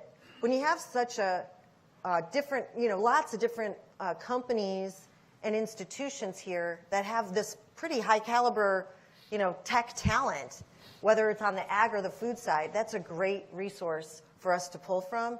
And that's been a really important part of the draw for St. Louis and what we were able to, actually create more of our talent base. On the infrastructure side, it ranges from like the greenhouses and the growth chambers and the different laboratories and just the different players. We have a lot of different, convenings that happen for that kind of networking, and you learn what somebody else has that you need. So that infrastructure is really critical. And then that capital and the early capital, that's been essential. There's lots of different organizations within St. Louis and outside that have been supportive of us in that way. But I think at the end, what's really probably most important, we're really in a culture in our company. We believe that's really essential to success. I think it's the culture that's been built by folks like you all in this sort of ecosystem. It's a culture of, like I said, kind of bold thinking, but kind of grounding it in, practicality and how we can be working together to, take it to the next step and the next step and the next step in a growth journey. Excellent. Okay, how about some audience questions or comments? And I'm going to actually pick on Rick Holton. Rick, you've had a big role in some of the things that have happened in our region. As people who don't know anything about St. Louis and what's going on here and your thoughts about how we are a powerhouse in agriculture, I'd love to have you just either ask a question or share a comment. And I didn't even talk to Rick about this. I just did it. Yeah. I kind of thought I was coming here as a spectator. Rockstar team, great event. Thrilled to be here. I think the coolest thing about Benson Hill and Covercress is, Chris Danforth introduced me to the Danforth Center 10 years ago. By the way, Rick, you should introduce yourself first. Oh, I'm sorry. That way you can... Rick Holton, short mic. Rick Holton, and I'm the Chief Operating Officer at Herman Companies, a local single-family office. Been supporters of the Danforth Center, BioSTL, known these guys for a while. But go back, I guess, 8 years ago when you guys started Covercress. It was Arvigenics when it started. It was just a very interesting thing. I knew nothing about ag except we have a family farm, but I just thought it seemed cool. We got involved with it, and and then we worked together for 8 years. And obviously, you heard. I think it'll be coming up soon. The Covercress story. I don't want to take Mike's story. No, you can advertise the end. But it's a great story, and there was a lot of St. Louis investors that believed in the team. It was all these Monsanto executives that retired early, and then they spun up a new company, and local investors supported it. Benson Hill, kind of the same vintage, came out of a biogenerator, came out of the Danforth Center. A bunch of us were on the Danforth Leadership Council, so we were getting awareness and starting the whole 39 North and all that. We actually built your building. I don't know if you know that. Matt wanted a headquarters building, and no one wanted to do it. Like, you can't fund a startup and build them a building, so we took the risk on that. And so we've just been around and enjoying the fruits of Don's labor for the last 21 years now.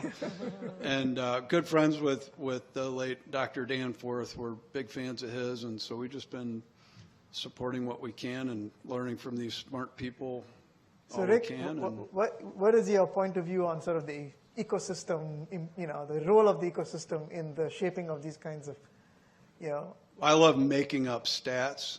I just told Governor Keogh, I said, well, we're working on this hemp thing with Biogenerator, and we got Jeff coming up next week. And I said, we're the number one state for growing hemp 100 years ago. And he said, I thought we were number 4. I said, well, 1 sounds better, so I'm going with it. Somebody told me that. But no, I think the talent is unbelievable. You've got St. Louis is special for those of you who are gracious enough to come visit. You can talk to the CEOs of all of our companies.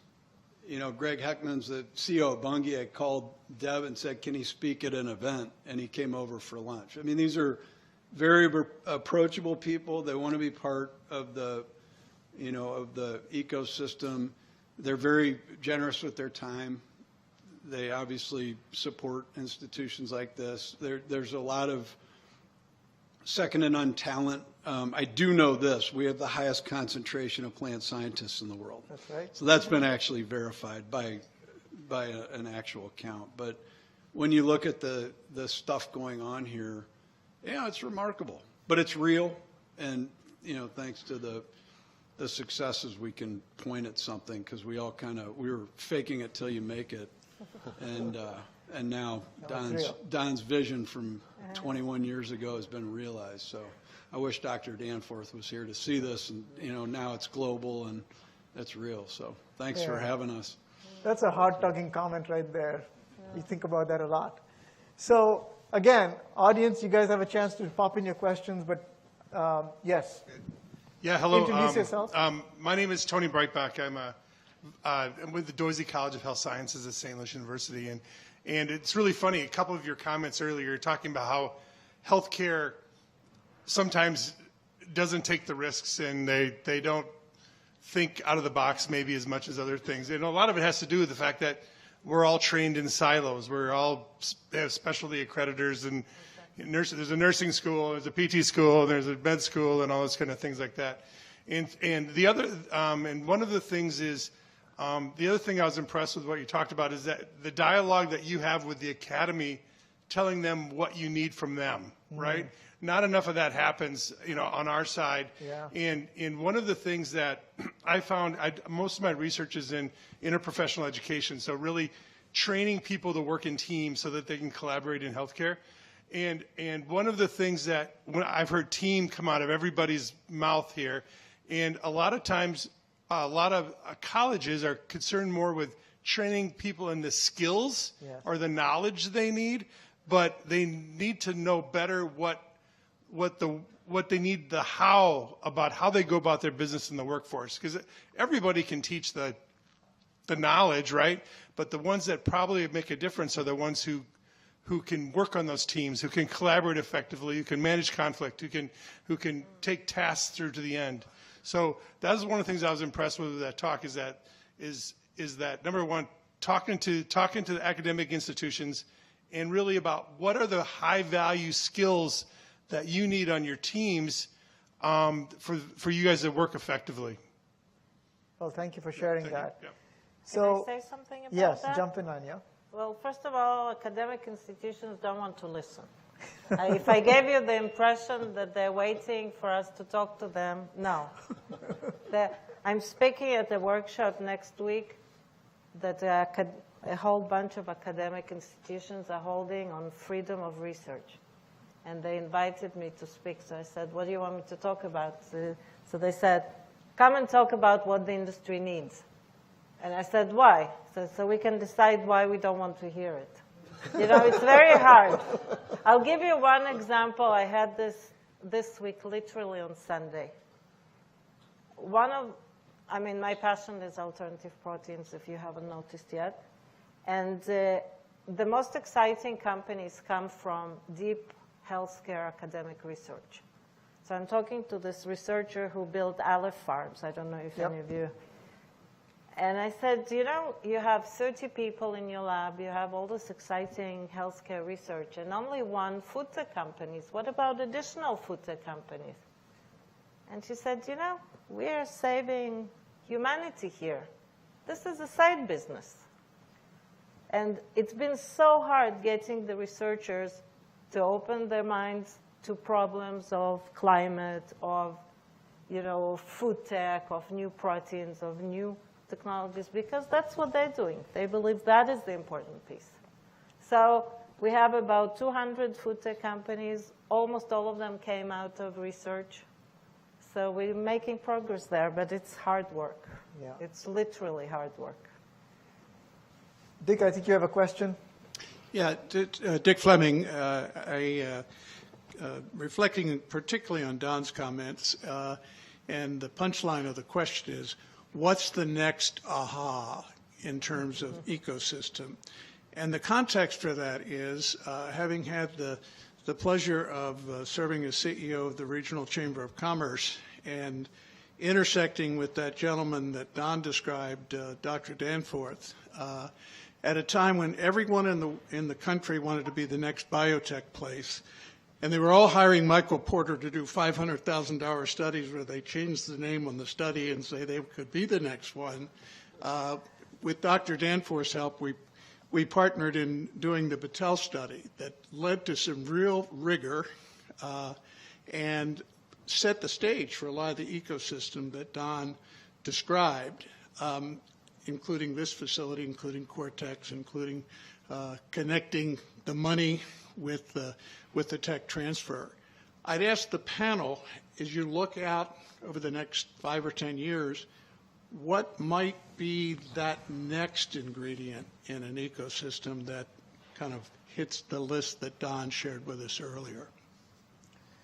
So I'm going to jump in as a moderator on that particular thing. So one of the things that we actually are very interested in is ecosystem-to-ecosystem collaboration.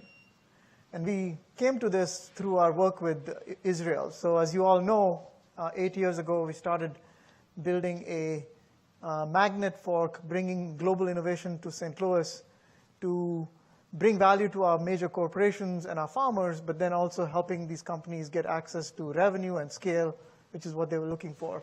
So we've become very familiar with the Israel innovation ecosystem.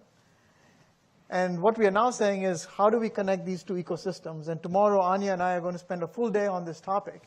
But we think that there is real opportunities for two ecosystems to come together and line up against the strengths that each has, and then figure out how to optimize to solve a big problem versus sitting in their own geographies. This is just one thought, but I'm going to let the experts kind of tear it apart or build on it. Anya, what are your thoughts on that question? No, well, first of all, I think you're absolutely right. And the interesting thing about food tech is that it's really not a global business. So you're not going to build a company that manufactures food in Israel and then ship it all over the world. That's completely wrong. You want to create the technology and then have the food manufactured locally close to the consumer, because you don't want to spend all the energy and everything. So it creates a lot more collaboration. I think that particular space is so collaborative because you really, and like Natalie said, you work with so many parts of the ecosystem, and they don't have to be local. They don't have to be local for you to learn from them. So I think it's a wonderful idea, and especially very suitable for the ag and food.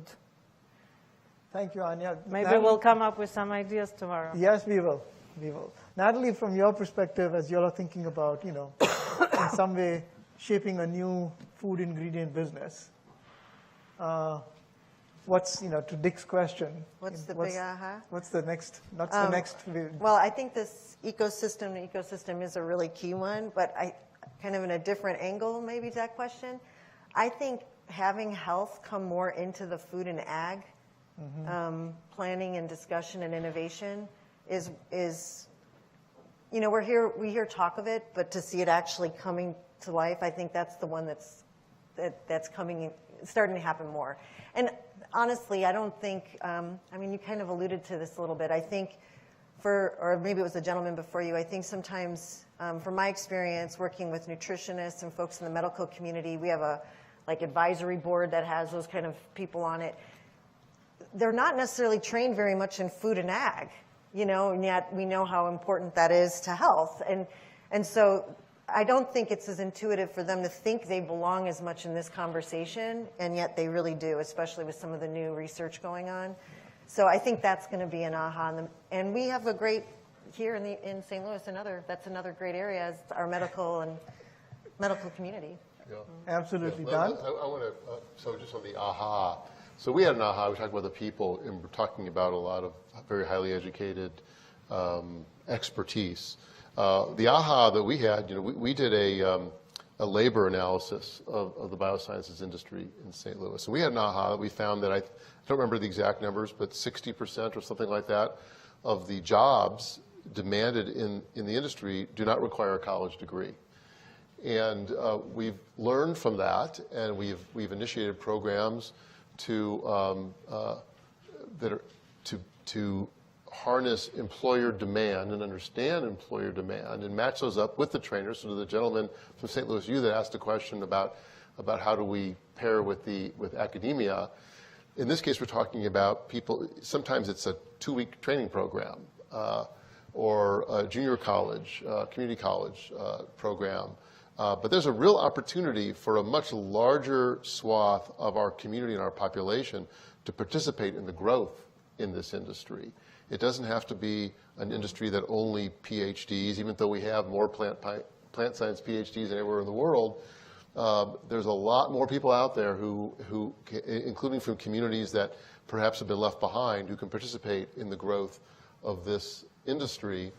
And I think that's better for creating an innovation economy if all segments of the economy benefit from that, not only as consumers, but in the growth and the creation of this ecosystem. And you know what's so interesting, Don, is I'm going to come back to Natalie and the CoverCrest team. You'll actually leverage the community college right here in Bridge Park to become a talent engine for the non-PhD talent. So exactly the point you're talking about. Maybe just a few words about that. Well, I mean, I think it's been a great resource for us, and to be honest, I don't think it was always first of mind. Yeah. And so when we became more aware of that opportunity, and your point is a great one, you don't want folks to feel like they have to get such an advanced degree to be part of something. Because one of the things we find about our team, and I mean by that, our whole employee base, we have really high engagement rates. The people involved are they're really passionate about doing whatever they're doing for a bigger global purpose, which I think for young talent is really important. And so the community college has been a great resource for us. Yeah. Okay. We talked about Yes. ICL, an Israeli Yeah. company. They just opened a plant here. Yeah. Sheila, where did they open the plant? Okay, so I don't know St. Louis, but Sheila tells me that it's an area that is a lot overlooked. Yes. And it's great because they need the people, and the people can work for innovative, future-looking companies. So I'm glad we contribute to. Well, thank you for pointing that out. Yeah. Here. So ICL is the Israel Chemical Limited, I guess. That was the original name. Oh, that's okay. And so so ICL. there you are. You're from ICL. Why don't you ICL tell in us the about house. what you're doing? There you go. Tell us about what you're doing here in St. Louis. Come on. with There that is a new mic plant. here. I was looking for him in the crowd, but I don't have glasses, so I don't see anybody. And their team member That's Peggy is perfect. flying in from Israel in another hour or so. She's going to be here from Israel. So anyway, thanks for putting me on the spot. But my name is Ananta Desikan. I'm the Chief Technical Officer for ICL. So ICL is a global but Israeli headquartered specialty mineral fertilizer chemical company. We are 100 years old. We just the origin of the company started about 1922. So we just celebrated our 100th year. And we are pretty, somebody asked me this question, how big are we in St. Louis? I think we have a pretty big, decent footprint in St. Louis. We started an alternative protein plant, a wet fiber technology plant in Carondelet in South St. Louis in December of last year. We just, another topic, we just are going to hopefully build a big battery materials plant in the same location, actually. We just got a $200 million grant from the Department of Energy. We're super excited about it. So we are we have a good open innovation program, like what Anya talked about. So I don't know whether we are looking around our corners, but plant science, because we are one of the divisions that we have is in crop nutrition. And we're not as big as Bayer and others, but we are a pretty significant player in this space. And so we're looking at what is the next generation fertilization technologies that are happening. So we are leveraging the ecosystem, and we're trying to do more as we learn a bit more about this thing. So thanks for this. Yeah. So you'll be an example of a company where if we connect our two ecosystems, what could we do? You'll be the pilot for us to evaluate that strategy. So we are actually looking at global companies. Of course, the Israeli ecosystem is pretty close to us, but we are also looking at partnerships outside and how do we connect these two things? Definitely, yes. Yeah. Okay. Thanks. All right. This gentleman is based in New York, but he saw your symposium and decided to spend the day here. Yeah. Thank you for that. Yes. Okay, one more question. Is that it? Last one. We are actually Yes, behind. last question. Okay. All right, my name is Sarah Schlafly. I own a sustainable protein company called Mighty Cricket. And we're focusing on decreasing waste that's entering our food system and then upcycling it back into the food system. But my question has to do with what your thoughts are on larger corporate involvement in the startup ecosystem. Because in St. Louis, Mighty Cricket has gotten a lot of support from Biogenerator and from a whole other sort of resources in the St. Louis region. But the one thing we struggle with is collaborating with corporations, and we produce cricket protein. For example, Purina has a cricket dog food product on the market, and it's really hard to get those conversations just in terms of like, what are they looking for in their cricket protein, and having those discussions. And so I'm curious if you've run into any barriers with trying to involve these larger corporations, and if so, how your thoughts on breaking down those barriers. So first of all, I think it's part of the ecosystem, and if you don't have a piece in BioSTL of involving large companies, there's your next aha. Well, you'll learn I'm about sure that. you do have, but yeah, you know, big companies are not very innovative, and they're like very late to the game. So a lot of time it's very hard talking to them. But some of them, like the gentleman from ICL said, have been doing innovation for many, many years, so they're more approachable. I think Bayer is extremely approachable. They're all over the place looking for new stuff. And Purina, I just happen to know that they still have a way to go. Sorry. So I think it's much, much, much easier now talking to those large companies. You know, you go on LinkedIn, you find the right person, you approach them, they usually reply. If they don't reply, they're probably not open to innovation. Go to the next one. But they can be of a lot of help to you. You really can't develop a product without getting input from as many big companies as possible. Yes.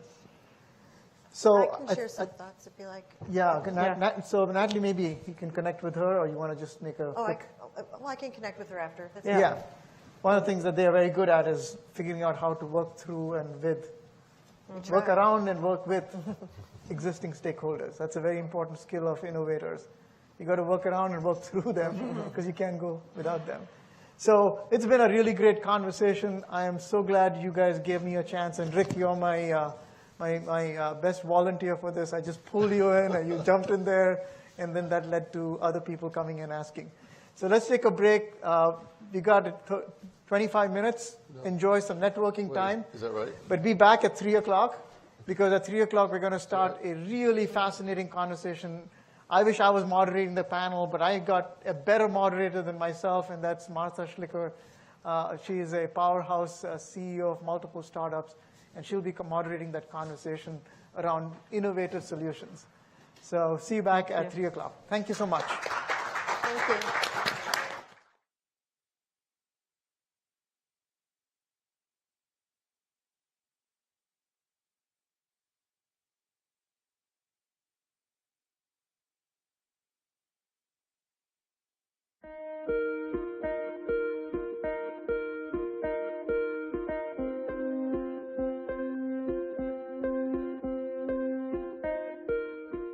We are so delighted here in St. Louis to be hosting this Trilateral Symposium on food security and climate-smart agriculture. We're very proud to be able to show off the great assets we have in St. Louis that can contribute to solving world problems, along with our new partners in the United Arab Emirates and in Israel, and learning together about the societal problems that could be solved and perhaps some of the best ways that we together can attack those problems.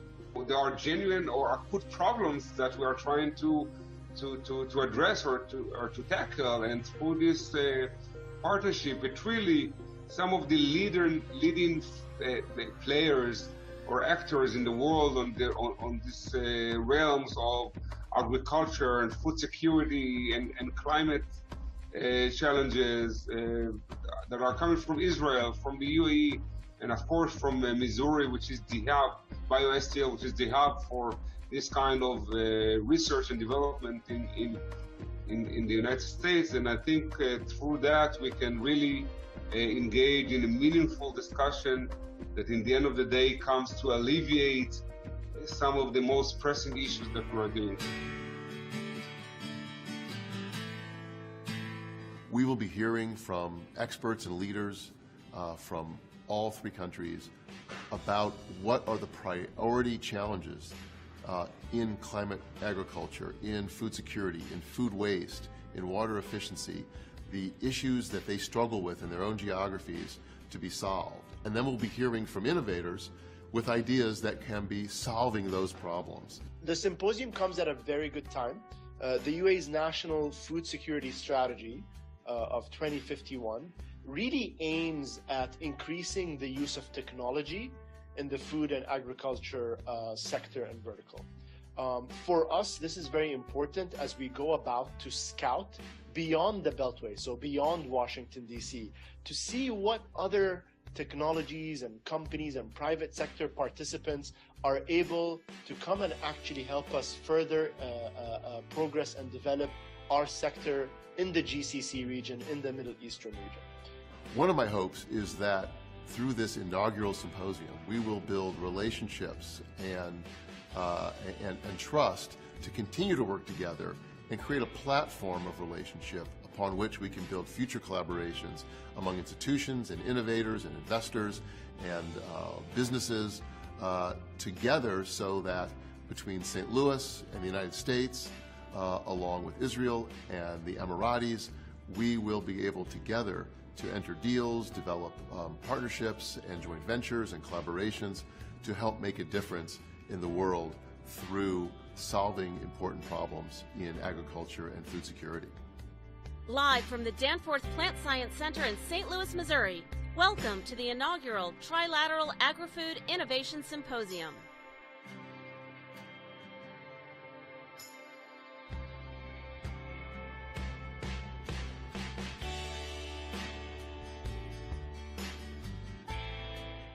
When there's a threat to human welfare, it's met with a strong response. In this case, scientists at the Danforth Plant Science Center in St. Louis are on the front lines fighting for the future of the global food system. They are combating a disease that threatens one of the world's key crops, cassava. So everybody knows about corn and rice. Those are the crops that we're really familiar with here in the U.S. Cassava is just as important as those crops.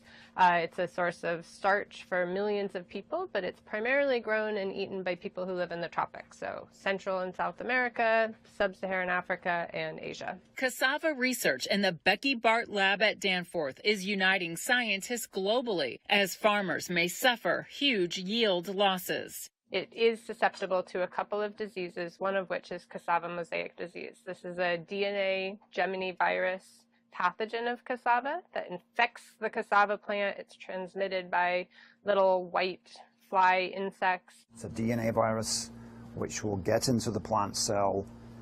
It hijacks the plant's DNA replication system in the plant cells and uses that for itself, and then it will replicate very, very quickly. It can be really devastating. You could lose 50 or more % of the yield. Danforth Associate Member and Principal Investigator Dr. Nigel Taylor has been studying cassava for 30 years. Crops infected with cassava mosaic disease don't fully develop the storage roots that are used for food. The starchy root crop is rich in carbohydrates. It's one of the most important staple crops in the world, feeding nearly 1 billion people. Cassava mosaic disease does not yet exist in Latin America. If it gets to Latin America, it will be a huge problem because none of the varieties grown in South America and the Caribbean, none of them have resistance to cassava mosaic disease.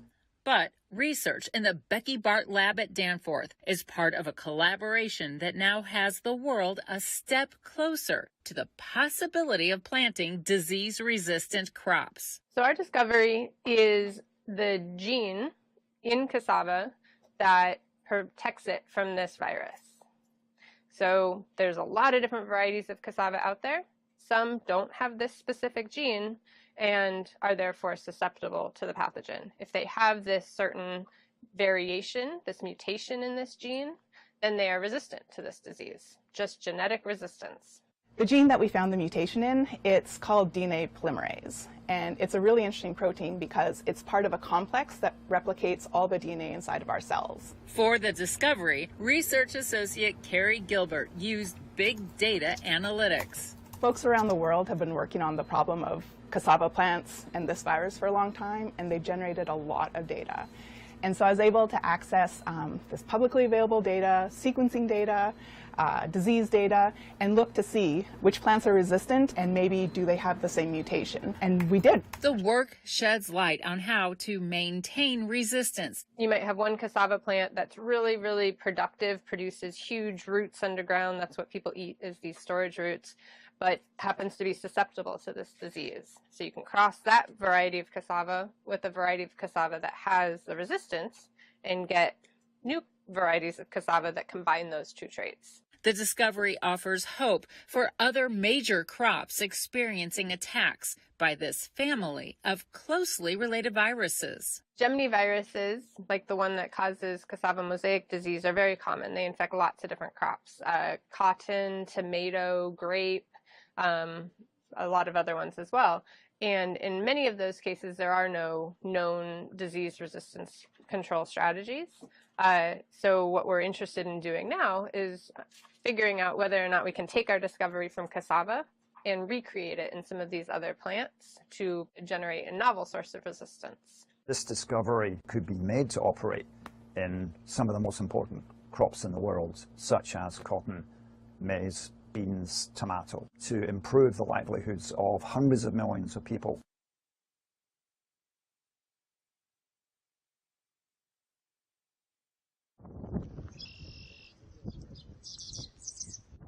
Making the best use of farmland in between growing seasons takes innovative thinking. St. Louis biotechnology startup company CoverCress says it has farmers covered with an all-new cover crop that's converted from a particular weed called field pennycress. Really a once-in-a-lifetime opportunity. We're taking a winter annual weed, and through breeding and agronomy and gene editing, we've converted it into a new rotational crop that fits in the Midwest, fits between a corn crop and a soybean crop, grows over the winter, so it's giving a farmer a third crop over 2 seasons, so a new opportunity for revenue on the same acre, plus all the added ecosystem benefits of a cover crop.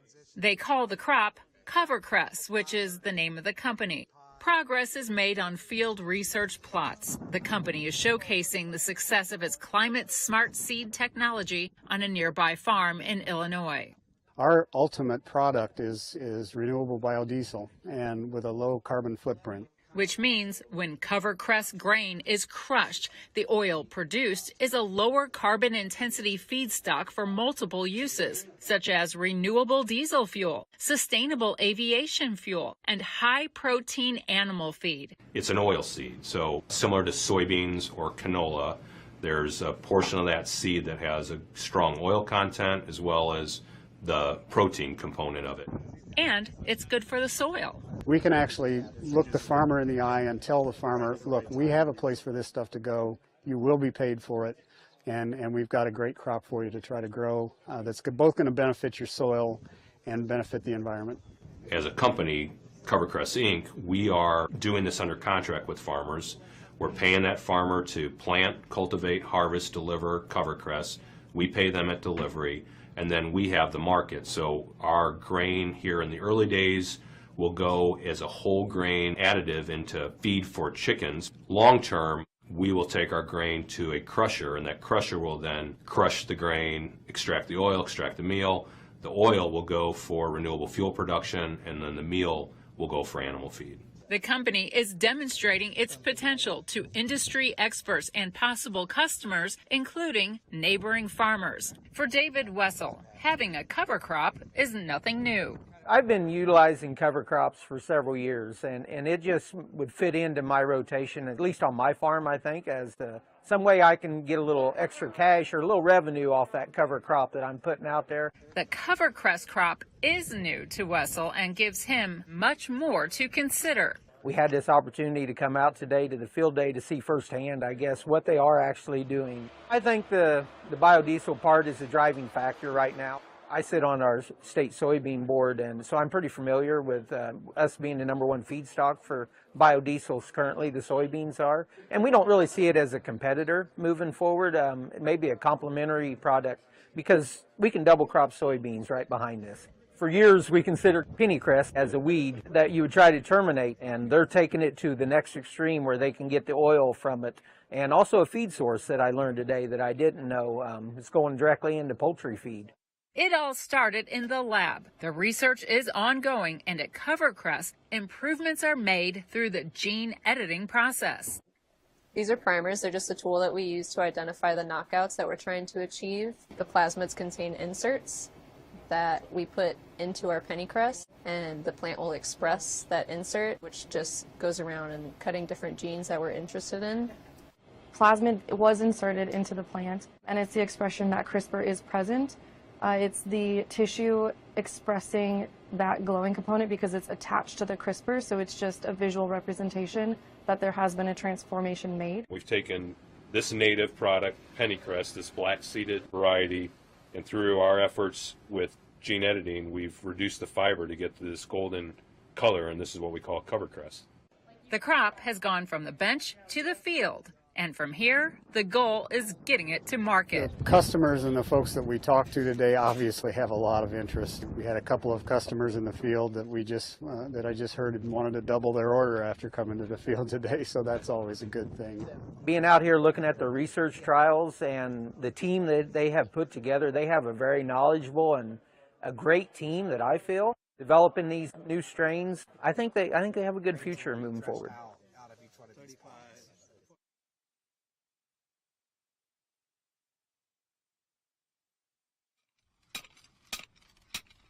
We're standing on an academic field research site. That is the transition from research that happens, in this case, at the Donald Danforth Plant Science Center here in St. Louis, as the journey goes from a discovery to actually being in the food system and producing plants for the future. So the plants behind me represent a lot of questions on how plants interact with their environment and how can we position those plants and arm those plants to produce food better in the future as the climate gets less friendly and less predictable.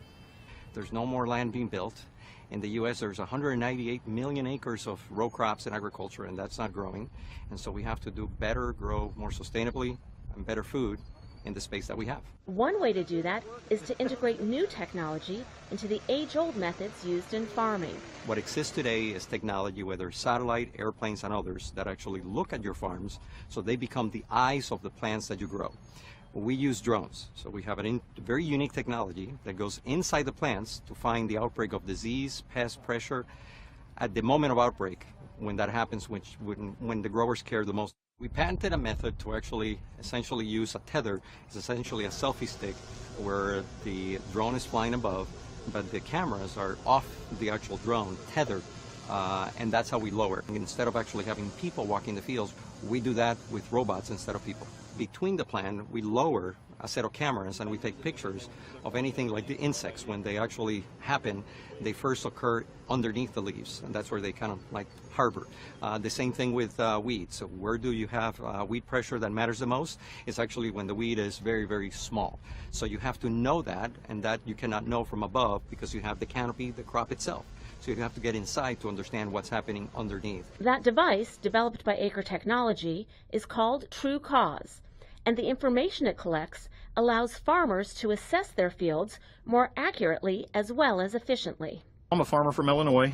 We raise corn and soybeans and wheat primarily. We'll be looking at the fields a lot like we would be doing if we were out in them, but it's a lot faster way.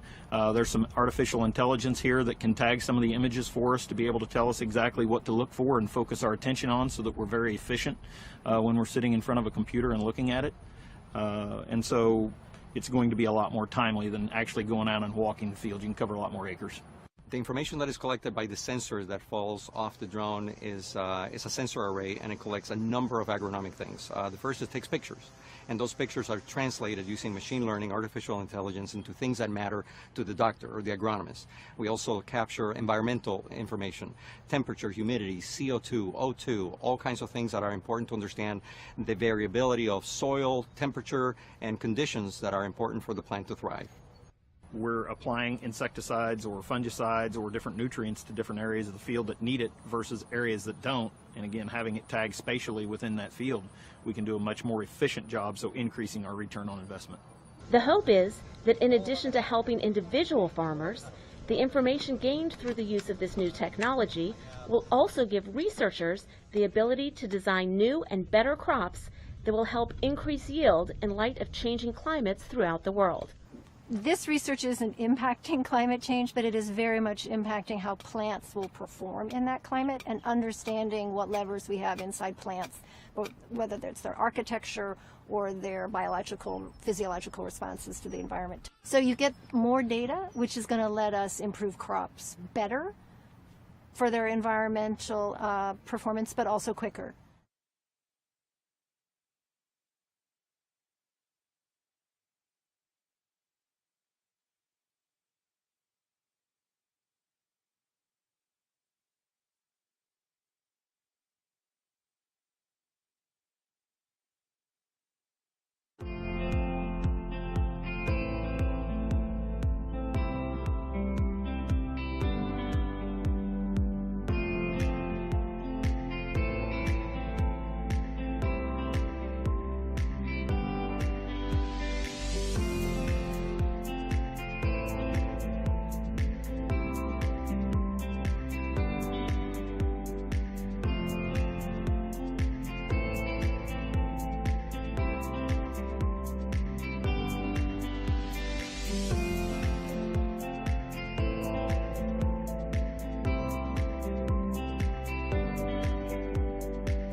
Success stories like this one are motivating a move that positions St. Louis to attract and grow more companies focused on plant science and more.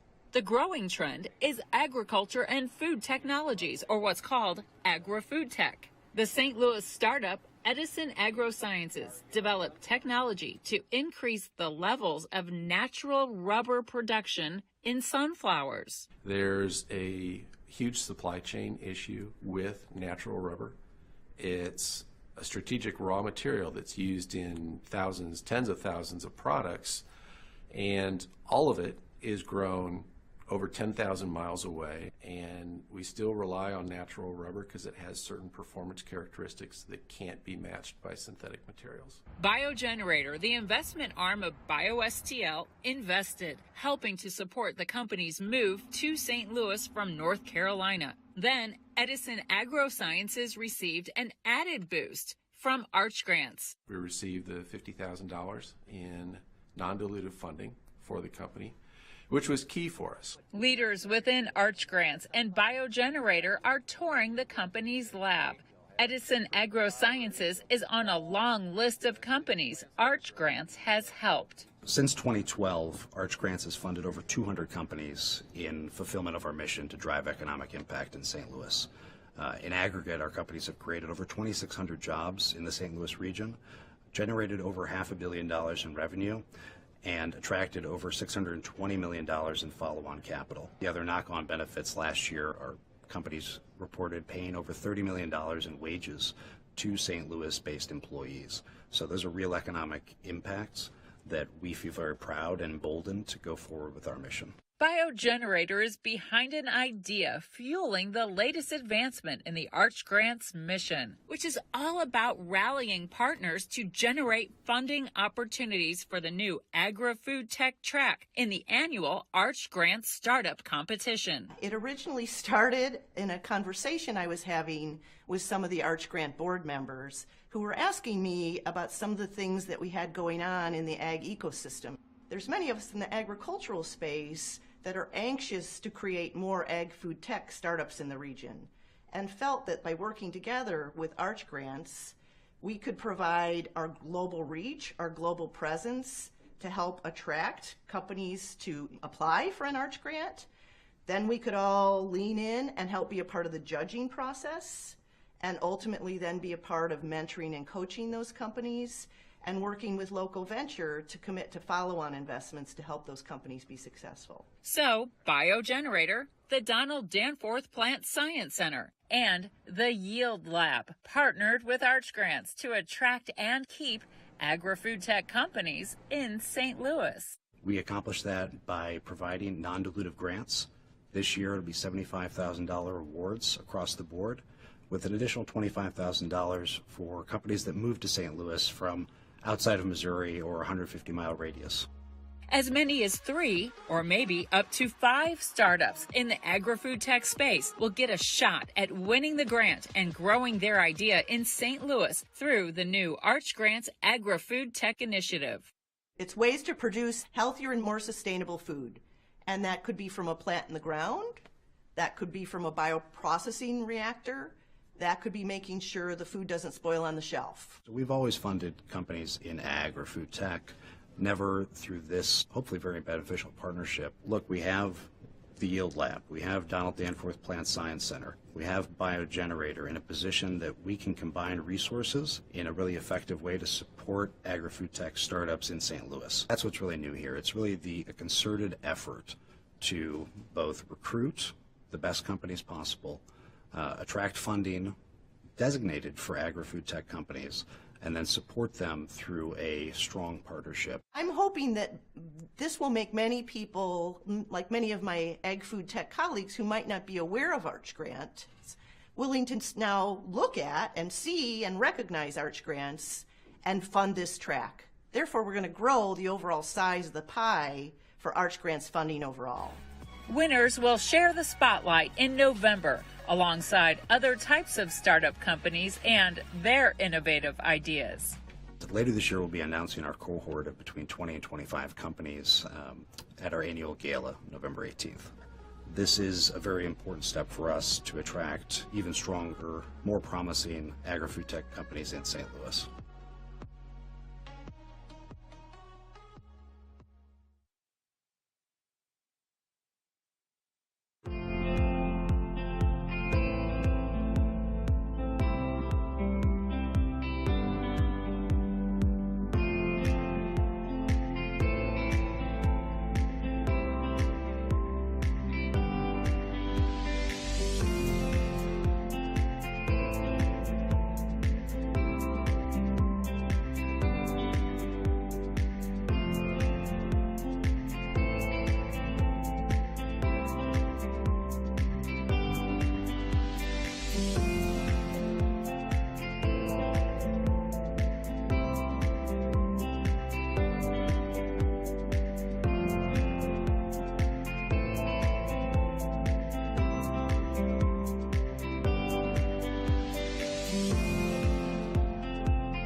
the most exciting panel, I guarantee you. And that's because we have here leaders from a bunch of different startups who have been on the frontier of some really innovative, some really transformative technologies to solve these big challenges we're talking about in food security and climate change. And the thing that impresses me individually and collectively about this group is it wasn't just the science they had to figure out, it was all the other things around it. So infrastructure, stakeholders. So they've had to get over the mountain, around the mountain, and through the mountain. And that's a lot of what we're going to hear from them today. So we're really pleased to have leaders from the following companies. Barak Ranon with WaterGen. Don't hold him against him, from Raleigh. Jamie Tyrell. Jamie Tyrell here from Renaissance Ag, first time here in St. Louis. Thank you. Larry Clark, longtime St. Louisan, Bungie alumni. Yeah, Bungie alumni. And Mike DeCamp with CoverCress. Recently, big news, big deal with the acquisition by Bayer and the broader partnership I know he's going to talk about. And then last but not least, remote, we have Matt Mandel here with us from AeroFarms. Matt, thanks for joining remote. Can you hear us okay? Great, perfect. Perfect. So the way that we're going to start this out is to get all of you guys to get a little more familiar with each of these companies so that you'll be able to help me in learning more about their stories, learning more about their struggles by asking them questions that are going to help all of us with the other things we're trying to do here in this ecosystem. So I think we'll just go in order, if that sounds all right to you guys. Did you have a specific order you prefer? Oh, I'm sorry. Okay, so perfect. I got that right without even cheating. Absolutely did. Oh, perfect. Okay, so Barak, you're up first. Take it away. Fantastic. Are they going to load the PowerPoint?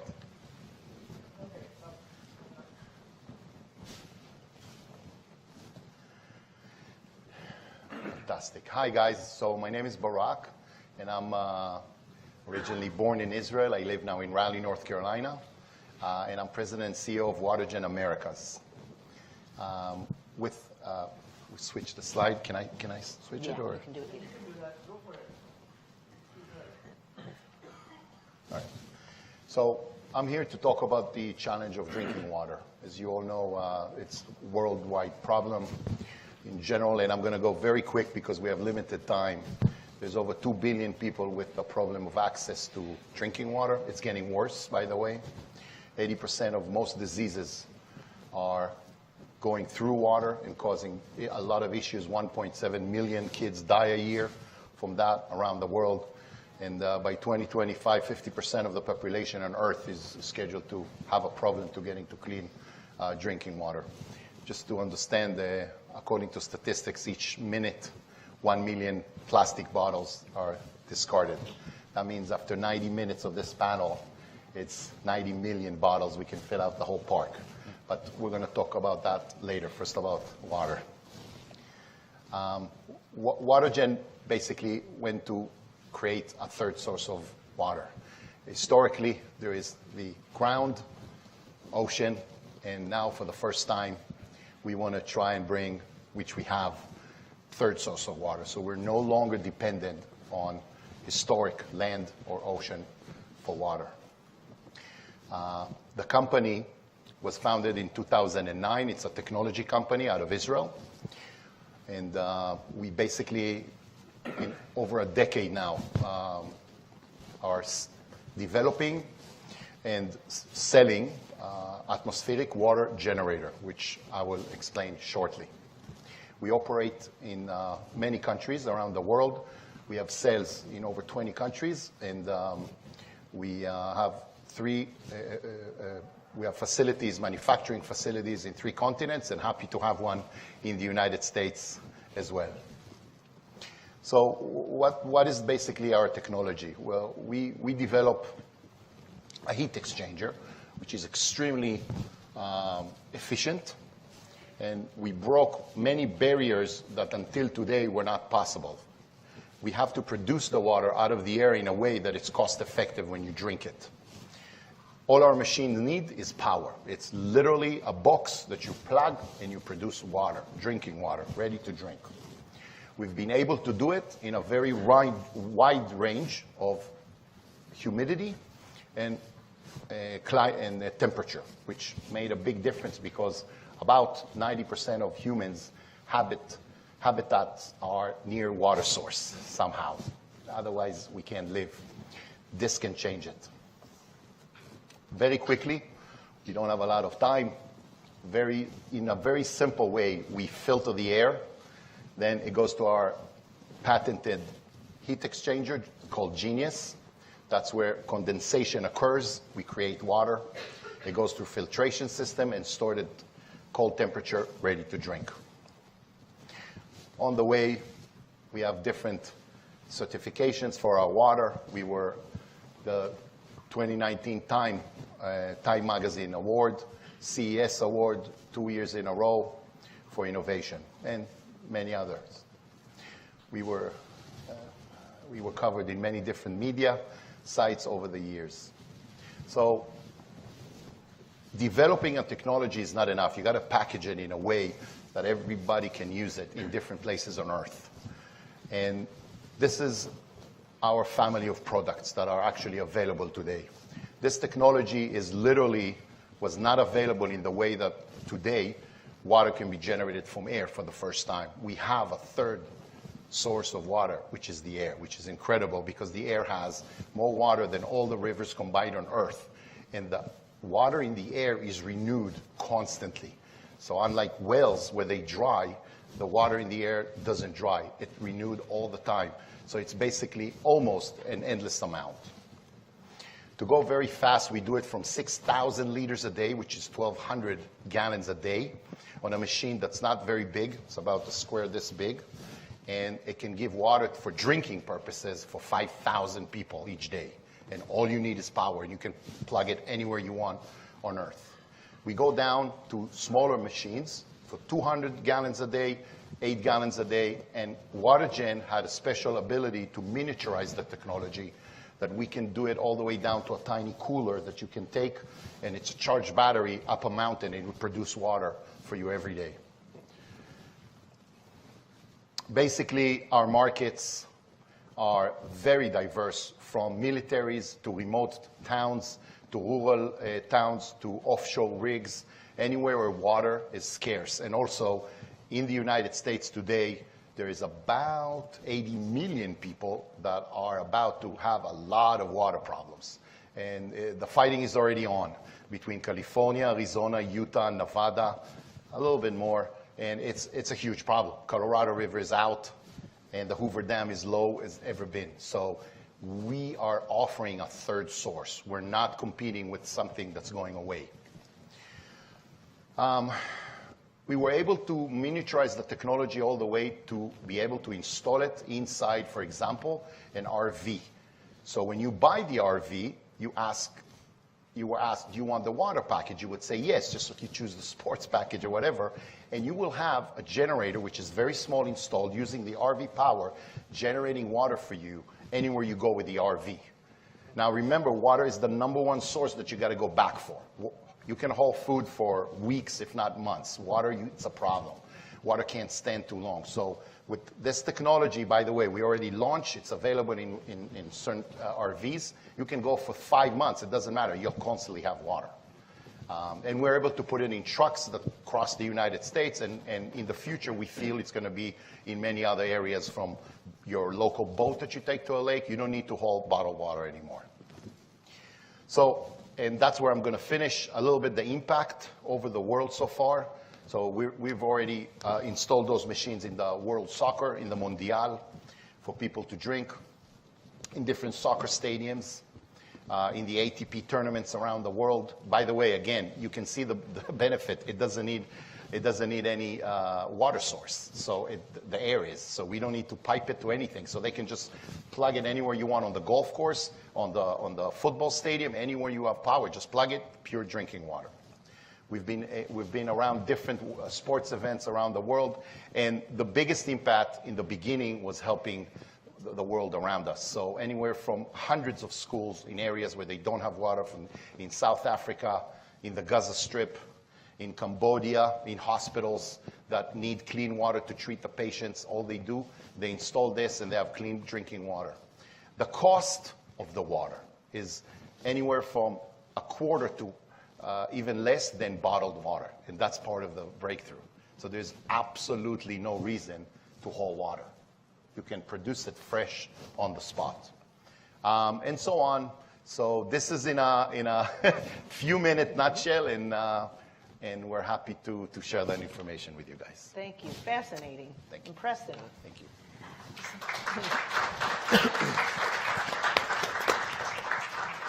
So I'm now going to turn it over to Jamie Tyrell with Renaissance Ag. I had the good fortune to spend lunch with him. We learned about this innovative technology and learned a lot about camels.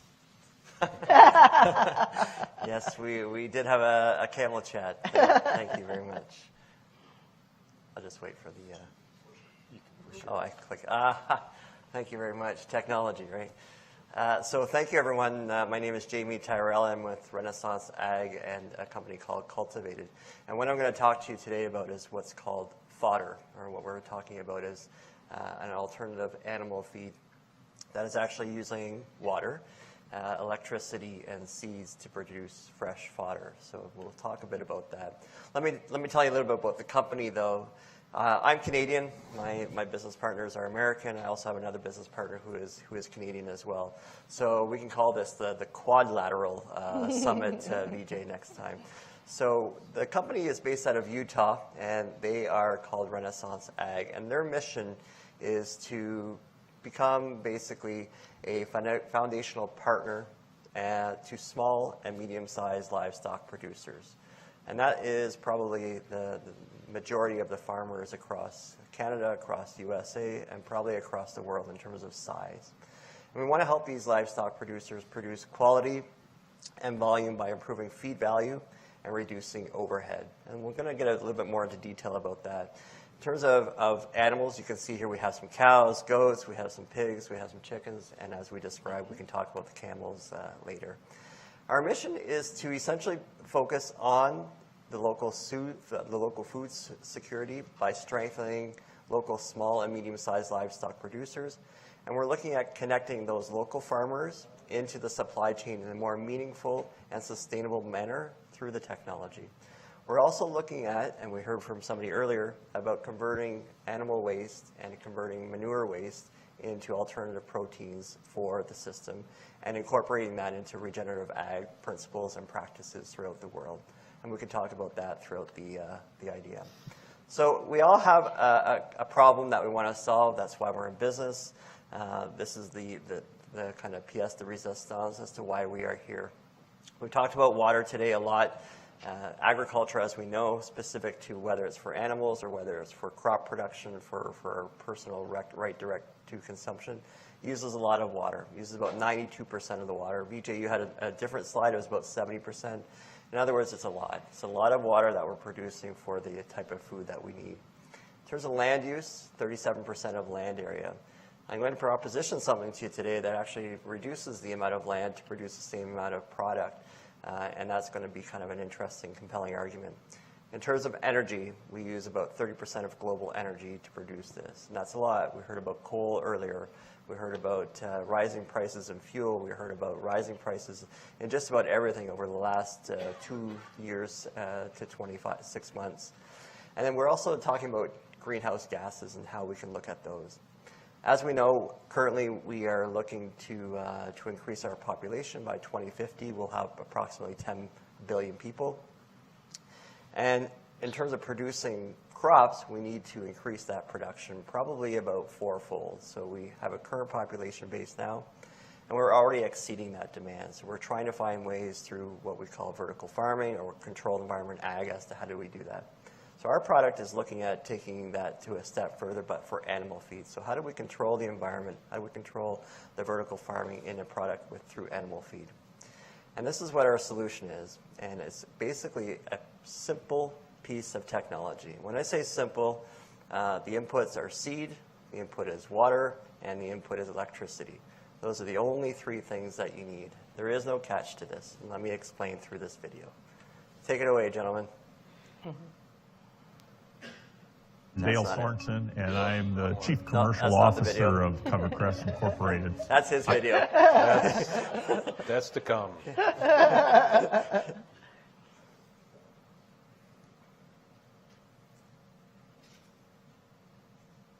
we go.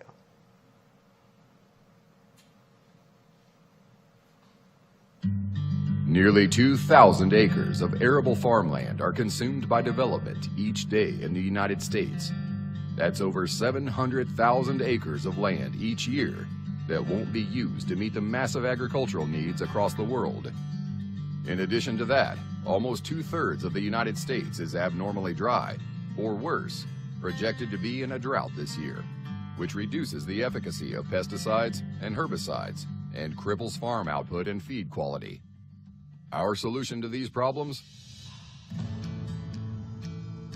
The self-contained, fully automated, shippable hydroponic barley fodder system that can match the yearly feed output of a 50-acre field of hay. It sits on all of 360 square feet of ground and doesn't need a foundation, building, or complicated maintenance. It represents dozens of tractor hours, thousands of gallons of fuel consumption, endless watering cycles, and broadcast applications of pesticides, fertilizers, and herbicides, all packed into a box that uses nothing more than 200 gallons of recycled water, barley seed, and ultraviolet light to create 2,000 pounds of feed per day. Every day, rain or shine, with zero loss to feed quality. The animals love it, the environment loves it, and you will love it.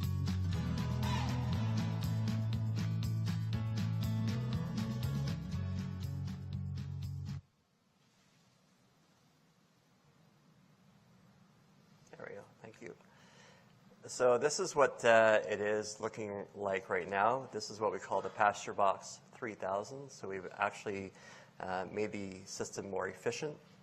So the video just described 2,000 pounds of fresh fodder per day. It is now a system that will do 3,000 pounds of fresh fodder per day. So we just did a system design over the last 6 weeks to increase that. We also have another system that does 21,000 pounds of the same per day in a modular system. The idea of modular is so that way it's controlled. The idea is that it's not going to, I'm not going to ask you to build a brand new system. I'm not going to get you to do that kind of new infrastructure on there. It talked about barley, but it does alfalfa, it does wheat. It basically does whatever you need it to do. So you control it versus it controls you. And it enables a producer to actually start to have control, and I use that word very heavily, control over the market as to what they're dealing with. So if you could ask a producer what is the biggest thing that you're subjected to, I'm subjected to inflation, I'm subjected to pricing cost, the rising cost of fuel, I'm subjected to, and then the list goes on and on. If I were to ask that same producer, if you could control that, would that be a game changer? And that answer is yes, whether you're in the United States, whether you're in the Middle East, in Southeast Asia, or whether you're in Israel, for example. It's pretty simple. It's a 6-day process. It's a sprout. It's a microgreen. It goes from seed to feed in 3 days, and it becomes a nutrient-dense product that is very highly adaptable for animal feeds. The food production that we're talking about in terms of reliability, if I'll give you an example right now is, as we went through COVID, we saw a lot of supply chain challenges that were really interrupted. Someone earlier today talked about having empty shelves in the grocery store. The meat bunker was empty. And we saw that, supply chains were really fragile. So we went from years ago where everything was produced locally. We had gardens and all that kind of stuff. We said, you don't need gardens. We'll just increase more grocery stores. And then we'll have hubs so that way those grocery stores can have the food. And then we saw this kind of circle get a little bit bigger. But as soon as you put a spoke or kind of a crack in that and it became faulty, then you saw challenges that were interrupted all along that food chain. But if you could do this from a producer's perspective, is enable that producer to have control and reduce less on that infrastructure that I just described, that's a really powerful statement locally, regionally, and globally. In terms of improved production efficiency, I just talked about seed to growth every day in 6 days. So it's a 6-day cycle, but every day you have the same amount of quantity coming out every day. The value is really high. We heard one woman talking about Benson Hill in terms of increasing the seed quality, so that way the output is also of high quality. This is something that we're seeing from our results and our research that we're having. Land sparing, so it produces 3,000 pounds a day. It also talks about the amount of acres it was going to replace. But I'm not going to say it as a replacement. What if you could now enable a farmer to produce feed quality, feed reliability, but enable them to take that current 50 acres and look for alternatives as to what they can do to help feed the nation? Do they look at regenerative ag practices? Do they look at, we've heard about alternative proteins. Can they increase the herd size with that space? There's so many more options now that enable them to do this with this kind of stuff. The minimal water requirements, we have a solution right here with water requirements, so I want to talk to you after, by the way. But in terms of what it requires, and when we look at 99% less water, and that is whenever I look at comparing how much irrigation, how much crop input does it take to produce this amount of output versus what the solution that we're providing, we actually have results that show that it is 99% less water. That's a real game changer when we just described what you just described, so thank you for including that. So this is an interesting way as to how do we move forward with that. Our roadmap is, I can describe it through, Martha, I'm sure will ask a lot of those questions. We also have what's called the Microgreens Institute. So I can sit here and tell you about this system, what it does or doesn't do. But we have a Microgreens Institute, and what that is designed to do is to get the truth about fodder. The idea for us is to enable every producer to have the data in order to share that data. I don't want to proprietize it. I don't want to trademark it. I don't want to put a patent on it, because then we're getting into a silo solution where you have to beg me to release this data, and we're back to the same problems that we're solving today. The Microgreens Institute has 5 different partnerships right now with universities. We're doing trials on what does it look like to introduce cow-calf operation with fodder? What does it look like? How is it increasing milk efficiency with dairies? So we've partnered with Cornell University, which, as you know, is really big in dairy. Utah State University, University of Wisconsin, California, Davis, Florida, University of Guelph in Canada, where I'm from, and South Dakota State. We've talked with VJ about working with universities here in Missouri. So that's where we're up to right now. But we also work with the Microgreens Institute on farm, with farmers, for farmers.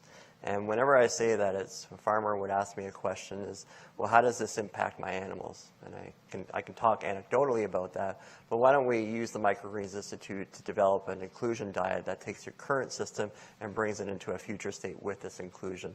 Are you still getting the same dietary fiber? Are you still getting the same kind of starch? Are you getting better sugars? Are you getting lower dry matter? Are you getting higher protein? What is it like that? And then how do we take that further and work with that farmer on implementing that on farm? So that's what one branch of our business does, what's called the Microgreens Institute.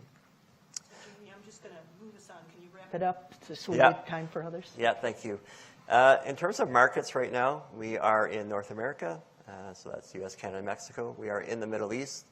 We have opened an office in Oman, which is the country right beside UAE. Currently, as of today, we are in the UAE at a really instrumental conference. We are title sponsors on that conference, and we are working with producers in Dubai specifically, as well as Abu Dhabi currently.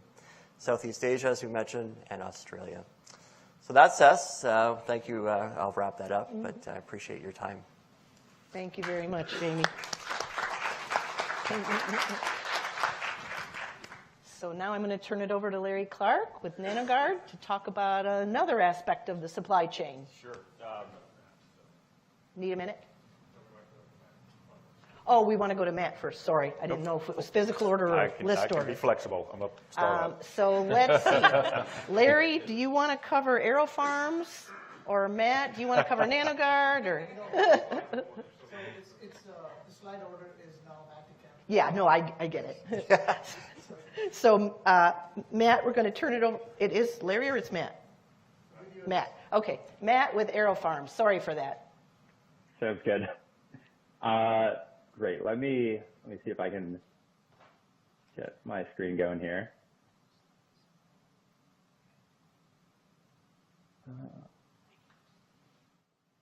Okay. Can everyone see that? Or? Yep. Yep.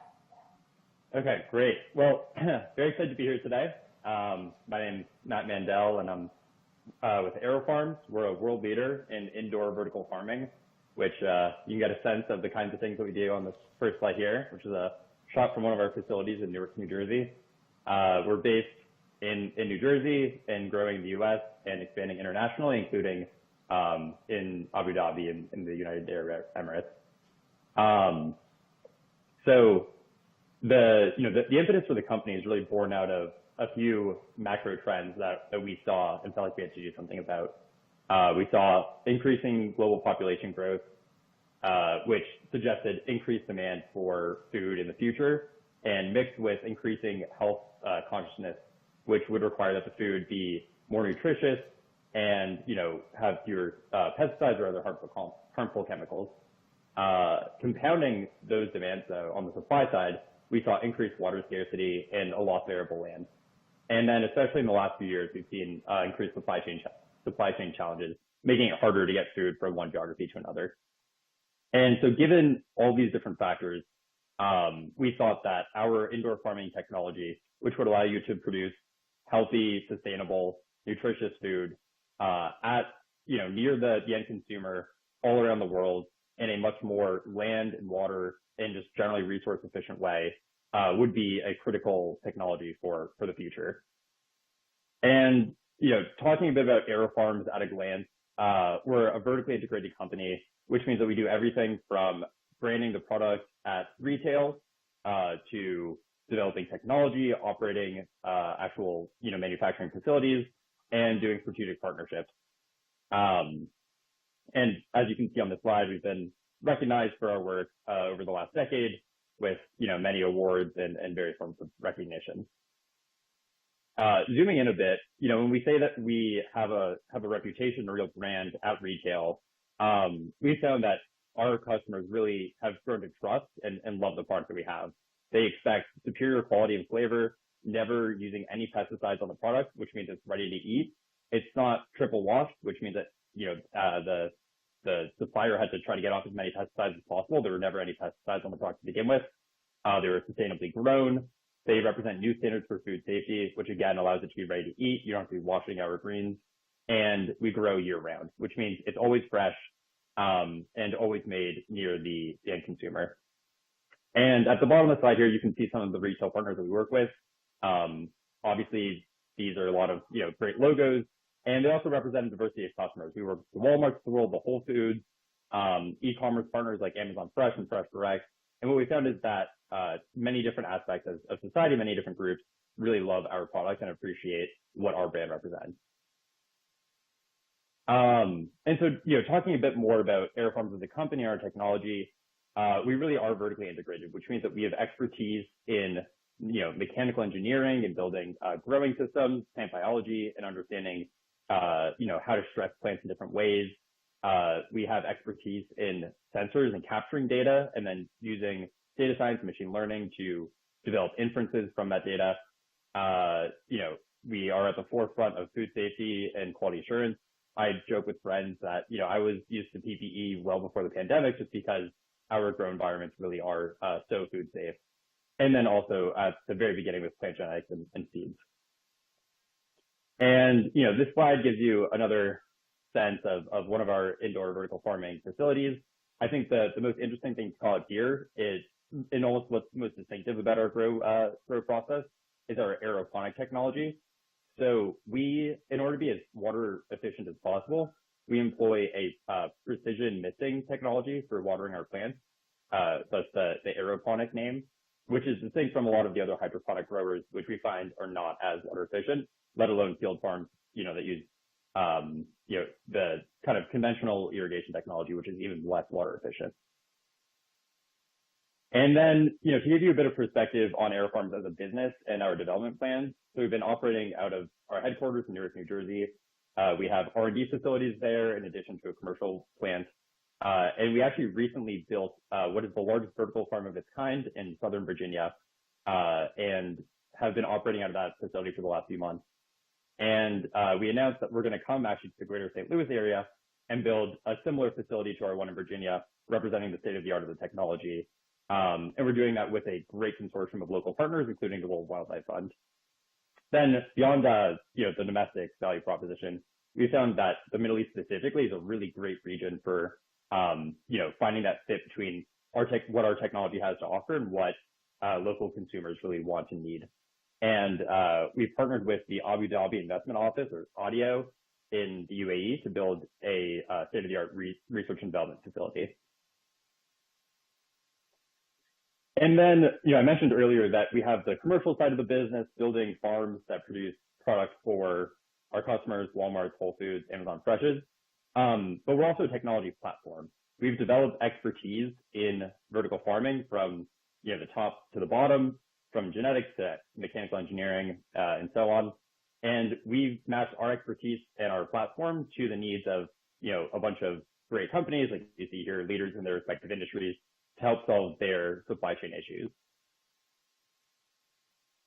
And I think, the best way to understand, what is that expertise? What is our technological advantage? It's understanding the relationship between these various, very multivariate inputs on the left: temperature, airspeed, light spectra, relative humidity, CO2, water, nutrients, and so on, and how to control those as precisely as possible to create the outputs that we want, balancing taste, nutrition, texture, consistency, yield, color, shelf life. And we find that the vertical farming platform really uniquely allows you to control that function in a way that field farming just doesn't permit. And a big part of this process also is our digitization and ability to capture data and, capture data, analyze the data, develop inferences, and improve our process, which we find leads to virtuous cycles and continuous improvement. And I think just to wrap up here, to zoom in a little bit more on something that's probably top of mind for this group, what exactly would our R&D center in the UAE be looking at? It's really pushing the boundaries of the field, understanding everything from organoleptic research and phenotyping, the machine vision and learning aspect, capturing data and developing inferences, more kind of strategic things that could be of interest to supply chain partners like seed breeding, advances in phytochemical analyses, and then robotics and automation, which are obviously interesting to anyone involved in the manufacturing process. And yeah, that's kind of AeroFarms at a glance. And yeah. Thank you. Thank you, Matt. Great progress.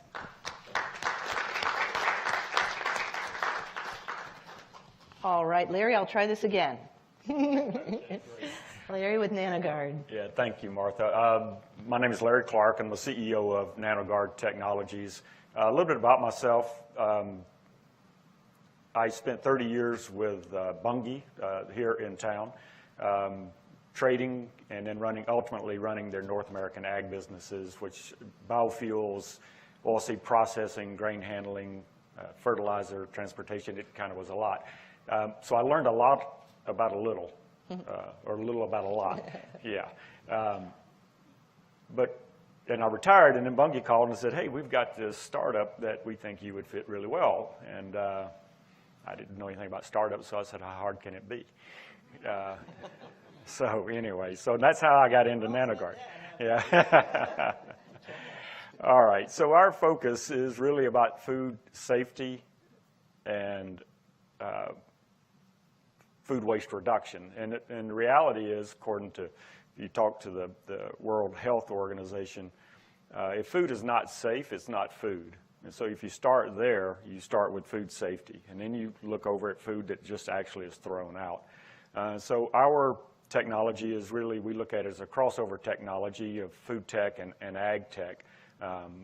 It's based on what sounds very complicated, high voltage cold plasma, and there's a lot of work that's been done on that. We actually found that was not commercially sustainable, but we did find something that we could produce with high voltage cold plasma, and there are certain reactive gases that have antimicrobial activity and activity that can eliminate mycotoxins. And so we were able to take that and patent it globally. We're patented in 4 different countries or continents, and we also have FDA approval, which some people said we'd never get. But our focus really is about improving human and animal food safety, because that gets you reducing food waste and improving the life of both humans and animals, obviously. Looking at the World Health Organization, about 2 billion tons of food and feed are lost every year. That's every year. About half of that is because of microbial impacts. 600 million people get sick, 400,000 people die from this. And then the mycotoxin is a carcinogen, but it's also very impactful, negatively impactful in the industrial animal feed sector. These are areas that we're focused on. What do? Well, we actually kill microbes, pretty simple. We detoxify toxins, so mycotoxins, bacteria such as E. coli, salmonella, fungus. We actually show very good results on killing viruses. There was a time when, right in the start of the pandemic, people were coming to us, but we were too early at that point. The technology is pretty straightforward. We move a gas, air, between 2 high voltage electrodes, and we produce that. That's a plasma field, and that plasma field creates reactive gases. So again, not a technologist, commodity trader, but that's about as simple as I can make it. We can knock down mycotoxins by 90%, and we're knocking microbes down by 6 logs, or 99.9999, so almost non-detectable levels. But who cares? Well, we've done a lot of work talking to industries, and a lot of people care. We want safer food. They want food that lasts longer. So, the potato industry, nutraceuticals, seed industry across the way at the Bayer folks, grain milling, flour milling, peanuts, big interest from the peanut market. Hazelnuts, very similar. Large row crops. The farm community, when it gets into mycotoxins, these are direct impact to their profitability. The pet food, if you own dogs, you should be concerned about mycotoxins. Ethanol industry, anything in the feed industry, the animal feed industry, 7% of total animal feed is basically wasted because of mycotoxins. That's 7% of a $500 billion market. So we've developed out the technology. We're still optimizing, but we're at the point of saying we've developed it out. We've got enough strategic customers that we're doing joint development agreements with, and now we're flipping it back, and we're starting to work with manufacturing to install it into processes. And if you want to see what a prototype will look like, we're looking at containerized or modular builds, so we can start small, but if we need it double the size, we just bring 2 of these together. So that's NanoGuard Technologies.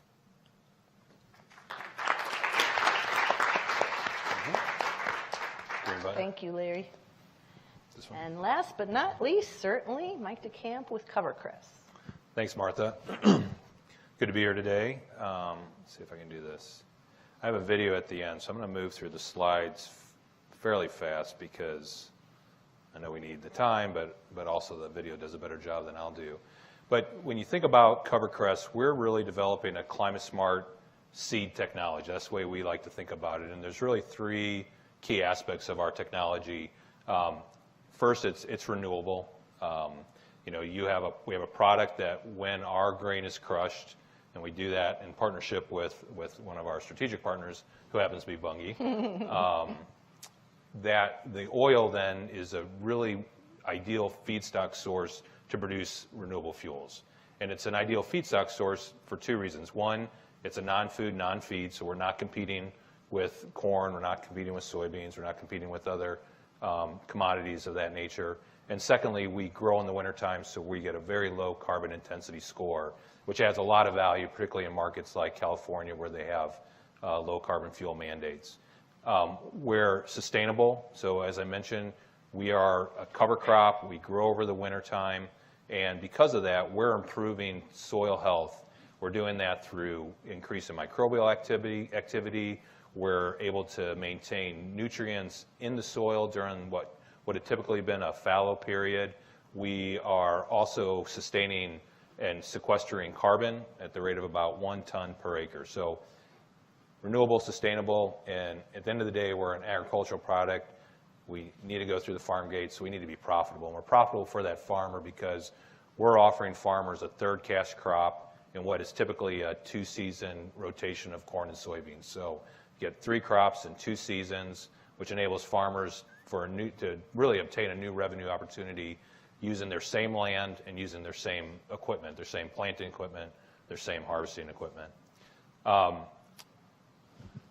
like maybe the quality of this got a little messed up, but what we're doing, how are we doing this? So we are taking, to create cover cress, our product, we've converted a winter annual weed, a very common weed, ubiquitous across the world, into our product. And we've done that really through 3 steps. We use traditional breeding, and through traditional breeding, we've been able to improve the yield of pennycress. We've increased yields by over 50%. And really importantly, because we fit in a rotational window between corn and soybeans, getting cover cress out of the field. So harvest maturity is really important. So we've improved the harvest maturity of pennycress by over a week. We have a very sophisticated gene editing program. We work with CRISPR-Cas9, and using CRISPR and using that gene editing technology, we've changed the composition of pennycress. We've increased the oil content by a little over 10%. We've removed unhealthy long-chain fatty acid, uracil acid, out of the oil. And then we've also lowered the fiber of the seed, and that expresses itself through the seed coat. So we have a very thin, transparent seed coat. It changes the color of pennycress into our golden color cover cress. And the so what about that is not only is it better for animal feed purposes to have that lower fiber content, but really critically, we're also have really significantly reduced, if not eliminated, the weediness characteristic of pennycress, and we've also improved germination. So obviously that's the most important thing for anybody that's providing a seed product, is that when you put it in the ground, that it will germinate easily. I think this slide speaks to itself, but we are part of the solution to a lower carbon future. We're not the solution, we're just part of that solution. I've talked a little bit about the fact that being a cover crop, we build that soil health. I think the other really piece to this is that we're really connecting the farmer, and we've talked a little bit about this today, the contribution or the impact that farming has to the carbon footprint in the world with greenhouse gas emissions. So we're really putting the farmers in a place where they're part of that solution, whereby partnering with us and planting cover cress, they're ultimately producing a feedstock that's going to be used to make a low carbon fuel in the future. How do we get to market? So we really have 2 end markets that we think about. Initially, we're going to take, as we're scaling acres, we're going to take cover cress in its whole grain form, and it's going to go as an ingredient into broiler chicken feed, and that at a very small inclusion rate, 2 to 4%. And what we're really doing is we're using the chicken's gizzard as the crush plant until we can scale and get to a size where we can work with Bunge and our other crush partners. But we're, in essence, the energy component in that feed. So we're replacing soybean oil or chicken fat or some other lipid that broiler producer would be using, and allowing the chicken to naturally extract the energy component while it feeds. Ultimately, though, the value proposition for cover cress is as an oil seed going through crush. We are going to need to scale acres. We need to be in large volumes to be able to run efficiently through facilities, crush facilities. And so once we get to that stage, we really think of really 2 end customers. A customer could be a crush partner like Bunge, where we're selling our grain, it's going to crush and the products are being made. Or we're very lucky to be in a partnership with Bunge and their partner Chevron, where ultimately that oil that we produce is being used to produce a renewable fuel, primarily renewable diesel, sustainable aviation fuel. And then, Bunge's been in the business for a long time of taking that other byproduct that gets created during a crush, the meal, and that gets fed for animals. So, I talked about the fact that we've developed this product, cover cress. We've been working at it for over 10 years. We sit in this really enviable spot where we today have a contract. We actually have a guaranteed product offtake agreement with Bunge, with the Bunge Chevron JV. And so, you know, how do we connect it to? How do we bring it through? And it starts with pulling the product through the farm gate.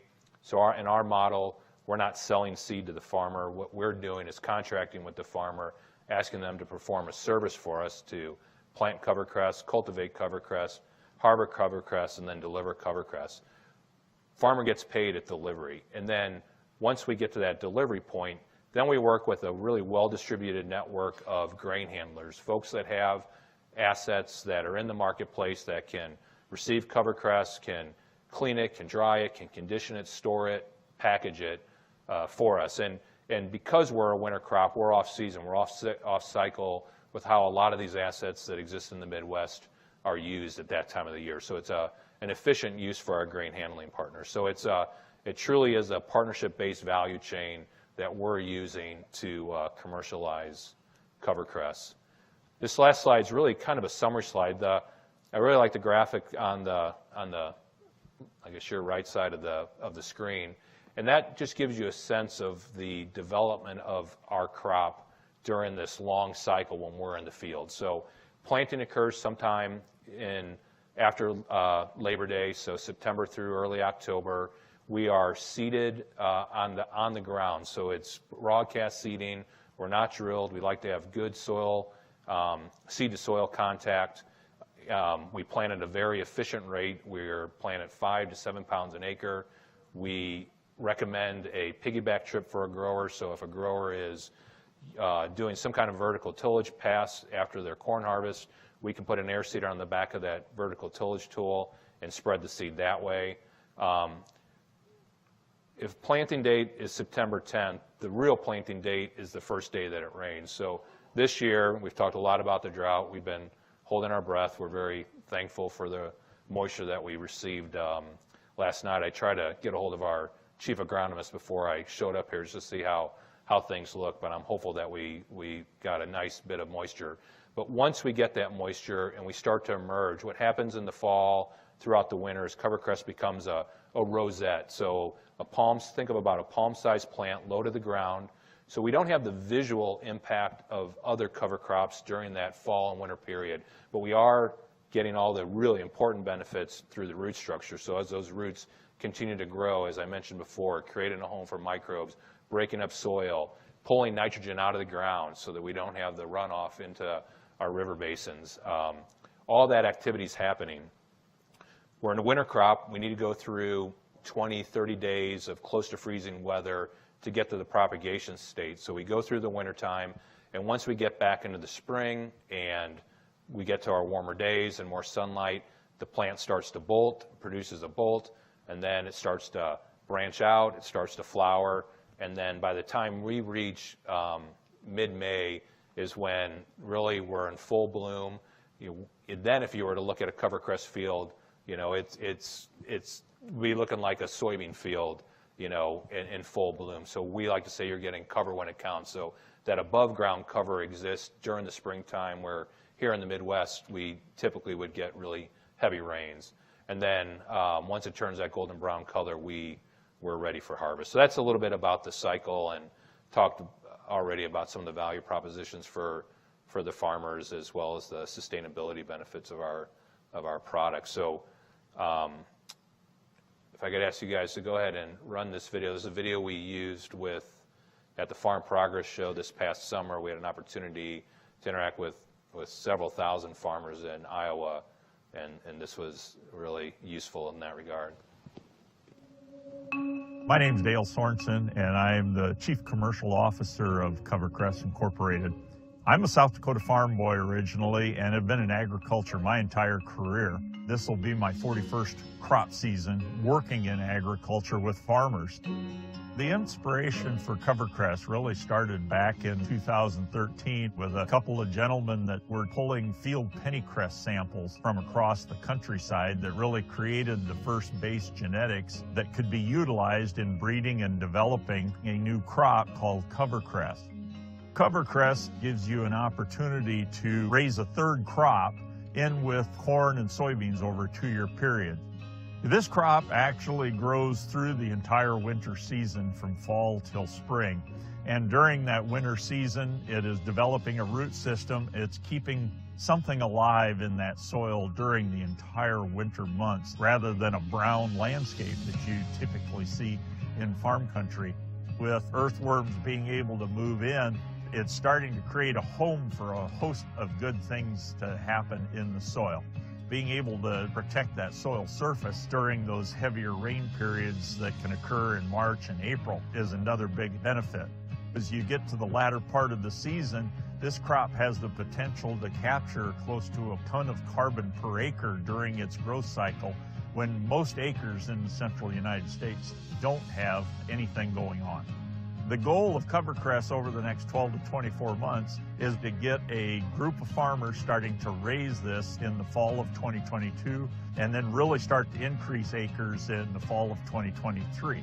We will provide the seed for that farmer to actually seed in the fall months of the year, and then the grain from that crop the following spring when he harvests, we're going to purchase that grain back from that farmer and eventually take that into the poultry industry as a whole grain feed source, and eventually crush for the value add of oil that can be used in biofuels in the future. When you really think about the opportunity that we bring, benefits that we bring, one, there's incremental revenue to the farmer. Two, there's benefits in the soil and carbon capture as you really look at the winter months. Three, we actually have a grain able to be utilized in feeding livestock. And four, we have an oil that comes from this grain that allows you to blend towards biodiesels or aviation fuel, so a renewable resource from a fuel perspective. The reception has just been unbelievably positive. We've got a limited launch this fall with several thousand acres, and we've actually got more farmers interested than we're going to have seed available as we get to this fall.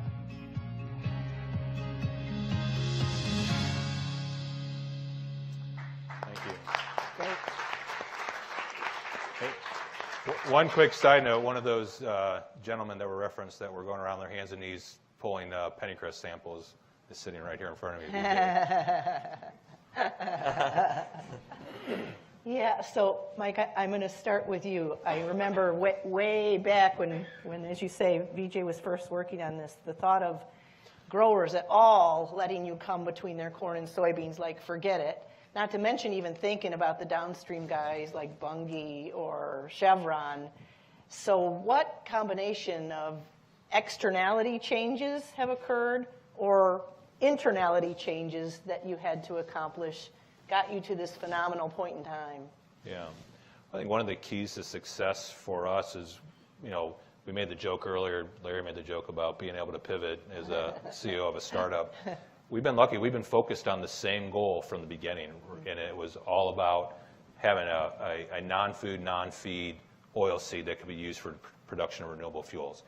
And there's no doubt about it. We were kind of ahead of the time. I think we were a climate-smart product, ag product, before that term was ever coined. And there were a lot of doors that got closed. There were a lot of doors that were closed by farmers. There were a lot of doors that were closed by the Bunges of the world. There were a lot of doors closed by the downstream fuel producers, and but we stuck with it. We were very careful with our capital, and I think that was a really key strategy. I give a lot of credit to the guys that came before me to say, look, we're developing something new here.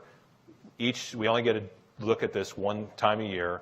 We had goals for how we were going to prove. Are we going to hit our yield goals is a great example.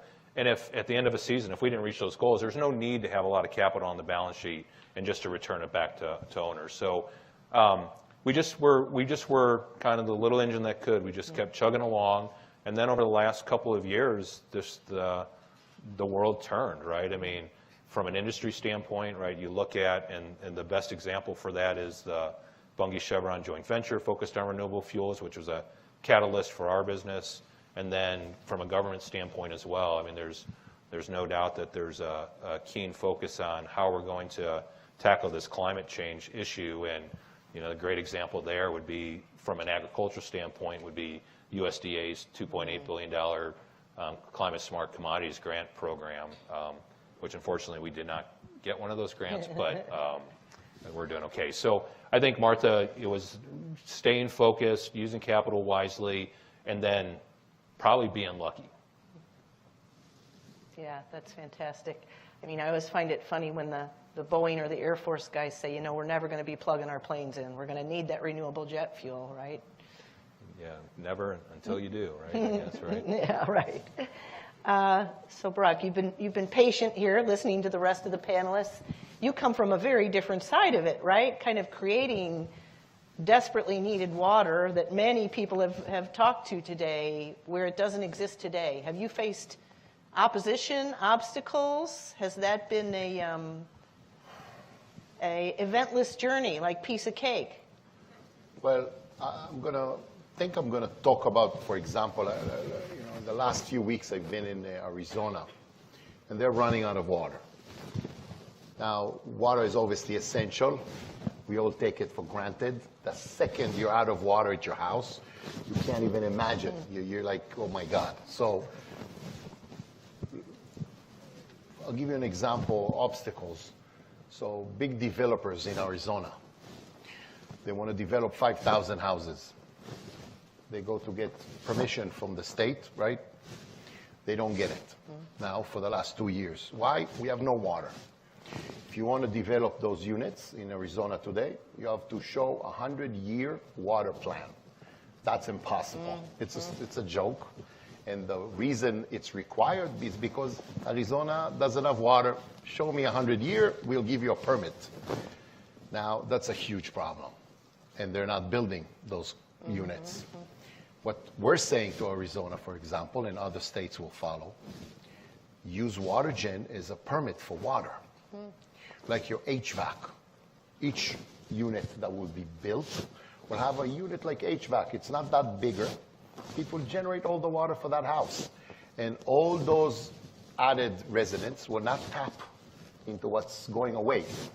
And it's not coming back usually, most likely. In 200 years, the graph is like this. Yeah.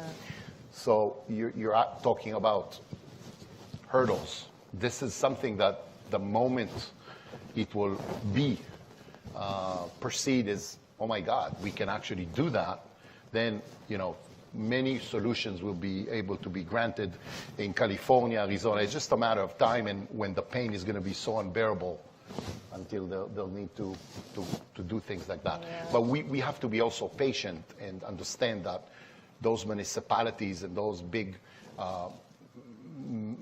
managements of water for those states, they never did that before. Yeah, sure. So they have to go through all the regulatory process with us to feel safe that this will actually give solution.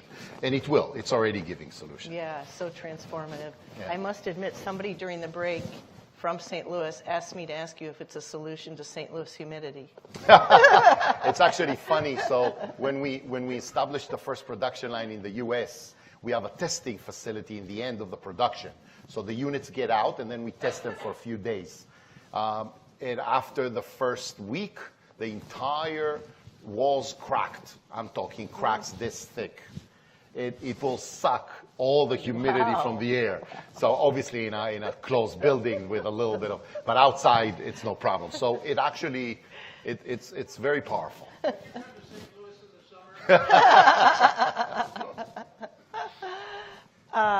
So AeroFarm, Renaissance, Brock, you guys are in different countries, right, around the world. UAE, US, Canada examples. How have those experiences been? Have those helped each other? What sent you to those different geographies? How has that strategy evolved? What can the rest of us learn who are maybe still at an earlier stage? So Matt, I'll start with you on the video. Yeah, sure. I think it's a great question. One of the most interesting things in my role at AeroFarms is getting to talk to whatever it is, large companies, government, nonprofits, all around the world, and really understanding what is it about our technology that's so interesting to them.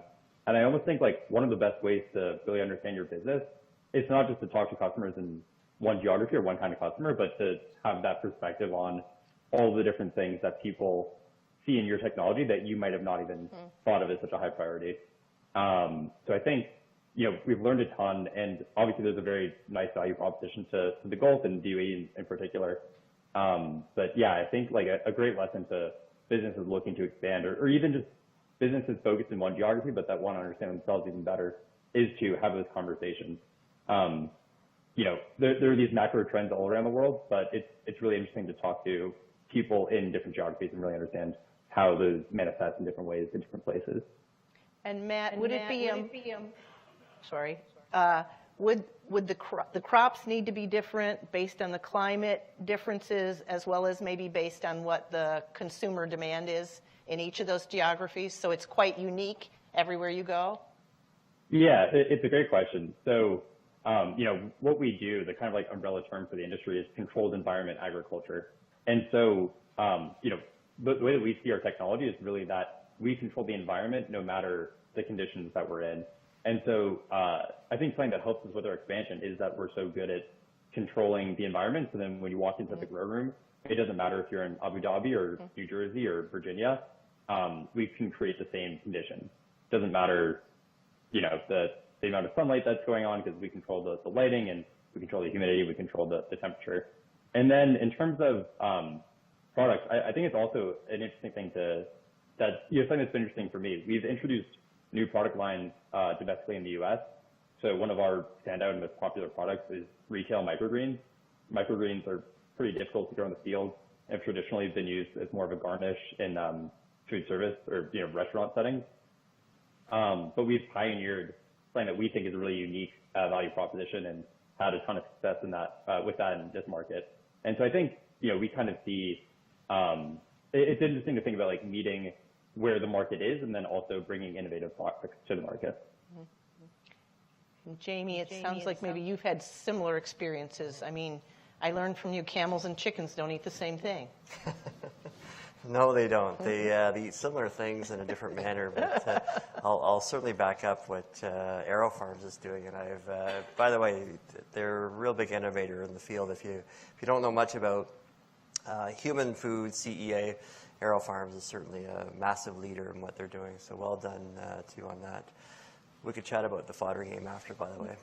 So in terms of what we've done is very similar. We have a product that needs to be tested throughout the world. And so we played the conference scene for some time. So as a startup, you kind of have a limited pool of money, and where are you going to put that pool of money, and how are you going to do that? So we dedicated a bunch of money to looking at how does that work and testing our product and our market and our reception. I'm here so you can kind of understand the success we've had. I met VJ in California, to be honest, and we've continued that relationship. We did this in Dubai. There's a great big conference called AgriFood that's currently going on right now. And we met some really key players, I'll say, in the market.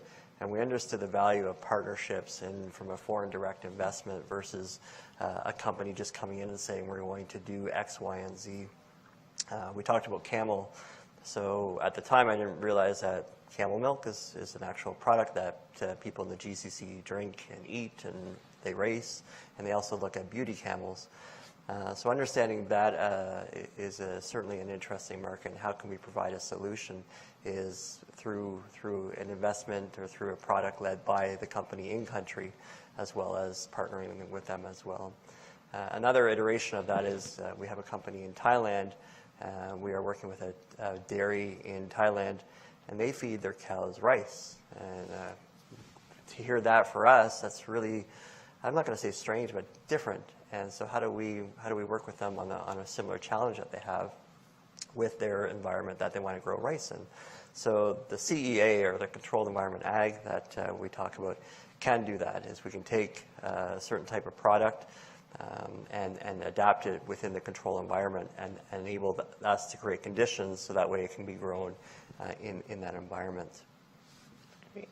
Barak, UAE, Israel, here? Yeah, so for us, the UAE, first of all, producing water, it's so essential. So where the biggest pain is, it's natural. So the UAE has been an amazing partner of ours. We have established business there across the board. There's just been a wonderful partnership, and it still is, and it's growing. And you can see WaterGen products across the board and in different sizes of machines, and from office coolers to parks and so on. That solved a lot of their problems, and they've been great partners. I think the second step for us is the triangle between Israel, the technology.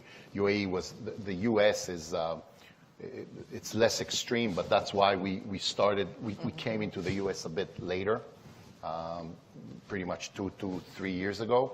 But obviously now the problem is getting more and more extreme, so we feel it's the right next step for us. Obviously, it depends how big the problem is. In our business, there is literally people that are suffering with no water, or have wells that are drying up and they're hauling water in the U.S., or making life a little bit more comfortable. For example, when you go and you buy an RV, we launched the first RV partnership. They're going to ask you, do you want the water package? You're going to say yes. It's going to be already in the RV. You won't see it. You just got to have abundant and pure drinking fresh water consistently. So you can go to a mountain for 2 months, and those water will keep being generated as long as you have power in your RV. And when that's done, it's going to fill your shower tank as well. So that's the second part of WaterGen, which is just making our sport life even better. But that's a different tier of actually, of what I said. I imagine from some of the pictures you showed at the end, you have a lot of NGO kind of collaborations as well, like working with a lot of nonprofits trying to help. Yes, we do. We have a lot of that, and we're growing that base, especially in North America. That's always great. It's very important to say that, WaterGen, is owned by Mr. Mirashvili, and he came into this business wanting to do good. That's part of the mission of WaterGen. So we keep thinking about that on our everyday. So that's always wonderful to see that when we get to those rural areas. I can give you examples. I've been in places in the U.S., they drive 20 minutes each direction to haul water. You say, how is that even possible? I never knew. It exists here. So by just buying WaterGen generator, they have water. It's as simple as that now. So I'm going to ask from questions from the audience, but I've been fortunate to have been given one by Dr. Needleman on his way out. So I'll ask that, allowing the rest of you time to all race to the microphone. So Phil was asking nitrogen. Nitrogen is what's really worrying him, and he felt like a couple of the technologies on the stage are helping impact that. So Mike, I'll turn it over to you first. Sure. So we're probably not helping on one hand, and we're helping a lot on the other hand. So we do, just to be real transparent, we do recommend some nitrogen in the springtime when we're getting ready to bolt. So it's about 50 units of nitrogen, so it's a small amount. So there is a negative impact to our carbon footprint as a result of that. But the real benefit is this underground root structure. And so we're part of a large USDA NEFA CAP program called I Prefer. We're partners with several academic universities, one of which is Illinois State, and Dr. Bill Perry at Illinois State has been charged with doing the research on what's happening underground. And what Dr. Perry has found is that we are scavenging all that nitrogen. So as the water is running through the soil and working its way into our river basins, there's no nitrogen that's going along with that water, which is a big concern here in the Midwest. And there is a need for a solution there, whether it's going to be a solution like cover crests and other cover crops, or the government having to step in and regulate nitrogen use. So, I think we're doing our part on the nitrogen runoff issue by being a cover crop. Nice. Jamie? Yeah, I would segue that. Thanks for our product doesn't have any inputs at all. There's zero pesticides, zero herbicides, zero inputs. So to say that we have any nitrogen impact, we don't because we don't use it. One thing that we had talked about in terms of mitigating this even further, and you've talked about the soil, and our firm also believes in regenerative ag practices. So while we're able to provide a solution through the land that we're able to do that, Our same system actually is able to convert a lot of waste, whether it be manure, whether it be animal waste in terms of slaughterhouses and that kind of waste, or food waste, and can convert that using black soldier fly larvae and converting that into proteins. And then that also gives you an example of where you can either convert it into proteins.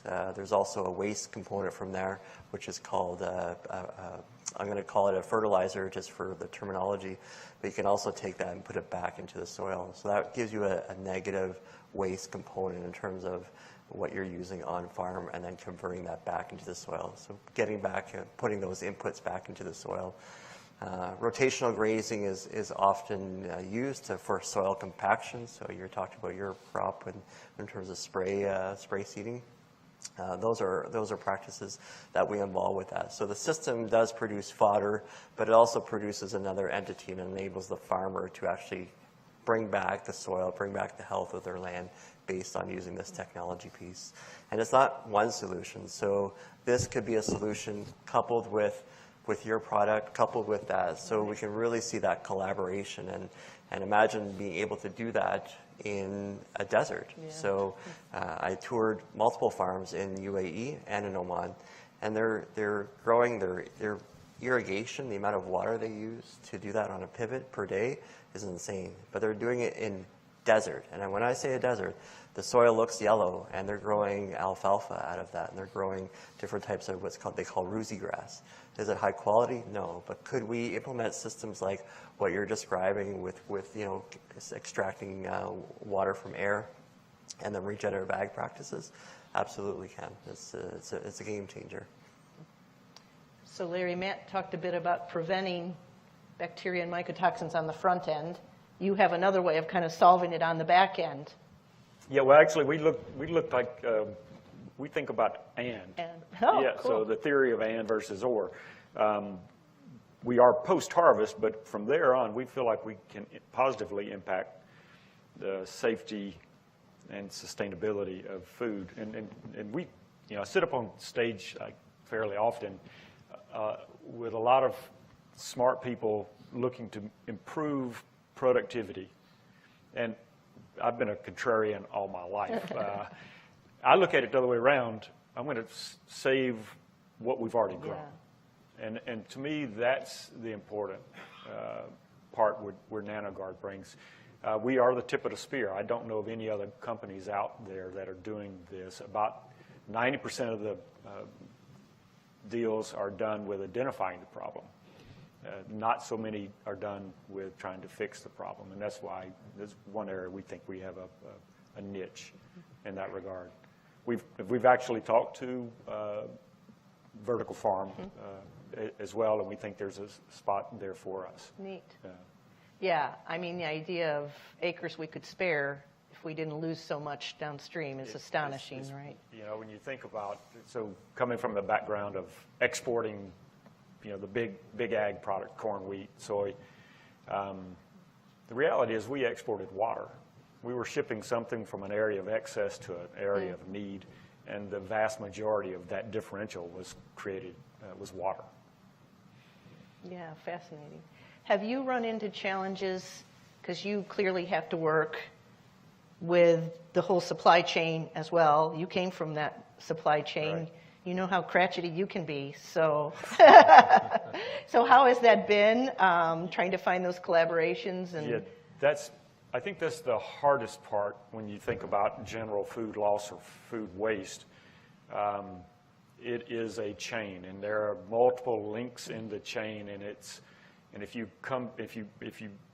there's the transparency is getting better. The ability to follow food through from the farmer all the way to the consumer, it's getting better with the blockchain technology. But it's still many different companies that make up the chain.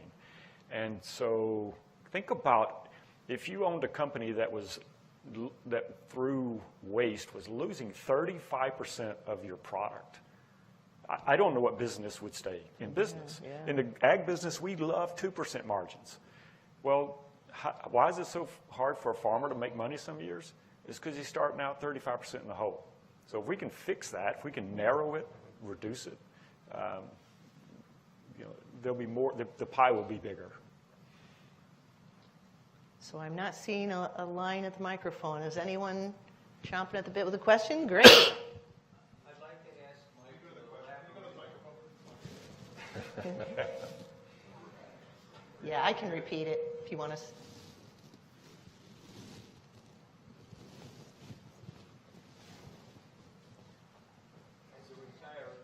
I don't think it's on. Oh, yeah. Yeah. As a retiree of McDonnell Douglas and Boeing, I would like Mike to elaborate on the characteristics of covercress as a sustainable aviation fuel. Sure. Thank you. Great question. So if you think about today, this whole issue with electrified vehicles and the question, and we made the point earlier about, Martha made the point about never saying never. Oh, thank you very much. About whether we'll have electric planes or not. So the sustainable aviation fuel today, there's a large push for how do we lower that carbon profile of sustainable aviation fuel. And there's been a focus for a long time now. So there's been a lot of success in Europe with camelina, which is another winter oilseed crop similar to covercress. The oil being used as a feedstock in lieu of some other crop, some other oilseed that has a much higher carbon footprint than we would or they would because we grow in the wintertime. And when I talk about carbon intensity scores, these are models that are run, and these models take into account a lot of different variables, and they look at kind of the impact of growing something or the life cycle of anything and the full life cycle of that carbon, all the carbon that goes into producing X, whatever that is. And then there's an indirect look at how does it impact the land. And in that's ILOC, the ILOC model. In that model, there's a lot of benefit that's given to products that can produce more protein for the world without having to use another acre of land, particularly tear down another acre of Brazilian Amazon forest. So that's where these winter oilseed crops like ours get this benefit. And so that oil then, which can be used to produce sustainable aviation fuel, which is very similar to renewable diesel, drop-in fuels, no change in how the process to make the fuel there's no change to that has to occur. There's no change to the engines that has to occur. So that's really the impact for us. Now, that pull-through for sustainable aviation fuel is still being developed. Chevron recently acquired Renewable Energy Group, who was an investor in us. Renewable Energy Group has been making renewable diesel through lots of different lipid feedstocks for some time now. That technology for the production of sustainable aviation fuel, at least here in the United States, hasn't really occurred yet. So we're a little on the forefront of being a feedstock for sustainable aviation fuel. Europe's ahead of us relative to the U.S., but that's really the catch for us is being a source and a sustainable source versus used cooking oil or some other lipid for the production of that fuel. And I'm sure as a McDonnell Douglas expert, you're probably the expert on knowing that complicated regulatory path for getting that fuel approved, right? Yeah. Another question. Thanks. Hi, my name is Daniel Gray. I'm from APAC, the American Israel Public Affairs Committee in D.C. We're a group of American citizens who advocate for a stronger U.S.-Israel relationship. But my question is, we heard earlier today about how it can be often challenging for startups in the agriculture industry to actually raise money and grow their companies. So if you guys could briefly just share your experience of how you got off the ground and how you were able to get funding and be successful. Who wants to start? I can comment for two different companies. Networking was a big one, and pitching to excuse me, sorry about that. Pitching to hundreds of different people in that sphere was crucial. So we cultivated as one of the examples was we acquired a Series A raise. Right now we're looking at a Series B raise. That Series A enabled us to kind of validify what we were doing, kind of quantify that, hire some staff from there. Was it a bit of luck? Some people say there's always luck. I don't like to use that word too much. I call it being tenacious and consistent, persistent. That's where I do that, and you just land on the right person. In terms of the Renaissance story, very similar story. The two founding partners come from a heavy technology company, and in that, the upper sphere of that technology company that they left received pitches from them, and then they connected themselves from there. So how do you do that? There's no real script per se that if you follow this story, it's going to work for you. But certainly being persistent is one. Accessing networking and Rolodexing as many people as you can is that. And get comfortable with hearing no and actually understanding what that means in terms of if you break down the word no, it means next opportunity. So that attitude really comes a long way in looking at that. And I'm going to keep telling myself that. Yeah. Larry? Yeah, so ours was a different path. It was, we were looking for somebody to find, I use the term validate our value potential. Potential is because it's always down the road, right? But getting in, I was thinking about the mighty cricket tale of woe, not being able to find these collaborators, and that was never our problem. I guess this problem was a big enough problem. People wanted our solution to work. Our problem is getting the solution to work. We think we've broken the science of it now, but finding people to validate you, either on the science side or the commercial side, you've got to get one of those done. And because if you can't, then you're just saying, trust me, and that doesn't work so well. Mike? Yeah, I echo what Larry has to say there. I'd add to it is finding that ecosystem. So, we've talked about that here in St. Louis, and yesterday, as part of a lead into this, Don had a chance to be interviewed on the local NPR station, and it's true. So you look at a company like CoverCress, we were uniquely situated. The folks that founded CoverCress, many of us came from Monsanto, so we were St. Louis based. St. Louis happens to be this huge ag tech sector, and we happen to have this very well-connected group of early investors that are interested in these questions, and BioGenerator being one of them. And without BioGenerator's help, CoverCress wouldn't really be here today as an initial investor. So, if there was a recommendation, when you're starting a business, you're giving a lot of thought to what's the problem, what's my solution, what's my product fit for a market. Those are all really critical questions every business has to answer. But you should ask yourself the question, where, in what region, what area, where are the resources located conveniently enough that I can do this really efficiently? And, in ag, I've said this before, I can't think of anywhere in the United States that's better than St. Louis in that regard. There's definitely good competition in Raleigh and other places, but I think looking for a place where you're going to have companies like Bunge that said, hey, the world's no longer awash with oil, we need more oil.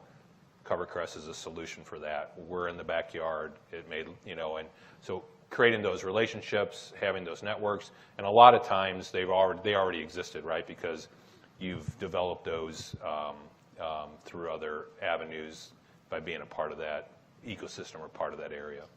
Yeah, I always say I call BioGenerator parental venture.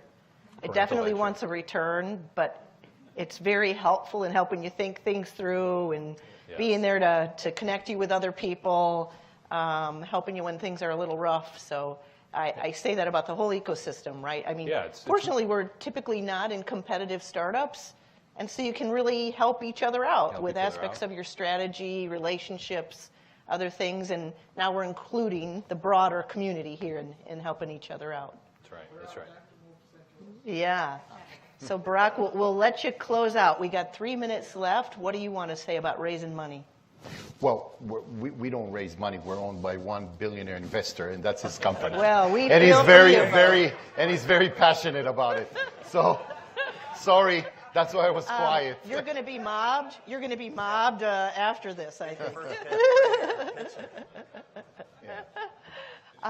Yeah. You want to hear the insight on camels? Sorry, I set you up like that. Yeah, I met a lot of wealthy sheiks over in Abu Dhabi, Dubai, and Oman for sure. But did you hear his comment on there's 3 types of camels? What, racing? 4. 4. Yeah. Yeah, the beauty one. The that what beauty caught my one. attention. Yeah, the beauty camel is judged by its lips. And one time it was disqualified because someone had put Botox in the... true story, actually. I thought the person that was telling me this, and they were giving us a tour, they said, oh, and these are the beauty camels. This camel should definitely drink mineral water. Yeah. And then they explain the story about, but these camels are highly sold for, I'm going to say 7-figure quantifiers of value, much like horse. So if you look at horse industry in the U.S., Canada, Europe, they have race horses. They have high-performance jump horses, but they also have beauty horses. And a lot of this is a cultural thing, let alone a kind of transactional thing. So we're not talking, I don't know if anybody's a billionaire in here, but we're talking next-level wealth in terms of what it is able to do that. But the amount of care that they're looking at, so what is it? They actually coined this phrase for me, but now there's a new book, is have you ever examined what your food ate? Had to hear it a few times in my head. What did my food eat? So in other words, what did the cow eat today? What did and so on and so forth. And there's actually a book now that actually talks about that kind of stuff. And so how it was reflective in this. And they related it back to that, is that in order for this camel to be more beautiful, we have to basically feed them a really specific diet. And they went through the list of what it is. And so when we were talking about fodder, it was a really wonderful aspect for them to look at that because of the zero inputs, because of the social impact, the environmental impact, and also the nutritional benefits that were involved in there. So yeah, so definitely I've learned a whole lot about camels over the last 6 months for sure. So I count it a successful day if you've learned something that might help your business, and you've also learned something you can tell your kids about tonight. Yeah, absolutely. So VJ Dodd, I don't know what's up next here. Thank you, panel, for a wonderful job. Thank you. So those of us who are here in person, first of all, thank you for the great panel. You inspired me to invite folks upstairs to continue this conversation in a controlled environment where we can get some nourishment. There'll be drinking water upstairs, maybe some other beverages as well.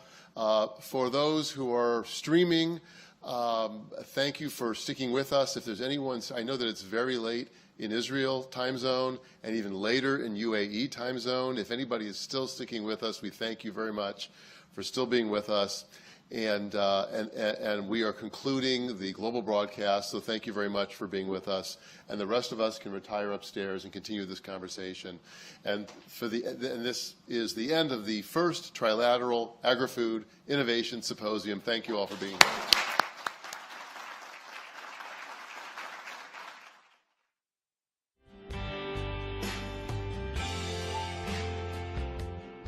We were so happy to host our friends from the United Arab Emirates and from Israel and from the embassies and the consulates, all coming to St. Louis. It was a great buzz, a great feel.